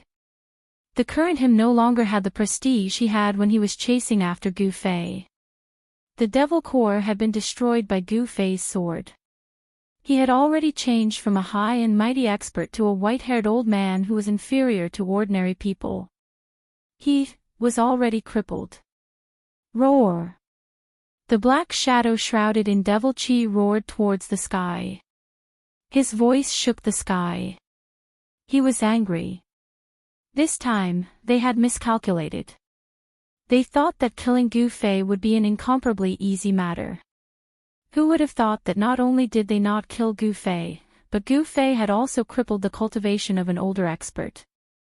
The residents of this area, under the roar of the devil shadow, were terrified. Let's go back first. The devil shadow roared fiercely on the deserted street. Then, he grabbed the arm of his companion who had already turned into an old man, soared into the sky, and quickly left the area. The enemy was in the dark, they were in the open, and one of them had already been crippled. The current situation was very disadvantageous for the two older experts of the Zhao clan. They decisively retreated. And after Gu Fei's attack succeeded, he immediately fled. A silhouette silently traversed through the layers of houses. An unfathomable power isolated this person's aura, as if he had jumped out of this part of the world. It had to be said that the Red Moon City was an incomparably huge city. From the west of the city, Gu Fei passed through countless streets and alleys. With his speed, it took him an hour to arrive at the east of the city. He leaped into an abandoned house. The location of this house was very remote, and there were very few people around. The abandoned courtyard was overgrown with weeds. The broken doors and windows swayed in the wind, making creaking sounds. Creak. The surroundings were very quiet, so quiet that it made people feel a sense of oppression. Gu Fei did not enter the house. Instead, he sat down under a withered tree in the courtyard in front of the house. The brief exchange with the two experts of the Zhao clan made him feel the threat of death. Under the internal inspection, Gu Fei discovered that his sternum, which was glowing with a faint multicolored glow, was not only covered with cracks, but even his internal organs were injured by the kick of the Zhao clan expert. Withdrawing his divine sense from his body, Gu Fei opened his eyes. Then, he took out a vermilion spirit herb from his storage bag and chewed it and swallowed it. Gu Fei only felt a warm current flowing down from his throat. Between his chest and abdomen, he suddenly felt warm, as if he was soaked in warmth, and the pain was greatly reduced. Gu Fei immediately operated his mysterious technique, guiding the medicinal power to the injured parts of his body. At the same time, the huge life force contained in his body was also released in the vibration of his muscles, bones, and flesh. The cracks on his sternum were healing at a speed visible to the naked eye. The clotted blood in his internal organs was also forced out of his pores by the cleansing of life force. From the beginning to the end, the purple mark between Gu Fei's eyebrows had been gently vibrating, releasing a vast amount of inner space energy that enveloped Gu Fei's body, isolating him from all the strange fluctuations that were produced when he circulated his energy to heal his injuries. Chapter 300. In an abandoned courtyard in the east of Hongyu City, Gu Fei sat cross-legged under a withered tree as he circulated his Xian Qi to heal his injured body. With his cultivation at the peak third sky of the ascended realm, he had trained his bones to the point that they were as tough as steel. He was strong enough to fight against magic treasures of cultivators at the same level as him. However, demonic cultivators at the seventh and eighth sky of the ascended realm were extremely powerful. They were at least 4 or 5 heavens higher than him. The current Gu Fei still couldn't fight against such a powerful opponent. The kick from the Zhao clan's older generation expert was so powerful that not only did it shatter his sternum, but it also penetrated his internal organs, causing his internal organs to be shaken violently. Under the tree, rays of spiritual light flowed on the surface of Gu Fei's body. This was the origin energy of a cultivator. It originated from the flesh and flowed out. The 5 elements resonated with each other. Gu Fei seemed to have escaped into the world around him. He didn't dare to connect with the world and use the power of the 5 elements to heal his injured body. This was because if he did, it would be easy for the experts in the city to sense the ripples of energy between heaven and earth. There was no lack of experts in Hongyu City. Those true experts could even sense the slightest ripple of energy in the air and find the source by following the ripple. This was also the reason why Gu Fei had to consume a spiritual herb. The purple mark between his eyebrows appeared, and the space energy within the inner space spread out like ripples of water from the vertical mark between his eyebrows. Under the cover of the power of the inner space, Gu Fei seemed to have jumped out of the 3 realms. Although he didn't enter the inner space, it was as if he was inside it. His aura and energy fluctuations were completely isolated, sealed in the void around him, unable to benefit in the slightest. Just now, he had used this ability to successfully ambush the elder from the Zhao family. Under the cover of the inner space, not to mention cultivators at the Ascended Realm, even those at the Void-controlling realm who had a basic understanding of Tao, wouldn't be able to sense Gu Fei's existence. This skill that came from Gu Fei's inner space was more useful and powerful than any concealment technique. This was a skill that only those who had opened up their own inner space could have.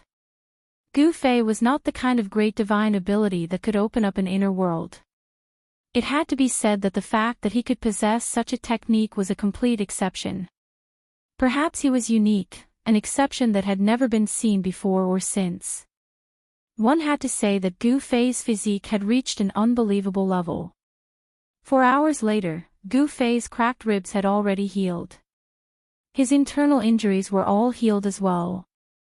Wave after wave of powerful energy washed through his flesh, blood, tendons, and bones, causing Gu Fei to feel as if he was cast from steel, giving off a powerful pressure. The medicinal power of the spirit grass was completely absorbed by his body and transformed into a huge amount of energy that was stored in his body. Looking inside himself, he could see that every inch of his flesh and blood, every piece of his muscles and bones, was emitting a faint 5-colored glow. His cultivation seemed to be purer than before he was injured. However, his cultivation didn't break through because of this. He was still at the peak of the 3rd sky of the Ascended Realm. When can I break through to the 4th sky of the Ascended Realm? Gu Fei opened his eyes and stood up from under the tree. He habitually lifted his head to look at the sky, only to find that there was no starlight in the dark sky. He couldn't tell the time at all. If it was in the central plains, he could use the strength of the starlight and the position of the moon to tell the approximate time. However, in the extreme northern demon region, this method didn't work. In the extreme northern demon region, seeing the stars and the moon was a luxury. It's time to find some trouble for the Zhao family. Gu Fei muttered to himself. A sharp light flashed in his eyes and the entire deserted courtyard suddenly lit up. Then, Gu Fei's figure disappeared into the darkness. The deserted courtyard seemed so quiet and desolate in the darkness. The night wind blew and the broken doors and windows made creaking sounds. In this dark night, it was especially creepy. After daybreak, the various demon sects in Hongyu City were in an uproar. Some people found high-level cultivators lying on the streets or dead in their residences.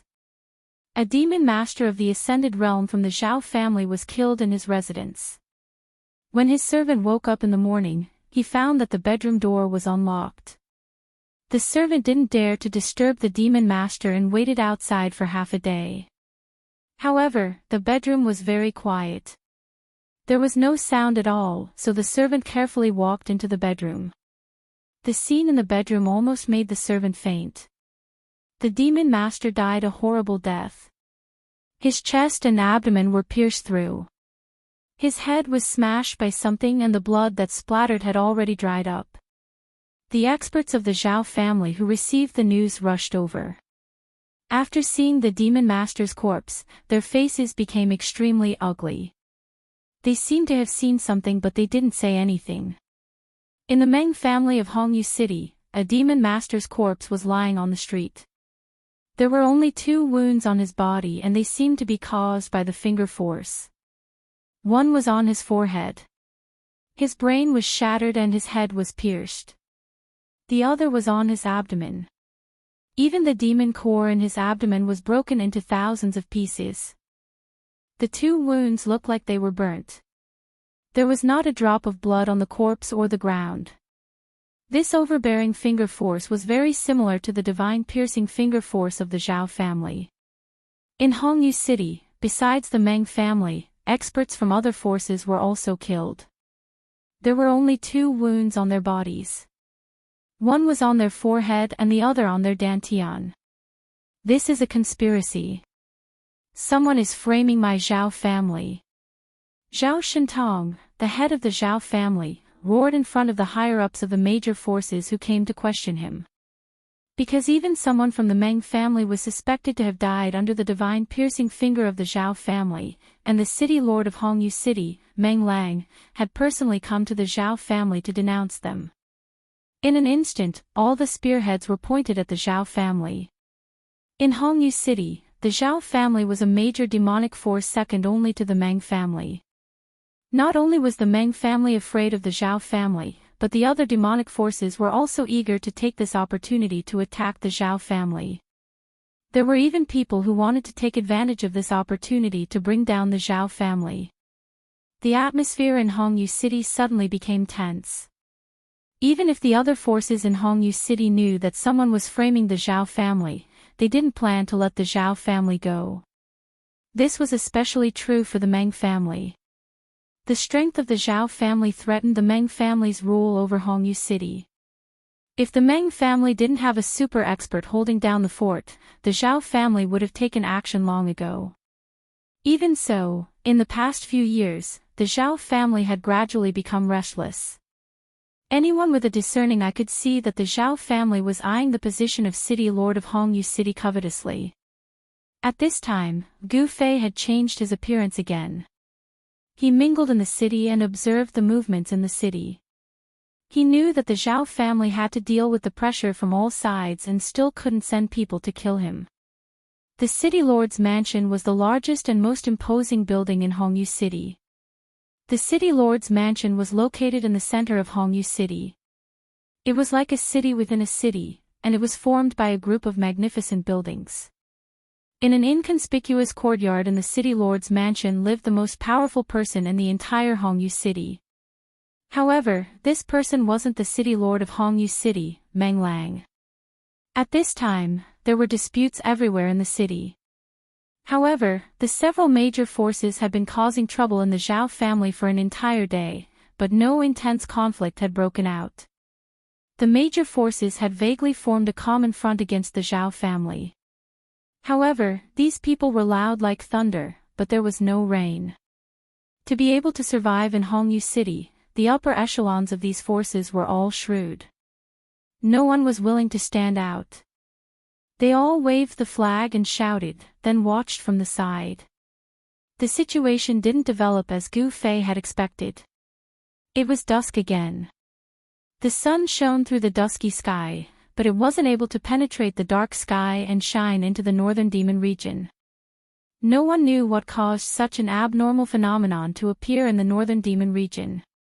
Some people said that in order to understand why the northern demon region didn't see the light of day, they would have to trace it all the way back to when the northern demon region was formed.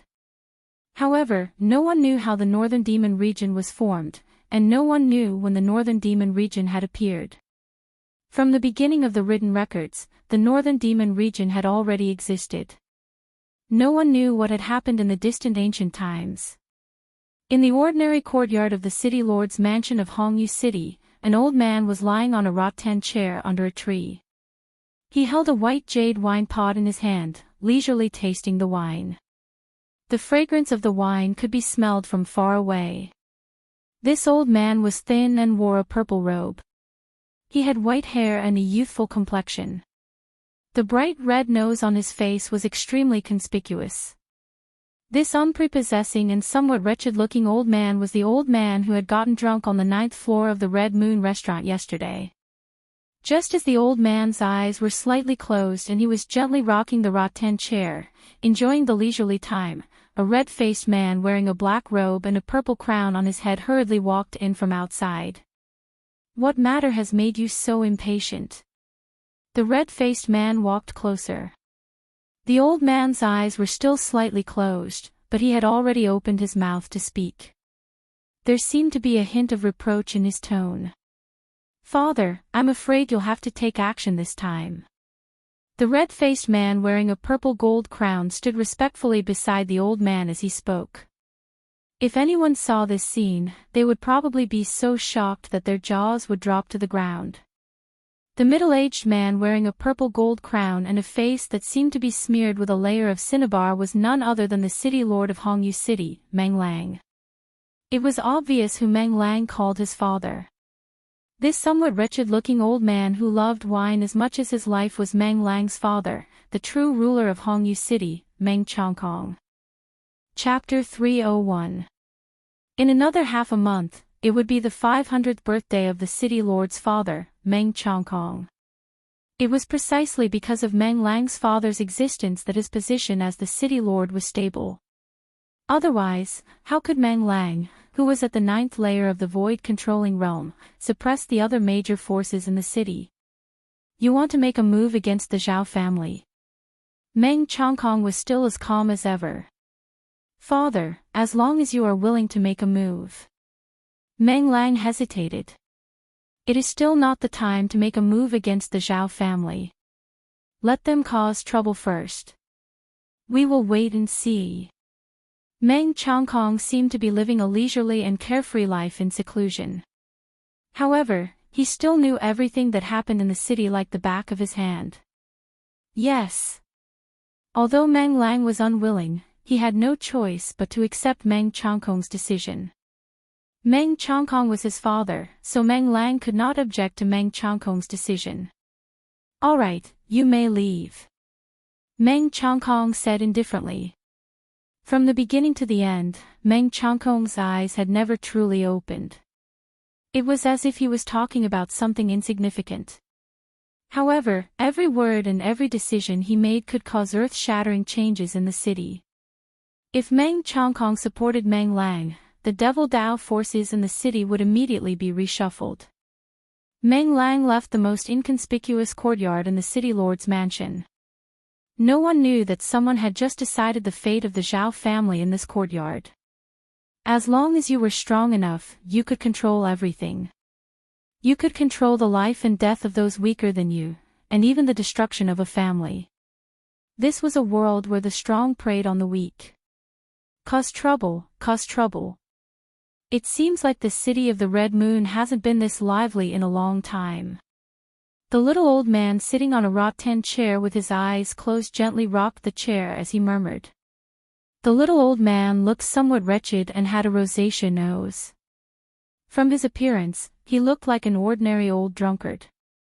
No one would have thought that this little old man was the true ruler of the city of the Red Moon. As night fell, darkness once again enveloped the world. The night in the northern Devil region was even darker than the other places in the Tinglong continent. This referred to the darkness in the light, because there were no stars or moon in the sky, only cold and desolate. Gu Fei, who had changed his appearance, did not look for Chu Tian again, because at this time, there was definitely someone watching Chu Tian's every move. Last night, after he had fully recovered from his injuries, he killed a few transcending mortality stage demon cultivators. He even killed someone from the Meng clan. The hands of these demonic path cultivators were stained with endless blood. They had stepped over the corpses of others in order to reach their current cultivation and achievements. Gu Fei would not be lenient towards these demonic cultivators who exuded an incomparably intense killing intent and an incomparably evil aura. Exterminating them was the same as eliminating a scourge for the common people. Demons had always been the greatest enemy of the world. After nightfall, Gu Fei went to an ordinary restaurant in the east of the city. He ordered a few dishes and drank by himself while listening to the customers in the lobby talking loudly. What happened last night did not affect the lives of the ordinary people in the city at all. It was as if the matters of the city's cultivation world had nothing to do with these ordinary people. Gu Fei realized that the residents of Hongyu City were no different from the people of other places in the Tinglong continent. Cultivators and ordinary people were simply people of two different worlds. Gu Fei had already completely concealed his aura and completely suppressed the power in his body. In the eyes of outsiders, he was just an ordinary person. Changing his appearance was just another adjustment of his muscles, bones, and flesh. With his current cultivation, as long as he wanted to, he could change into any appearance. Moreover, this was not a disguise technique, nor was it an appearance created by magic. It was the movement of muscles, and no one could see through it.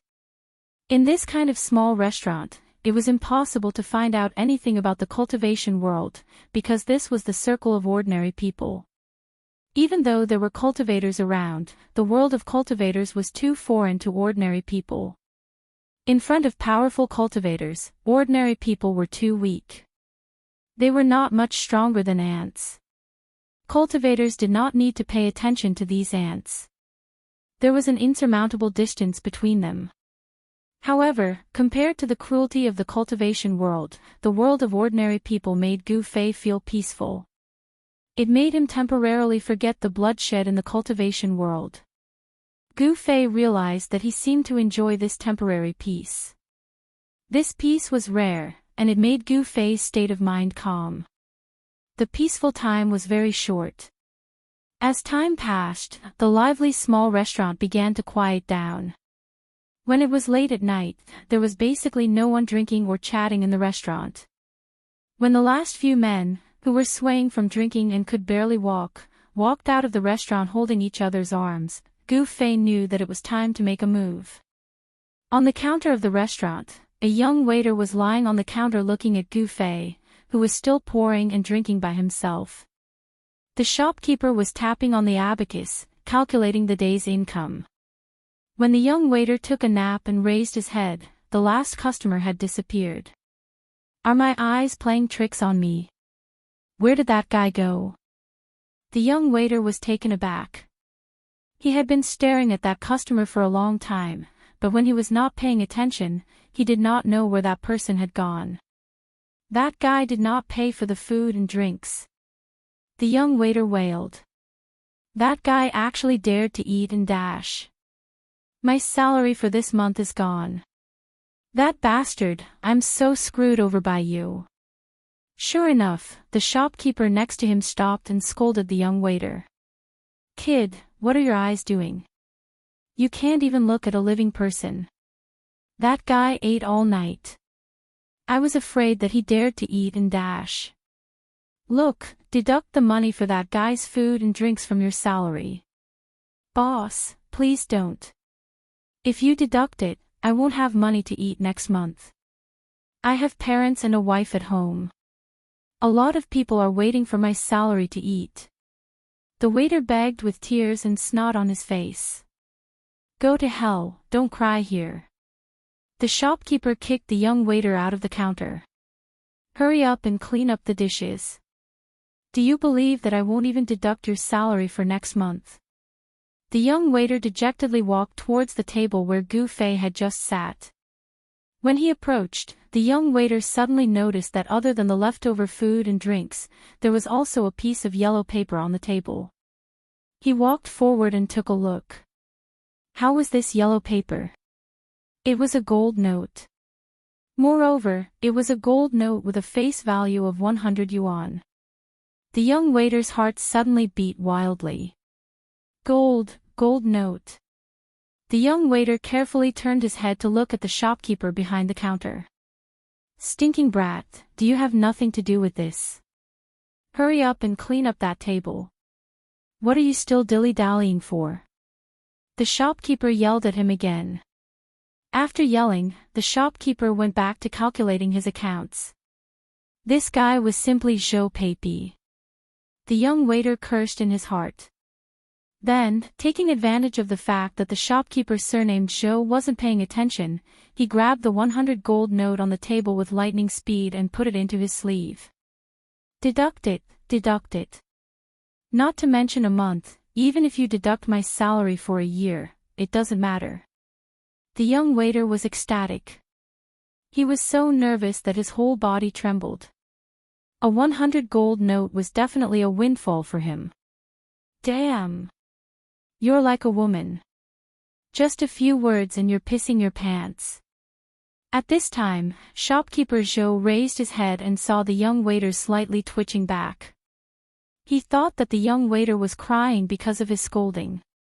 There weren't many people on the street. Occasionally, he would see someone, but those people would just pass by in a hurry. Lanterns hung on both sides of the street. The dim yellow light illuminated the street.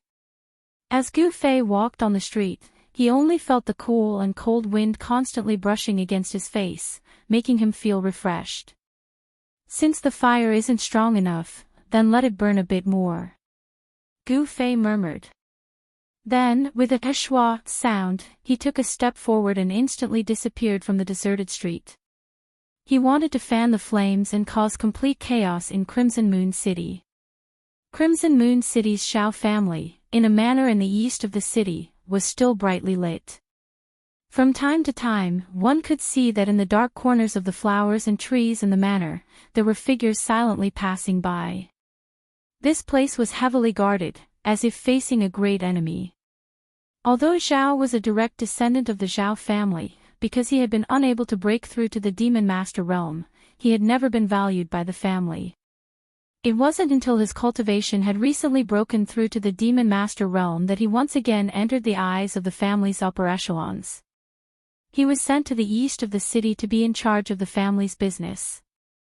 The east of the city wasn't the Zhao family's sphere of influence. Because of the assassination that shocked the entire cultivation world of Crimson Moon City last night, all the major forces in the city were pointing their spears at the Zhao family. This made Zhao, who was on the periphery of the Zhao family's power, very uneasy. Zhao transferred all the manpower that could be mobilized to the manor to protect himself. He also invited his uncle, a demon master of the sixth heaven, to sit in the manor. He arranged for his uncle to stay next to him. Zhao was undoubtedly very afraid of death. It wasn't easy for him to have the day to make a name for himself. He hadn't had the chance to show off his skills and realize his ambitions. Of course, he didn't want to die. With a demon master of the sixth heaven, Zhao was relieved. However, he never thought that even though his manor was heavily guarded, and there was a demon master of the sixth heaven next door, someone would still silently appear outside his door. The intruder was like a ghost, suddenly appearing outside his door. Without a sound, he directly broke open his door and strode in. Who is so bold as to dare break into the Zhao family's place? At the moment when the person smashed the door, an angry shout came from the next room. Then, with a bang, someone directly smashed the door and rushed out of the next room. Chapter 302. A hazy demonic shadow silently broke into a manor of the Zhao family in the east of the city. All the sentries in the manor were useless. No one noticed the figure shrouded in thick demonic qi. That person appeared directly outside the door of the manor's owner, Zhao Hai's room. Suddenly, he smashed the door and strode in. Just as that person broke into Zhao Hai's room, the room next to Zhao Hai's room suddenly erupted with a terrifying and evil aura. A person rushed out with a roar. Die! The expert that rushed out of the room directly attacked the person that broke into Zhao Hai's room. The expert raised his hand as a demon dragon rushed out. Then the demon dragon charged towards Zhao Hai, baring its fangs and brandishing its claws. There was no superfluous words. In this critical period, anyone who broke in must be killed. Humph! That person sneered. He didn't turn around, but waved his hand behind him. A mass of demonic qi immediately rushed out to meet the demonic dragon. Within the demonic qi, there was a powerful fluctuation that made people's hearts palpitate. Vaguely, one could see a fist-sized demonic stone smashing into the dragon's ferocious head. Pang! The demonic stone directly smashed the dragon's head, turning it into a mass of demonic qi and dissipating into the void. Moreover, the demonic stone didn't stop. The dragon's head exploded, and the dragon's body was smashed into a mass of turbulent demonic qi. The expert of the Zhao clan, who was at the 6th layer of the Devil Master, was shocked. The fist-sized devil stone seemed to possess an unstoppable power. After destroying the demonic dragon, it was still like an ancient demonic mountain, emitting endless demonic energy as it flew towards him. He felt danger. Without any hesitation, he turned into a demonic shadow and quickly retreated. At this time, in Zhao Hai's room, there was a scream of despair and unwillingness. Then, with a bang, the whole room suddenly exploded.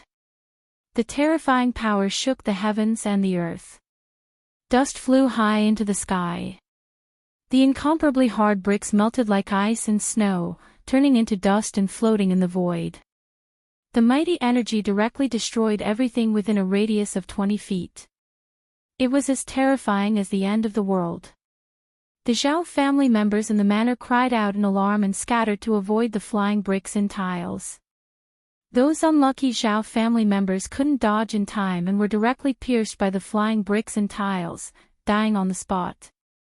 Those who hadn't broken into the Demon Master realm didn't have a demonic core condensed from demonic energy. Although they were stronger than ordinary people, if they were fatally injured, they would still die. Zhao Hai. The 6th heavenly layer Demon Master roared. Even with his cultivation, he was sent flying dozens of feet away by this sudden burst of violent energy. His clothes were torn and tattered, and he looked like a beggar. He was in a sorry state.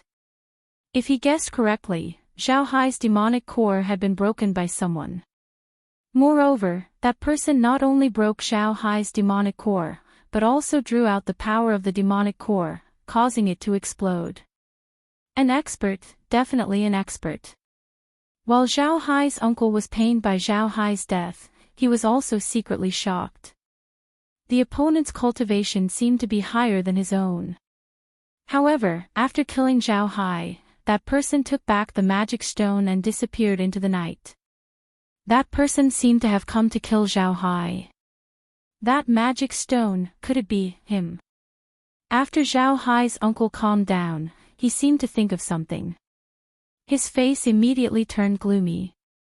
Among the demon masters, there was only one person who used a magic stone as a weapon. It was the stone demon of the Hexagon Demon Palace. All of this, could it be a plot by the Hexagon Demon Palace? Thinking of this, Zhao Hai's uncle couldn't help but break out in a cold sweat. Then he hurriedly left. He had to immediately report this important discovery to the upper echelons of the family. From all the signs, it seemed that the Hexagon Demon Palace really was behind this, sowing dissension and causing conflict between the major powers of Crimson Moon City. This was a method to weaken Crimson Moon City's strength. Several powerful divine senses swept over the manor in the east of the city.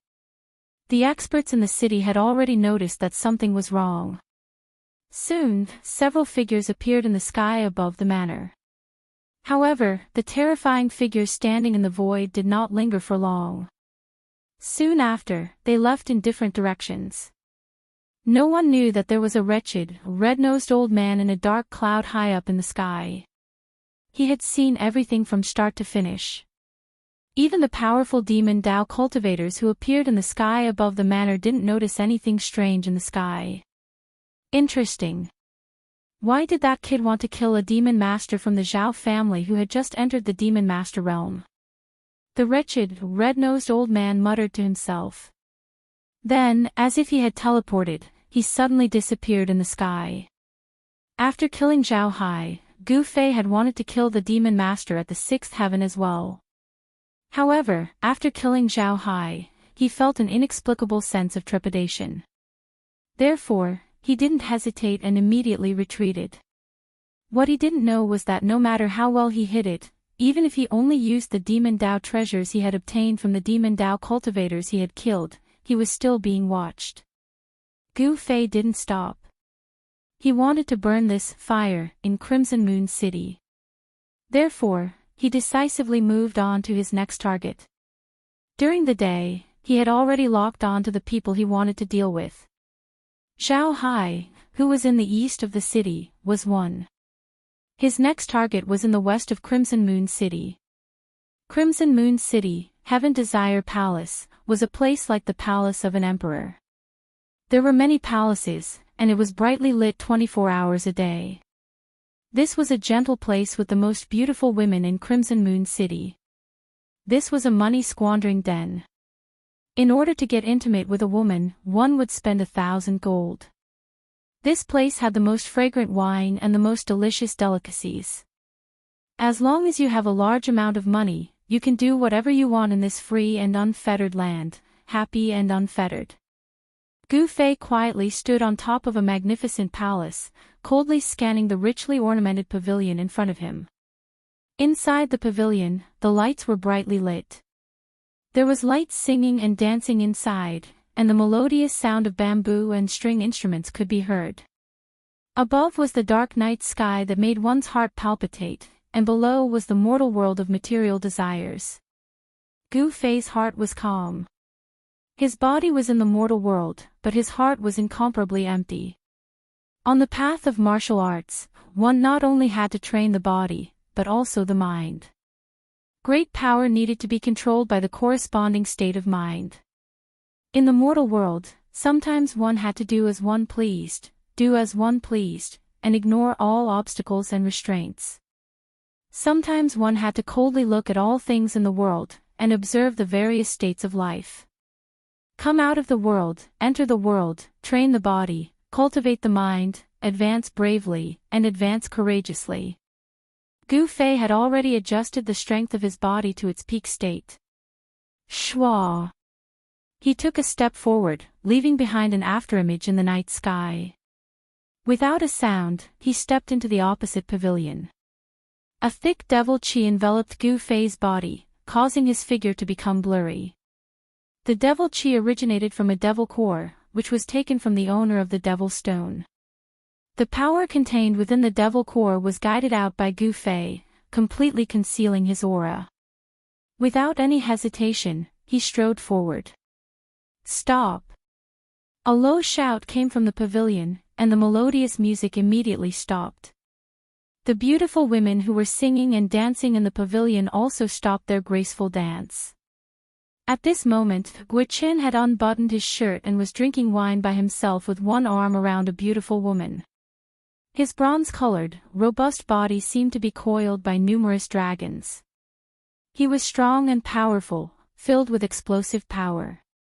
His skin seemed to be flowing with a layer of precious splendor. This was a wild young man with a pair of beast-like eyes that flickered with a light that made people's hearts palpitate. He glanced outside the hall and said in a deep voice, "Who is it? Since you are here, come in." Gu Fei pushed the door open and entered, calmly walking to the center of the hall. His eyes were as sharp as a knife, directly piercing through the thick devil qi and staring straight at Guo Qin. "Guo family, Guo sixth," Gu Fei said coldly. This wild young man in front of him was Gu Fei's second target. Guo Qin he was ranked 6th in the family, but he hated it when people called him 6th Guo, because it was a look of contempt for him. Guo 6 glanced coldly at Gu Fei, and the temperature in the pavilion began to plummet. The beautiful women in the pavilion were so frightened that they couldn't stop shivering. Guo Laolu pushed away the glamorous woman next to him, stood up, and looked down at Gu Fei as he said, "What a sneaky guy. You were the one who killed those trash last night, weren't you?" Guo Qin immediately thought of what had happened last night. A dead man doesn't need to know so much. Gu Fei said in a low voice. "Ha!" Guo 6 was so angry that he laughed, as if he had heard the funniest joke in the world.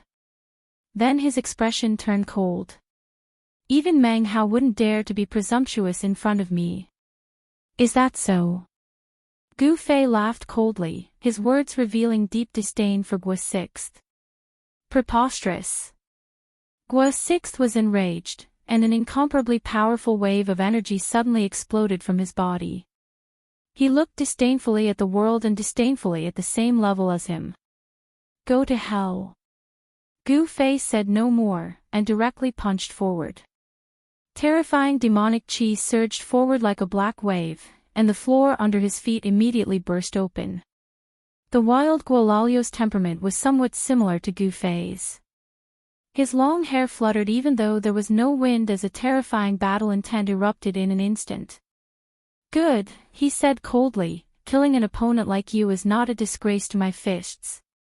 Having said that, he kicked away the long table in front of him, took a step forward, and directly punched forward.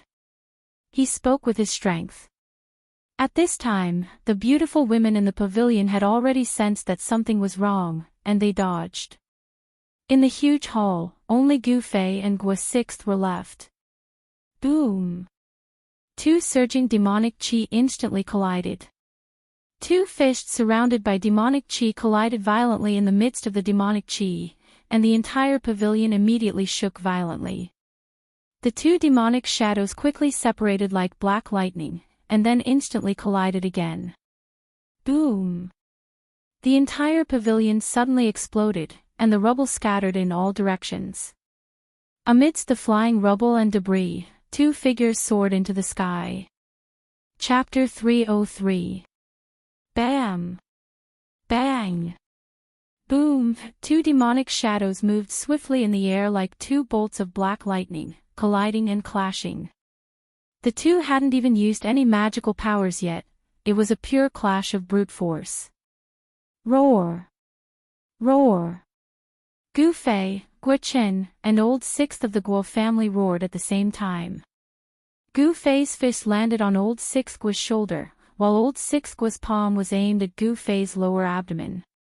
However, Gu Fei's fist landed solidly on Old Sixth Guo, while Old Sixth Guo's palm was met by Gu Fei's knee. Bam! Bang! The sound of fist colliding with flesh and the explosive sound of the knee and palm colliding rang out at almost the same time. The two figures were sent flying backward in the air. Gu Fei landed on top of a pavilion. His cold gaze pierced through the thick, pitch-black demonic aura and swept over Guo Chen, who was sent flying backward. He saw that Old Sixth Guo was sent flying 300 feet away by Gu Fei's punch. He crashed into a pavilion before he could stop himself from flying backward. Both of them were equally powerful and could exchange blows in the air for a short period of time.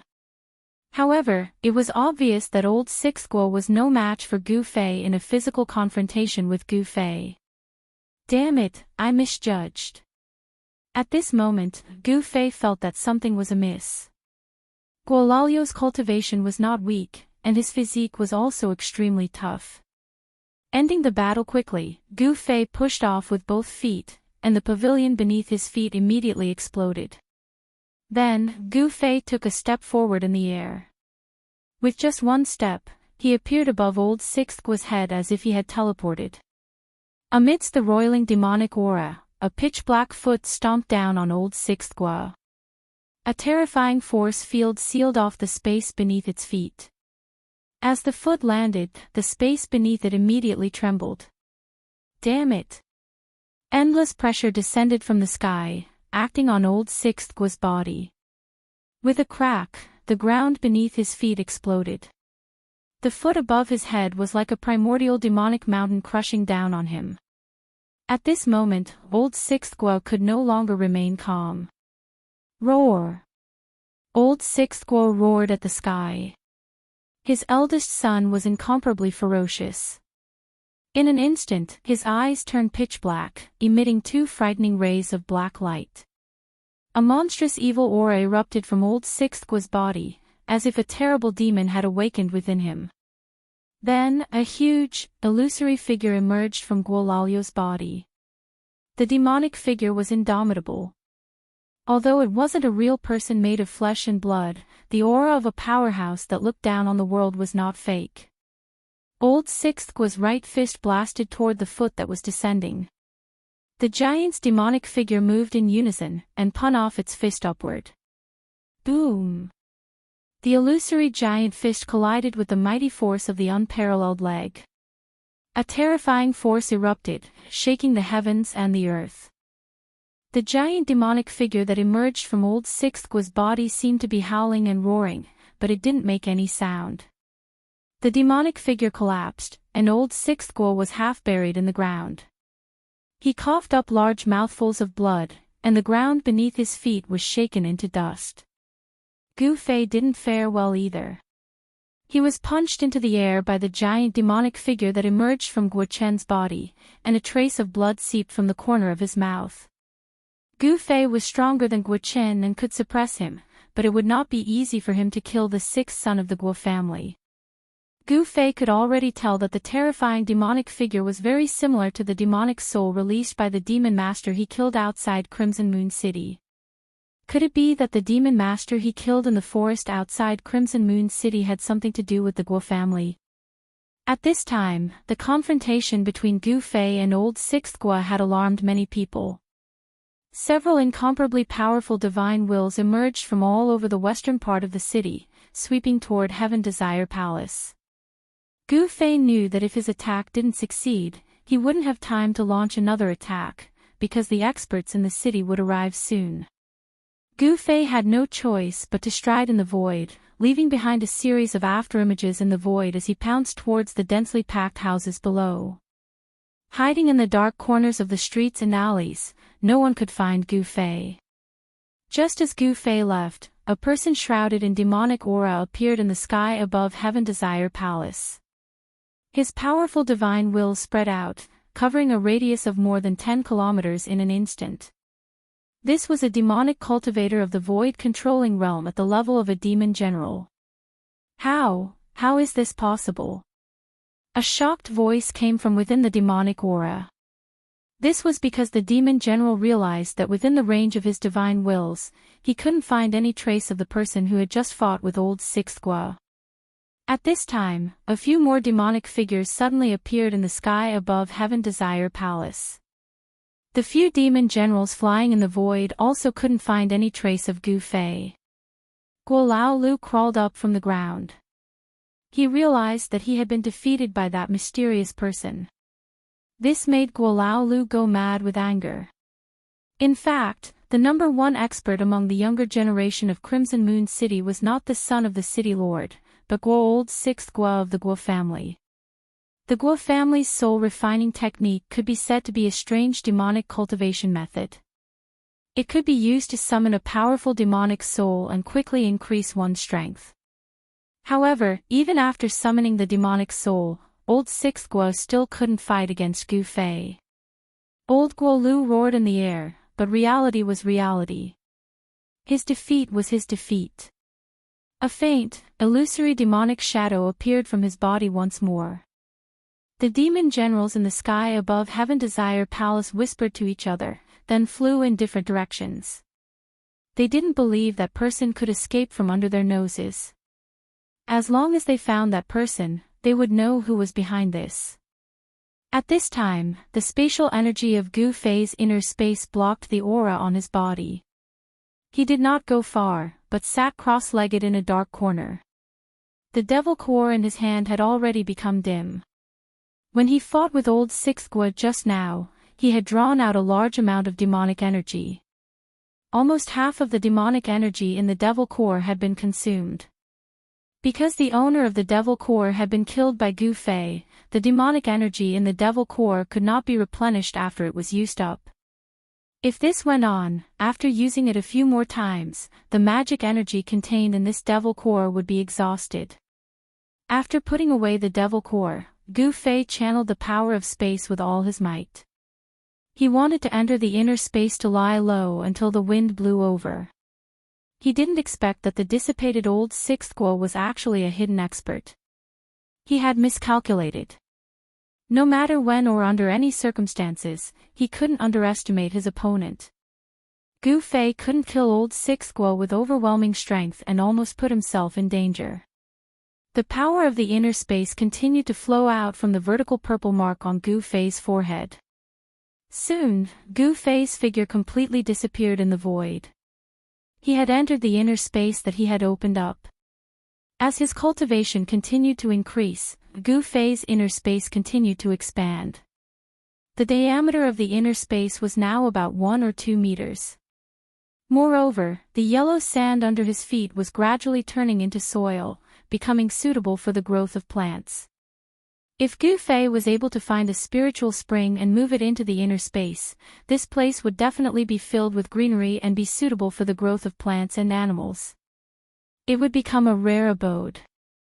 Just as Gu Fei disappeared in the void and entered the inner space, in an inconspicuous courtyard in the city lord's mansion, the red-nosed old man who was lying on a rattan chair under a tree suddenly opened his eyes. Disappeared. How is this possible? Could it be that those old farts secretly made a move? Otherwise, why would he suddenly disappear? The wretched red-nosed old man was also a little nervous at this moment. He had planted a trace of a spiritual mark on Gu Fei's body. As long as Gu Fei was still in the Red Moon City, or even in this world, he wouldn't be able to escape from his grasp. However, Gu Fei had disappeared. His disappearance was so abrupt and without any warning. The wretched red-nosed old man was the father of the Red Moon City's city lord, Meng Chongkong. When Gu Fei killed Zhao Hai, Meng Chongkong had secretly left a spiritual mark on Gu Fei's body. Then, this Meng Chongkong had returned to the city lord's mansion. A spiritual mark was a peculiar existence. Whether it was thousands of miles away or within an aura-isolating formation, as long as the person was still in this world, the person who left the spiritual mark would be able to sense it. However, Gu Fei had entered his own inner space, which was equivalent to entering another world. No matter how high Meng Chongkong's cultivation was, he couldn't sense the fluctuations of the spiritual mark that he had left on Gu Fei's body.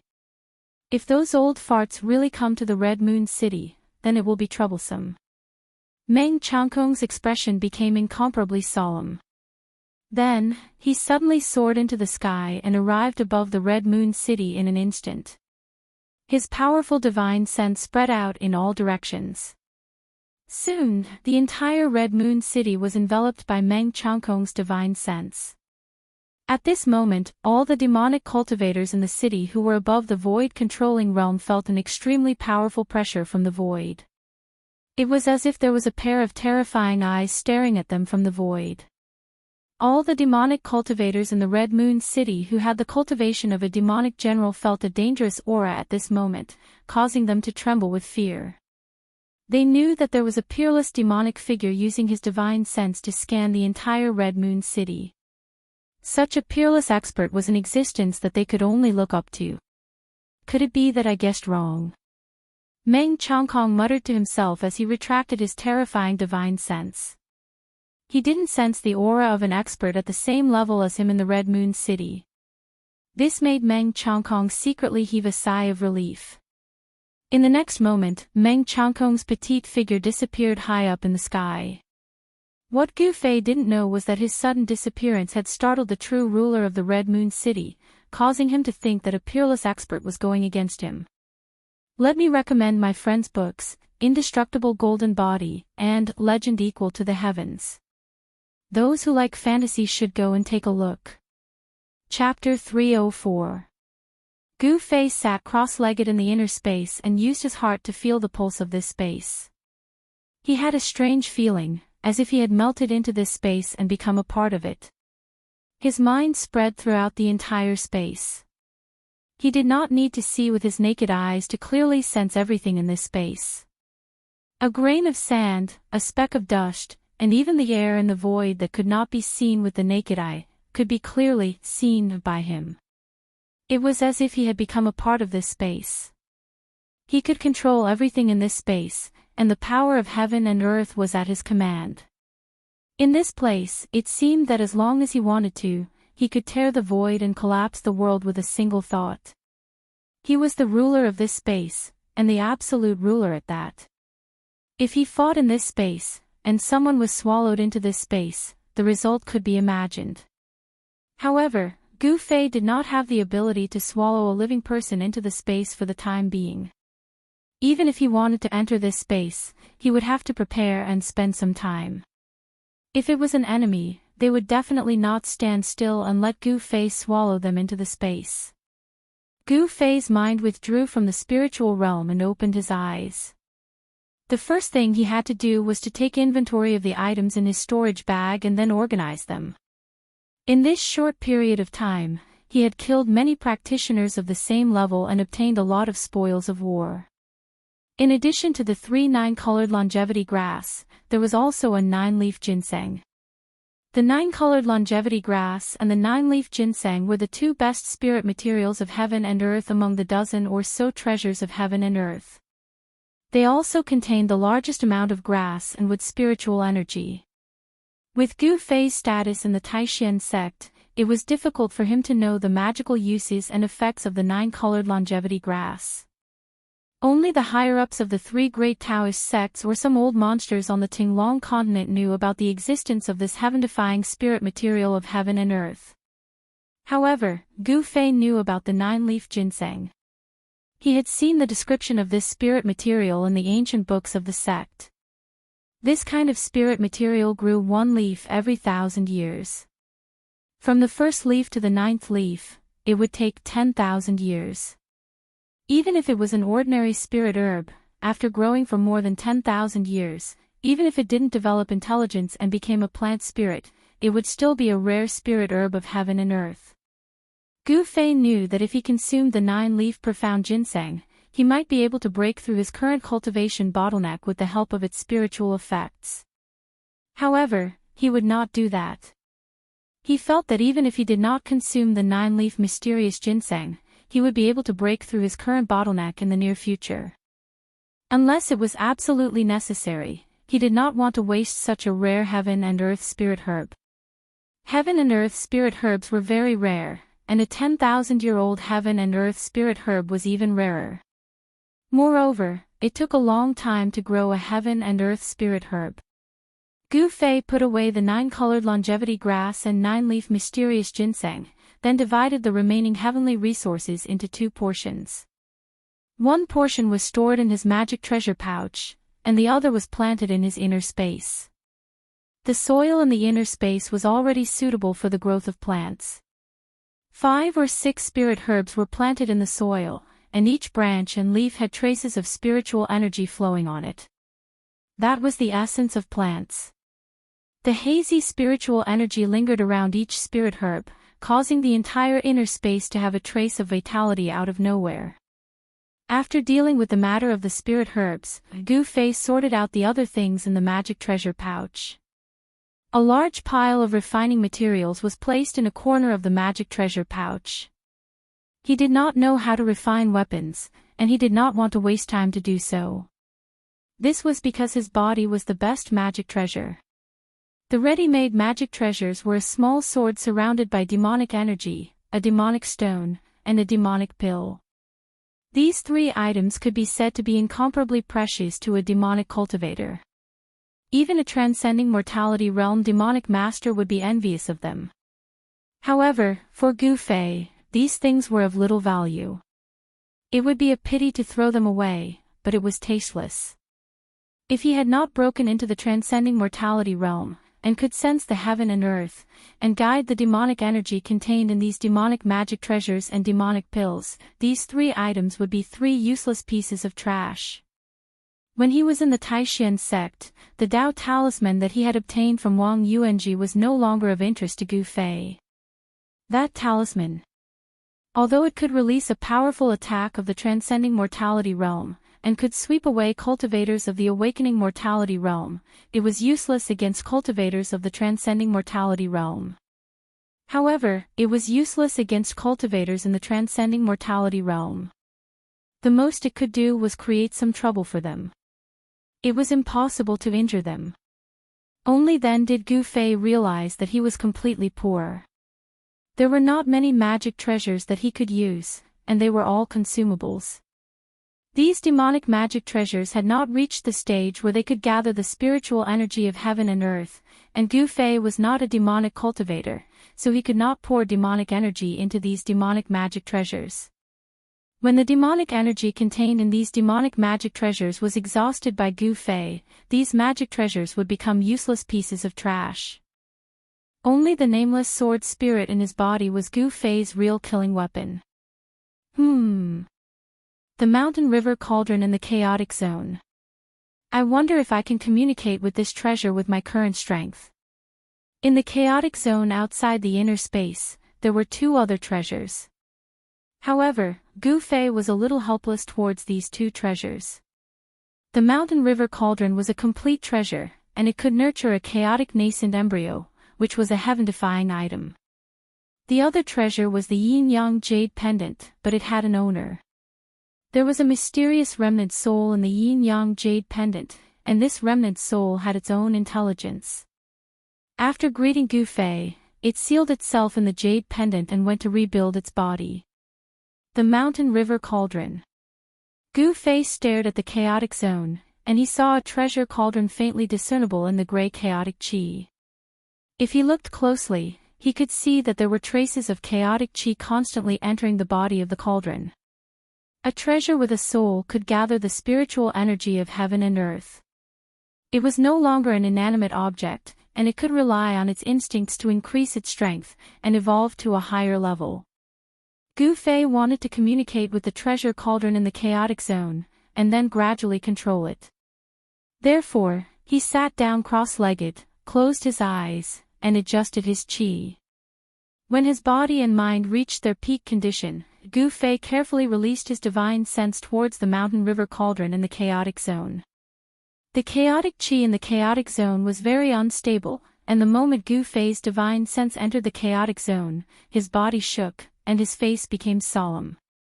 The chaotic energy was weakening his divine sense, and his mind was under attack. Gu Fei's divine sense advanced with difficulty in the chaotic zone, and with his peak third sky of the ascended realm cultivation, his powerful divine sense stopped after entering 20 to 30 feet into the chaotic zone. He had no choice but to stop. Gu Fei had already used all his strength, and if he advanced any further, Gu Fei's divine sense might be in danger of being destroyed by the chaotic energy. At this moment, Gu Fei's divine sense was only 30 to 40 feet away from the mountain river cauldron. Gu Fei didn't intend to give up. He retracted his divine sense, and used a large amount of yuan qi to nourish it. When his divine sense recovered, Gu Fei continued. Again and again, after being refined by the chaotic energy, Gu Fei's divine sense became more condensed and stronger. He was refining the spirit. Essence, qi, spirit. These were the three treasures of humans, and even beasts. Gu Fei's martial path focused on the cultivation of essence and qi in the early stages. As for cultivators, demonic cultivators, and beast cultivators, most of them focused on cultivating the spirit. Refining essence into qi, refining qi into spirit, and then refining spirit back into the void. The essence and qi they cultivated were all to prepare for the spirit transformation. They firmly believed that as long as their soul wasn't destroyed, they would be able to transcend reincarnation and live forever. However, martial Dao cultivation methods were different. Martial artists cultivated essence and qi, but they used essence and qi to temper the martial body, causing the martial body to continuously sublimate and transform. The endless nourishment of essence and qi allowed the martial body to embark on an indestructible path. The indestructible martialist body was formed in this way. Even if the martial experts who cultivated the indestructible martialist body died, their bodies would still be immortal, and their essence and qi would exist forever. Their bodies still possessed incomparably powerful strength. If a demonic person who knew how to refine corpses obtained an indestructible martialist body, then this indestructible body would become a terrifying killing machine. However, although the martial path focused on cultivating essence and qi, they also cultivated the spirit. However, the martial path cultivation method was different from that of cultivators. They directly condensed their soul, so that the wheel of life wouldn't be destroyed. Compared to cultivators who refined Tao pills, formed Tao nascent soul, and reversed the void and merged with the Tao, it seemed to be higher. The spirit of a martialist reached the source of life, so that the imprint of life wouldn't be destroyed. The more solidified the divine sense, the stronger it was, and the more stable and solid the soul would be. Time passed silently, but in Gu Fei's inner space, he didn't seem to feel the passage of time. Before he knew it, half a year had passed. Gu Fei was still sitting cross-legged in the inner space like a stone statue. His body was already covered in a layer of dust. Not far from him, the 5 or 6 spirit extracts on the ground were emitting a fragrant scent of plants. Vaguely, one could see rays of light curling around them. It was unknown whether it was because of the spiritual energy of plants that the spirit extracts emitted, or if Gu Fei's space had really given birth to life, but a small patch of grass had actually grown around the 5 or 6 spirit extracts. Even Gu Fei didn't expect that he would sit there for half a year. His mind was completely immersed in the spirit refinement. He failed again and again, and continued again and again. The primal chaos energy had refined his divine sense to an incomparably pure level, and his soul had also gradually become stronger. Only a strong soul could make the fire of life even more vigorous. He didn't know how many times he had failed. 100,000 times. 200,000 times. Gu Fei couldn't remember, but he persevered. Every time he failed, he would immediately nourish his soul, recover his consumed divine sense, and attack again. On this day, a rumbling sound came from the primal chaos zone. A sound that sounded like muffled thunder rang out. A huge cauldron began to shake, releasing a vast and mighty aura that caused the already chaotic primal chaos energy to surge. Gu Fei's inner space was also affected. It shook violently, and the edge of the space seemed to show signs of returning to the primal chaos. Chapter 305. In the chaotic zone, a treasured cauldron was emitting powerful energy waves. On the ancient cauldron, the countless ancient beasts seemed to be coming to life, emitting a misty glow. And those were the beast souls of the mountain and river cauldron. The countless beast souls seemed to be awakening, and the mountain and river cauldron was emitting a terrifying murderous aura. The chaotic void around the mountain and river cauldron was boiling, and within the chaotic void, the chaotic chi was surging violently. Success. At this moment, the entire inner space shook violently. Gu Fei's body shook violently, and the layer of dust on his body was instantly blown away by the dazzling radiance. The reason why the mountain and river cauldron reacted was because Gu Fei had finally used his divine sense to envelop the mountain and river cauldron. However, the mountain and river cauldron was as heavy as an ancient sacred mountain. Even though it was enveloped by Gu Fei's divine sense, it was difficult to guide it into the inner space.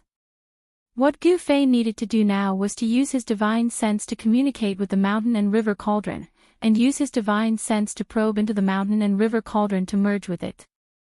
With Gu Fei's current cultivation, it was definitely difficult to truly refine the mountain and river cauldron.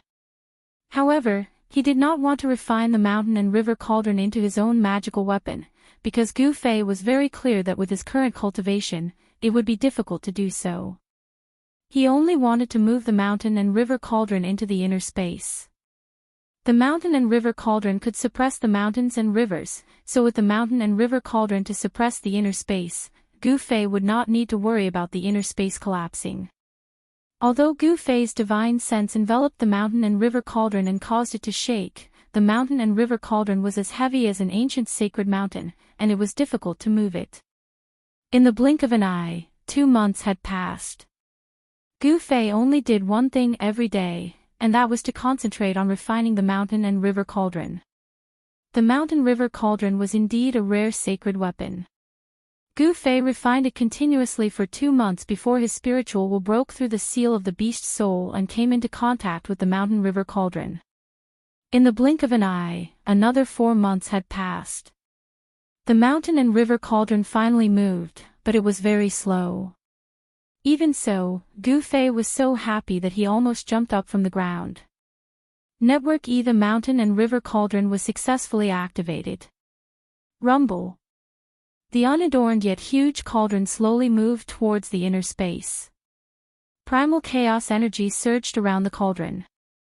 Wisps of chaotic energy continued to seep into the mountain and river cauldron. Inside the inner space, there was no heaven or earth, no sun or moon. Before he knew it, Gu Fei had already been in the inner space for more than a year. Cultivation knows no time. This phrase described how hard cultivators cultivated, to the point that they forgot about time. Gu Fei was still sitting cross-legged on the ground, as if he did not feel the passage of time. He was still guiding the mountain and river cauldron into the inner space bit by bit. Crimson Moon City was the same as before. Ordinary people lived peaceful lives, but those who truly controlled the fate of Crimson Moon City were still scheming against each other. It was dusk again. Dusk in the extreme northern demon territory was always so cold. A cold wind blew through the streets. Besides a few wisps of dust, there seemed to be nothing else. When night fell, in a remote alley in the western part of Crimson Moon City, in a dark corner, transparent ripples spread out. It was as if the void had turned into ripples of water. Then, the void shattered and a figure walked out from the shattered void. The Crimson Moon House was still as lively as ever. The young nobles of the city, as well as some famous demonic cultivators, all gathered in the Crimson Moon House, talking loudly. There were no longer many people on the streets. A young noble in brocade robes was walking straight towards the Crimson Moon House with a servant. This young noble had delicate features and was a handsome young master. However, his slightly pale face and lifeless eyes showed that this dignified young noble had been hollowed out by wine and women. "Lu Quan, hurry up and follow me. I want to have a good time tonight. Let's go to the Crimson Moon House first, then to the Heaven Desire Palace," the young noble urged. The young noble's servant was a 17 or 18-year-old young man dressed in a green gown. "Network, yes, yes." The young man in the green gown replied repeatedly and followed closely behind the young noble. However, just as they passed by a street corner, a figure suddenly walked out from a dark corner and blocked their way.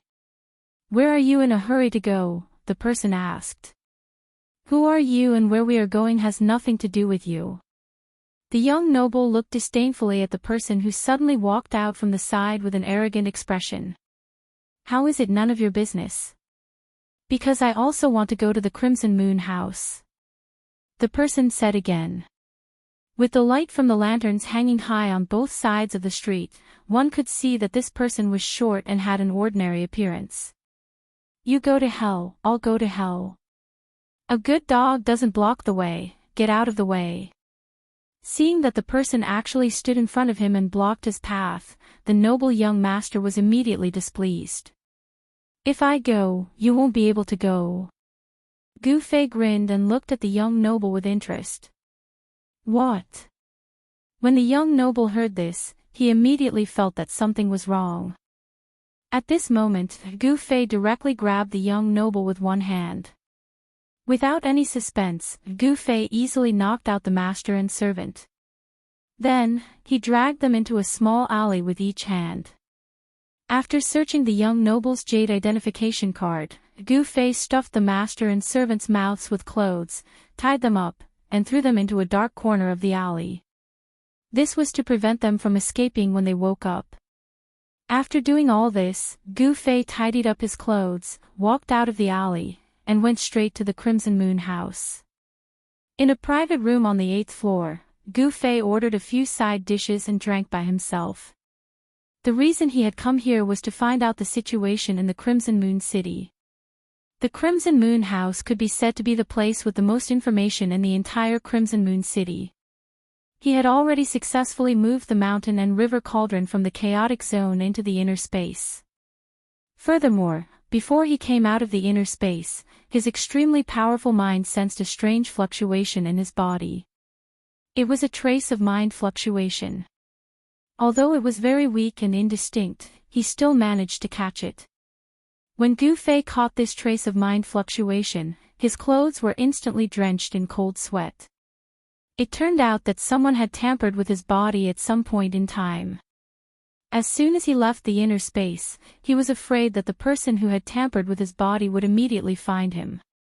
However, just as Gu Fei refined the indistinct mind fluctuation on his body, in an inconspicuous courtyard in the Crimson Moon City Lord Mansion, the red-nosed old man, who was leisurely lying on a rattan chair and enjoying fine wine, suddenly jumped up from the chair as if someone had stepped on his tail. "Good fella, where did that kid come from? He actually refined that trace of my mind imprint." The red-nosed old man's eyes shone brightly. At this moment, he was no longer a wretched old man who loved wine as much as his life. Instead, he was a terrifying powerhouse. Over the past year, Meng Chongkong had been paying close attention to the traces of his missing mind imprint. However, he was disappointed. That person seemed to have really disappeared from this world and never appeared again. Although Meng Chongkong was unable to sense the trace of his mind imprint on Gu Fei's body, he immediately sensed it when Gu Fei refined it. Meng Chongkong immediately released a powerful mind imprint that enveloped the entire Crimson Moon City. As soon as that person appeared, he would personally take him down. Unfortunately, although Gu Fei had come out of the inner space, he had used the power of space to block off any aura from his body. Meng Chongkong's mind kept scanning the Crimson Moon City, but he still couldn't find any traces of Gu Fei. Meng Chongkong could only give up. Gu Fei carefully listened to the conversations of the aristocratic family's disciples and demonic cultivators outside. Gradually, Gu Fei found out that something important had happened in the Crimson Moon City over the past year. It turned out that after he had entered the inner space, the various powers in the Crimson Moon City had almost erupted into a huge conflict due to the incitement of some people. However, after Meng Chongkong's appearance, the various powers had all quieted down. In front of the wretched old man, Meng Chongkong, they didn't even dare to fart. Meng Chongkong was the true ruler of the Crimson Moon City. No one dared to challenge his authority because he was a peerless powerhouse in the half-devil realm. Then, there were indeed people from the Six Demonic Paths Palace stirring up trouble in the city in an attempt to incite conflict between the various powers. Thus, things became much simpler.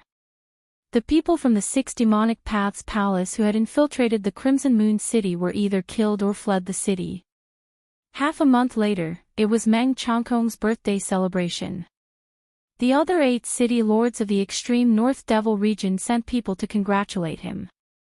Even the Six Paths Demon Monarch sent people to deliver congratulatory gifts. After Meng Chongkong's birthday celebration, the third son of the Six Paths Demon Monarch couldn't find Gu Fei, so he had no choice but to return to the Six Demonic Paths Palace with his subordinates. In the end, the Meng family of the Red Moon City didn't make a move against the Zhao family. The Zhao family's influence in the Crimson Moon City was very deep. Even if the Meng family had an expert like Meng Chongkong overseeing it, if they were to start a war with the Zhao family, even if the Meng family managed to annihilate the Zhao family, they would still suffer heavy losses.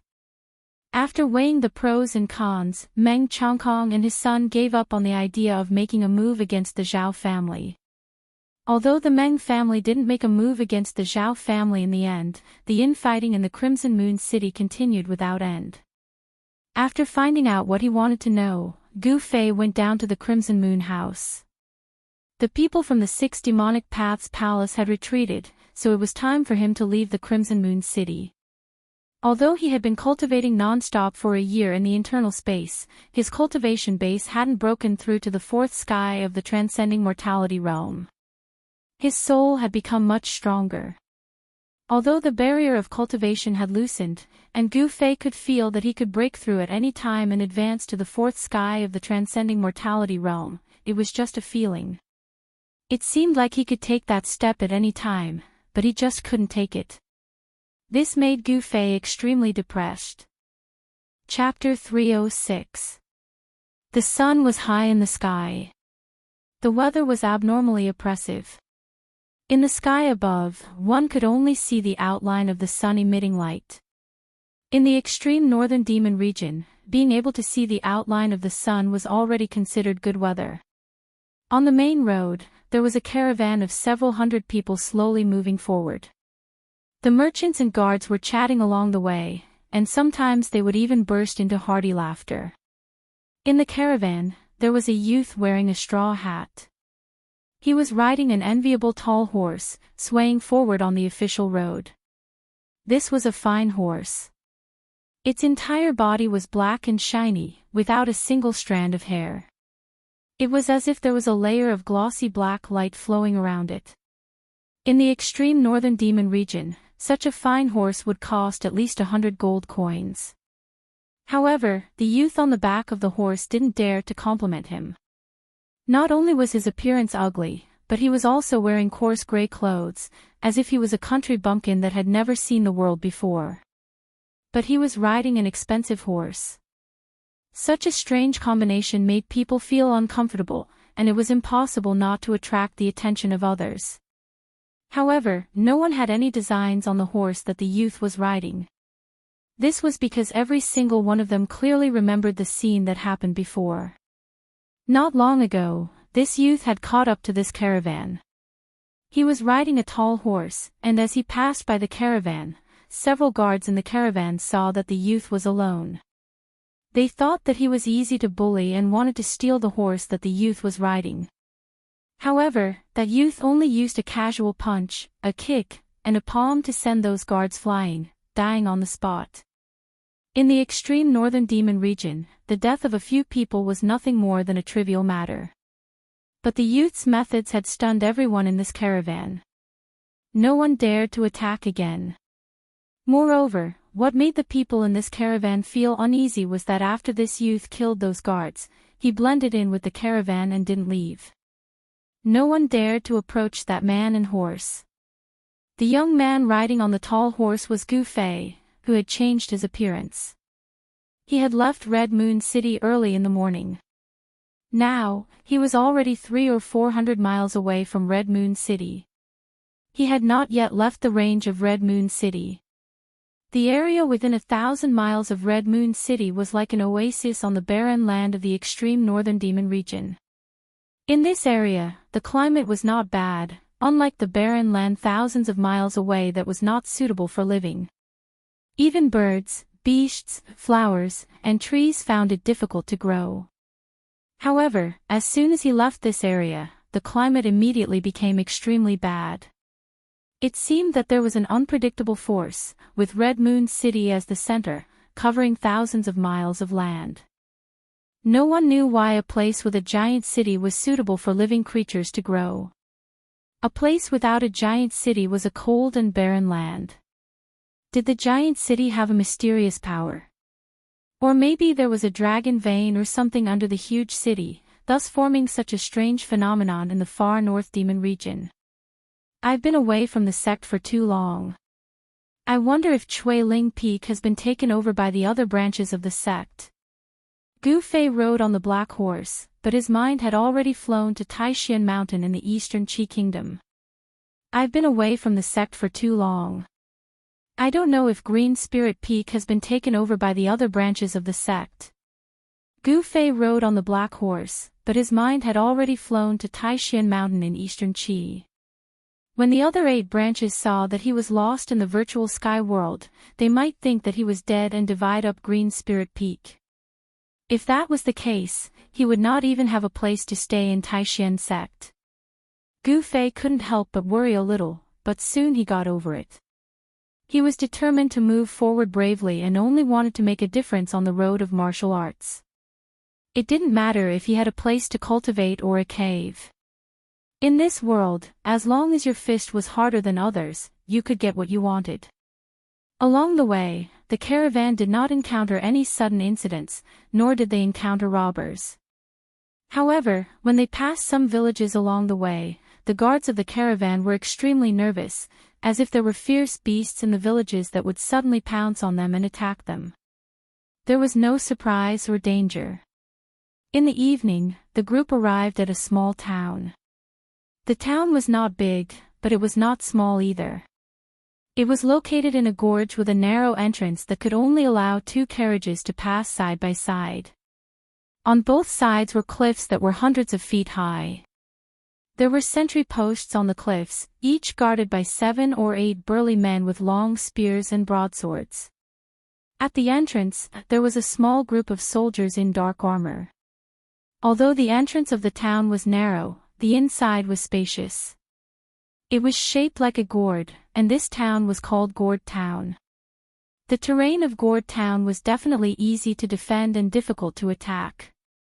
It was the only place to go to Honghua City. However, for a cultivator like Gu Fei, no matter how tight the defense or how steep the terrain was, it was useless. Of course, such a tight defense was not used to deal with cultivators. It was used to guard against the demonic creatures that came from the barren land from time to time. From time to time, the surrounding towns were attacked by demonic creatures that came from the barren land. These demonic creatures did not have much intelligence, but they hunted humans. Fresh flesh and blood were the favorite of the demonic creatures. Gourd Town was the last stop before leaving the territory of Honghua City, but it was also the front line to resist the demonic creatures. In other words, the comfortable days were coming to an end. Once they left the territory of Honghua City, they would be greeted by terrible weather and terrifying demonic creatures that wandered the barren land. There were too many merchants and guards, but there were many inns in the town. Because it was the last stop, the caravan planned to rest here for the night and replenish their supplies before continuing on their journey. It was difficult for a few hundred people to stay in one inn, so a portion of the caravan stayed in another inn. As night fell, the quiet town became lively. The sounds of people and flattery lingered in the ears. Gu Fei handed the reins to a waiter who came out to greet him and then walked into an inn in the town. The lobby of the inn was crowded with people. There were dozens of wooden tables in the wide lobby, but even so, it was still a little crowded. Gu Fei looked around and saw that most of the tables were already occupied. He then noticed an inconspicuous table in the corner that was still empty, so he walked over. Just as he sat down, the waiter came to his side, so Gu Fei ordered a few dishes and a pot of wine and quietly drank by himself in the corner. Suddenly, a loud noise came from outside the door. Then, a group of people walked in from outside. Gu Fei looked up, and a strange light flashed in his eyes. He saw that this group of people was led by a burly man who was at least 10 feet tall. Behind this burly man were more than 10 fierce-looking men. These people's bodies were covered in blood, and they were more or less injured. The leader of the group was a man who looked like an iron tower. His beard was like steel needles that pierced into his flesh. The ferocious aura he emitted made everyone anxious. This person, why does he look so familiar? When Gu Fei saw this burly man, he felt like he had seen him somewhere before. As soon as this group of people entered, the chatter in the lobby immediately weakened. Hey! Isn't this Boss Tai? How did he end up in such a sorry state? In the lobby, someone stood up and said loudly. Boss Tai, over here. Brother Wei, so you're here too. The burly man called Boss Tai also saw that person at this time, and then walked over with a group of his subordinates. When Gu Fei's gaze came into contact with the giant black axe in the hand of the bearded man, he suddenly had a flash of inspiration. He knew why this burly man's appearance was a little familiar. This sturdy man, who was like a black iron tower, was one of the 5 fellows he had encountered in the Lost Forest. Such a figure, and also wielding a giant axe. Such a person, even if one saw him once, it would not be so easy to forget. After Boss Tai and the others sat down, the middle-aged man surnamed Wei asked with a face full of surprise, Boss Tai, looking at you, it seems like you fought with someone. Wrong. Boss Tai's voice was like a great bell, and everyone in the lobby could hear him clearly. If you didn't encounter a formidable enemy, could it be? The middle-aged man surnamed Wei's face changed from surprise to shock. He stared at Boss Tai without blinking. Yes. Boss Tai's words were very concise. He paused for a moment and then said, "We encountered a monster. Damn it, today is really unlucky. We didn't go far from the town, and we already encountered a monster. I don't know what day it is today, but even the monster that usually comes out at night also ran out." No way. The lobby suddenly quieted down. The news of Boss Tai surprised everyone. They all knew what the monster in Boss Tai's mouth was. It was a creature that had been demonized in the barren land. Although this creature had no intelligence, it was still very terrible. Even if a rabbit was demonized, it would become a fierce predatory magical beast. "What's the loss?" the middle-aged man surnamed Wei finally asked. In their line of work, they lived a life of licking blood on the edge of a knife. "Don't mention it. The employer I was protecting didn't come back alive. Hundreds of people came back, but only a few came back." Boss Tai grabbed the wine pot on the table and drank it in big mouthfuls. Those who came back alive had a lingering fear in their hearts. The panic on their faces did not recede. They seemed to have encountered something terrible. Some people's hands were still trembling while holding their weapons. The middle-aged man surnamed Wei sucked in a breath of cold air when he heard this and said in surprise, "With your cultivation, you..." At this time, everyone realized that they couldn't see the cultivation of this brawny man who was covered in blood. The people in the lobby were shocked. This brawny man turned out to be an expert. Even such a character had fled back to the town. It could be imagined how terrible the monsters outside were. The situation seemed to be extremely bad. The demonic creatures outside seemed to be a bit abnormal, which made everyone deeply worried. Only Gu Fei was still calm as usual, drinking by himself in the corner. Chapter 307. First Sky of the Ascended Mortality Realm. This big guy is not bad. It seems like the Devil Core worked, allowing his cultivation to break through to the Ascended Mortality Realm. In front of Gu Fei, Boss Tai's cultivation was clear. Gu Fei had once used a Devil Core to make Boss Tai and his 3 companions kill each other. Since Boss Tai had appeared here, then the other 3 people who had fought for the Devil Core that day had either been killed by Boss Tai or had escaped. However, Gu Fei noticed that Boss Tai's cultivation was not very stable. It was obvious that he had only recently broken through to the Ascended Mortality Realm. If I were you, I wouldn't be in a hurry," Boss Tai said, then slammed the table and yelled, "Waiter, serve the wine and food, I'm hungry." Everyone was startled by his actions, and they began to whisper to each other. Many of them even quickly walked out of the inn. Everyone felt the seriousness of the situation. If an expert like Boss Tai had to escape back to Gourd Town, then they would be trapped in Gourd Town. Gourd Town's terrain was easy to defend and hard to attack, but if it was surrounded by a large number of demonic beasts, it would become an isolated town. It would be difficult for the people in the town to rush out. Night had fallen, and the town was brightly lit. The atmosphere in the town had changed. The merchants, guards, and bounty hunters all had solemn expressions, as if a storm was brewing. Gourd Town only had 2 exits, one at the front and one at the back. At this time, the gates of the 2 exits were already tightly shut. Behind the gates stood rows of soldiers in dark armor.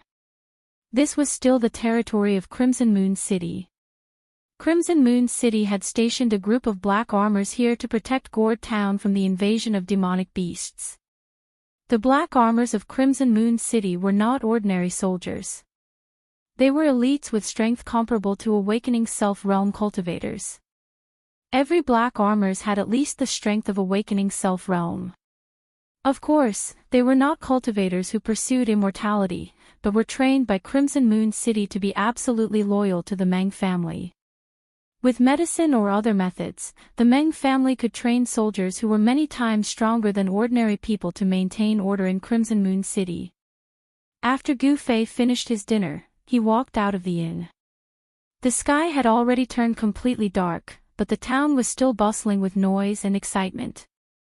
The merchants, guards, and bounty hunters who stayed in the town were all moving about in a hurry.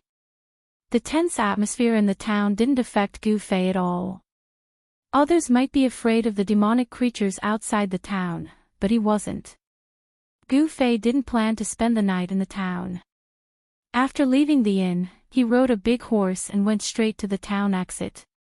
When he arrived at the exit of the town, the gate was already tightly shut. A group of black-armored soldiers blocked Gu Fei's path. A black-bearded middle-aged officer shouted at Gu Fei, "Get back." His pair of beady eyes kept glancing at Gu Fei's horse. Gu Fei's horse was extraordinary. At a glance, one could tell that it was a good horse that could travel thousands of miles in a day. The horse that Gu Fei was riding on was extraordinarily spirited. At a glance, one could tell that it was a good horse that could travel thousands of miles in a day. The middle-aged officer also revealed a look of envy, but he did not dare to openly snatch it. "Open the door." Not only did Gu Fei not retreat, but he also did not even look at the group of murderous black-armored soldiers in front of him as he said coldly, "How dare you? Did you not hear me tell you to retreat?" The officer shouted. "Humph. Did you not hear me tell you to open the door?" Gu Fei said. "Rebellious, rebellious. Men, arrest this madman." The officer was furious. He pointed at Gu Fei and gave the order. Swish! The dozen black armors behind the officer immediately rushed forward and surrounded Gu Fei. They pointed their spears at Gu Fei, and a murderous aura immediately filled the air. These black armors had a strong killing intent. They were obviously people who had been on the battlefield and seen blood. "You overestimate yourself. Quickly open the door, or you will have to bear the consequences." Gu Fei sneered. He did not put these soldiers in his eyes at all. Although these soldiers had the cultivation of the awakening realm, in Gu Fei's eyes, they were no different from ordinary people. "Go!" The officer directly ordered the black armor surrounding Gu Fei. Chi! Chi! Chi! The sound of something breaking through the air could be heard. The black armor surrounding Gu Fei thrust their spears at Gu Fei at the same time. Their movements were neat and uniform. The spears trapped Gu Fei from head to toe, wanting to stab him into a hornet's nest. Hoo! It was as if a strong gust of wind had appeared on the ground. The black-armored soldiers who had attacked Gu Fei were instantly sent flying, their long spears flying out of their hands as they screamed in pain. No one could clearly see what had happened. Gu Fei did not seem to have moved at all, but the dozen black armors were sent flying. Cold sweat flowed down the middle-aged officer's face. At this time, he realized that he seemed to have provoked someone he could not afford to provoke. What? Still not willing to open the door? Gu Fei looked at the middle-aged officer in front of the horse with a mocking smile on his face. Damn, since he had such a powerful cultivation, couldn't he just jump over the wall? Why did he have to leave through the door? Unable to understand, the middle-aged officer could not help but ponder. Gu Fei's display of strength immediately stunned the black-armored army that was guarding the gate. The door slowly opened, and Gu Fei directly rode out of Gourd Town. The soldiers guarding the door no longer dared to stop him. Even if they tried to stop such an expert, it would be useless. Outside the town, there was a road that led straight to the south. In the dark night, it seemed as if there was no end. The night wind blew, and it was very cold, bringing with it a cold air. On both sides of the road, there were dense trees. It was very quiet, and there were no roars of animals. This seemed a little strange. In the forest, it was impossible that there were no beasts. Gu Fei traveled alone. After traveling for a while, Gu Fei did not feel any signs of danger. Apart from silence, there were no demonic creatures. After riding for a while, the black horse under Gu Fei gradually became a little restless. It neighed from time to time, and sometimes even stopped, as if it did not dare to move forward. Gu Fei faintly smelled a trace of blood in the air. He frowned and continued forward. When he arrived in front of a village, Gu Fei felt that the smell of blood was getting stronger and stronger. There were no lights in the village, and it was dark everywhere. Gu Fei rode into the village and saw bloodstains everywhere. It seemed that a massacre had taken place here. However, there were no corpses, only dark red bloodstains. Suddenly, Gu Fei stopped because he heard a faintly discernible sound. Based on his intuition, Gu Fei knew that it was the sound of something gnawing, as if something was tearing flesh and bones. Not far away, Gu Fei leapt up from the back of his horse with a thought. Using the 8 desolate steps, he swept through the air as if he was stepping on air and charged in the direction of the sound. In the grass outside the village, a black shadow was lying on the ground, tearing a corpse. It was a human corpse. Swoosh! With a sound, Gu Fei's figure appeared. At this time, the unknown creature that was tearing the corpse suddenly raised its head and roared at Gu Fei. It could be seen that there was a trace of flesh on its blade-like teeth, and blood was flowing from its bloody mouth. Seeing this scene, Gu Fei couldn't help but frown. This was a creature similar to a wolf, but it had no fur. He could feel that this extremely ferocious creature was surging with a faintly discernible demonic aura. This was a demonic creature that had been demonized. Hiss! The demonic creature roared at Gu Fei, and then it used its 4 thick limbs to support itself on the ground. It turned into a black shadow and fiercely pounced towards him. "You're courting death." Gu Fei pointed a finger, and a golden light suddenly shot out from the tip of his finger, instantly piercing the demonic creature's head. The demonic creature fell from the sky, and after struggling a few times on the grass, it stopped moving. Gu Fei looked at the corpse in the grass and saw that most of the corpse had been torn apart by the demonic creature, revealing the white bones. Could it be that the entire village had become demonic creatures' food? Gu Fei couldn't help but be alarmed. At this time, he already knew why there were no corpses in the village. Suddenly, a scream came from not far away. This scream was so abrupt that even Gu Fei was startled. When Gu Fei rushed over, he found that the scream came from a large house in the village. The houses in the village were all built with hard stones, and most of them were short and crude. When Gu Fei arrived in front of the house, there was already a creepy gnawing sound coming from inside. Obviously, a survivor hiding in the house was found by the demonic creature and was eaten alive. This was a terrible thing. In the dark of the night, humans became demonic creatures' food. At this time, a mournful neigh of a horse came from the street of the village. Damn it! Gu Fei immediately rushed over, but when he rushed to the street, he just happened to see 2 humanoid demonic creatures shrouded in pitch-black demonic energy tear his mount into 2 halves.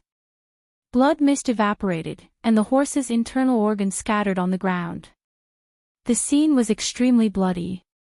He could clearly see 2 eerie cold lights coming from the heads of the 2 humanoid demonic creatures. It was a pair of gloomy and terrifying eyes. Preposterous! Gu Fei was infuriated. These 2 demonic creatures actually killed his mount, which made him very angry. In the next moment, Gu Fei directly left an afterimage in his place and rushed forward like a whirlwind. He blasted a punch towards the 2 demonic creatures. The bright divine light instantly illuminated the night sky, and the surging fist energy swept forward like a big wave, enveloping the 2 demonic creatures in an instant. There was no one around, so Gu Fei no longer needed to hide his strength. The vast fist energy directly shook the void.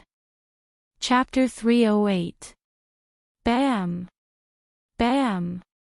Bam! Bam! 2 black shadows flew out from the dazzling aura that Gu Fei blasted out. Their ear-piercing roars resounded in the dark night, causing one's heart to palpitate. Network, they're still alive. Gu Fei was a little surprised. These two demonic creatures did not seem to be simple. They were actually able to withstand one of his punches. No wonder that lump of metal was at a disadvantage. Only then did Gu Fei realize that Boss Tai's words were not false. The demonic creatures that appeared near Gourd Town were really powerful. Even transcending mortality realm cultivators had to retreat. Gu Fei was about to chase and kill the two humanoid demonic creatures, but at this moment, he suddenly heard rustling sounds coming from all directions. It seemed that countless unknown creatures were quickly approaching. Pang! A humanoid demonic creature rushed out from the bushes beside the village road. With a roar, it pounced towards Gu Fei with its claws and fangs bared. Then, a second one, a third one. A total of more than 10 humanoid demonic creatures rushed out from the bushes on both sides. The smell of blood drifting in the void attracted a group of terrifying demonic creatures. Each of the demonic creatures was shrouded in a layer of demonic chi, and a fierce and ferocious aura immediately filled every inch of space. Humph! Gu Fei wielded his palm like a blade, and a golden divine light cut through the void. Shwa! The demonic creature that pounced over was directly cut in half. The two pieces of the corpse fell on the street and slid forward for several feet before stopping. The demonic creatures that smelled the smell of blood immediately pounced on the one that was cut in half by Gu Fei. Then, a series of bone-chilling chewing sounds were heard. In just a short while, the corpse of the demonic creature that was killed by Gu Fei was torn to pieces by more than a dozen demonic creatures that swarmed over and ate it. Not even the bones were left. Seeing this scene, even Gu Fei couldn't help but feel a chill in his heart. After feasting on the corpses of their own kind, the dozen or so magical beasts clearly had not satisfied their appetites. Their ferocious gazes swept over Gu Fei once more. Hiss! One of the monsters let out a roar. Its body sank, and its four limbs pushed off the ground. Suddenly, it turned into a black bolt of lightning and pounced towards Gu Fei. Although these unintelligent monsters looked very much like humans, they were not actually formed after humans were demonized. They were a kind of alien species that roamed the barren land. This kind of humanoid monster was called a predator by the people of the northern demon region. Although predators were not particularly powerful demonic creatures, the people who traveled to the 9 great cities of the extreme northern demon region were most unwilling to encounter such demonic creatures. To ordinary people, predators were terrifying demons. Usually, a single predator could slaughter a caravan or destroy a small village. However, Gu Fei was not an ordinary person, so these predators were out of luck. Buzz! A sword chime rang out from Gu Fei's body. Then, 5 hazy sword silhouettes appeared in the 5-colored aura around him. Golden, turquoise, aqua blue, fiery red, earthy gray, each sword's shadow revealed a kind of color, representing the 5-element sword essence. The 5-element sword chi surged out from the 5 sword shadows. Die! Gu Fei's hands separated, and the 5 hazy sword shadows immediately shot out. An amazing scene appeared. The 5 sword shadows that shot out suddenly shook, and suddenly turned into endless 5-colored sword chi. Like a circle of countless sword shadows formed a huge wave, sweeping out in all directions. Without any suspense, the dozen or so predators were instantly annihilated in the storm-like sword rain, cut into thousands of pieces. Although the 5-element sword essence was still in its embryonic form, it was not something these monsters could contend with. Within a radius of 20 feet, the sword chi pierced through the void, and the houses next to it were also affected, instantly turning into dust. Around Gu Fei's body, there seemed to be a world of swords, a terrible world of swords that destroyed everything, tore everything, and pierced through everything. After killing the dozen or so predators, the 5-element sword shadows re-entered Gu Fei's body. He was about to leave, but the 2 predators that were previously blown away by his punch pounced on him from a distance. Don't these monsters know what fear is? Gu Fei frowned. With a wave of his hand, 2 strands of sword chi shot out and instantly killed the reckless demonic creature. In fact, as Gu Fei thought, these monsters really did not have this kind of instinct to fear. They seemed to not feel the existence of danger at all, and only knew to prey. After killing the last 2 predators, Gu Fei suddenly seemed to sense something, and the next moment, he disappeared from the place as if he had teleported. At this time, a figure came from the direction of the gourd town, and in the blink of an eye, he arrived near the village, and landed on the village road from the sky. What a strong sword chi, righteous and not evil. Could it be a sword expert of the righteous path? A demonic shadow was shrouded in a pitch-black demonic aura. To be able to fly in the air, this person must be a void-controlling realm devil general. Impossible, how could a person of the righteous path appear here? A cold voice came from the demonic aura, and 2 black lights shot out from the demonic aura, scanning in all directions. He did not leave any aura, this person is definitely an expert. A powerful divine sense swept across the radius of a few miles in an instant, but apart from those ugly monsters, there was no human aura. The figure shrouded in demonic aura stayed on the village road for a while, as if he was checking the surrounding situation, and then soared into the sky, heading towards the south. After waiting for the devil expert to leave, Gu Fei walked out from a house not far away. He felt that things seemed to be a little unusual, even a void-controlling realm devil general was dispatched. Gu Fei did not go far. With the power of the inner space, it was as if he was in a world independent of the big heaven and earth. Although the void-controlling realm devil general was powerful, he could not sense his existence. The devil general shrouded in demonic aura was heading towards the south, which made Gu Fei to be careful, because the south was the direction he wanted to go. This village that was attacked by monsters was not too far away from the gourd town, and a terrifying predator had already appeared. In the end, what dangers lay ahead, Gu Fei had no idea in his heart. Gu Fei continued on his way. In the extreme northern devil territory, walking in the dark was undoubtedly a very dangerous thing. Even Gu Fei did not dare to be careless. Gradually, the surrounding plants began to become sparse. Gu Fei walked silently in the darkness, and he clearly felt that the temperature around him was dropping. I'm almost out of the range of the Red Moon City. Gu Fei knew that he was about to step into the dangerous barren land. Along the way, Gu Fei did not find any traces of the monsters wandering in the darkness, hunting their prey. Could it be that the devil general had already cleaned up the monsters on the road? The answer soon appeared. When Gu Fei set foot on the dark brown land of the barren land, he saw a 2-headed, elephant-like magical beast lying in a pile of rocks. The 2 hideous heads of this magical beast were pierced, and its blood had gathered in a large pool on the ground. As he continued to move forward, Gu Fei found several terrifying magical beasts one after another. However, these magical beasts had been killed, and looking at the appearance of their deaths, it seemed that they had been killed in an instant. There was no sign of struggle or fighting. In other words, these magical beasts did not have any power to resist in front of the person who killed them. On the barren land, there was no longer any vitality. Between heaven and earth, there was a deathly atmosphere. Apart from the cold, it was still cold. There was a trace of demonic nature that came from the dark, which made Gu Fei a little irritated.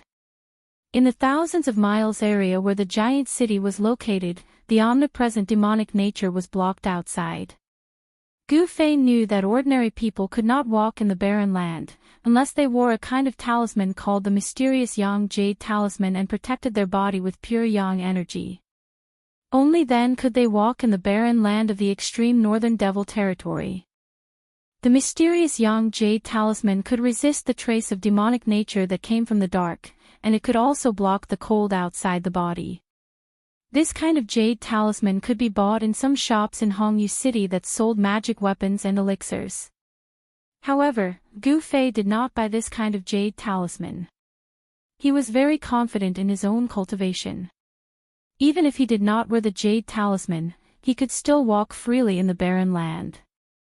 There was no road on the ground, so Gu Fei just went south.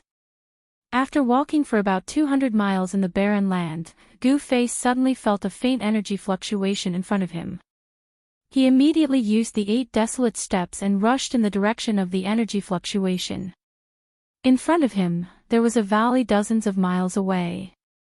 At this time, the valley had been shrouded in a thick devil energy, and a terrible aura came out of the valley. When Gu Fei came nearby, he was immediately shocked by the scene in front of him. He saw that at the entrance of the valley, there were countless demonic creatures gathered. These demonic creatures were strange, some were as big as a hill, and some were as small as a cat and a dog. Among them, there were thousands of predators that had been killed by him before. They quietly gathered outside the valley, without making any sound. The silence was heart-palpitating. Gu Fei did not dare to approach. He hid behind a boulder and watched the scene nervously. He felt a strong sense of uneasiness. There was a strange fluctuation in the valley ahead, which made people feel a tremor from the depths of their soul. A chill rose from the bottom of Gu Fei's heart. After coming here, he clearly felt a strong sense of oppression, a great pressure that made his heart palpitate. It seemed that there was a powerful demon entrenched in the valley ahead. The devil energy in the valley was surging. It was dark, and the billowing devil energy shrouded the sky and the earth. Even Gu Fei could barely see the devil energy at the entrance of the valley. There seemed to be many vague figures standing there.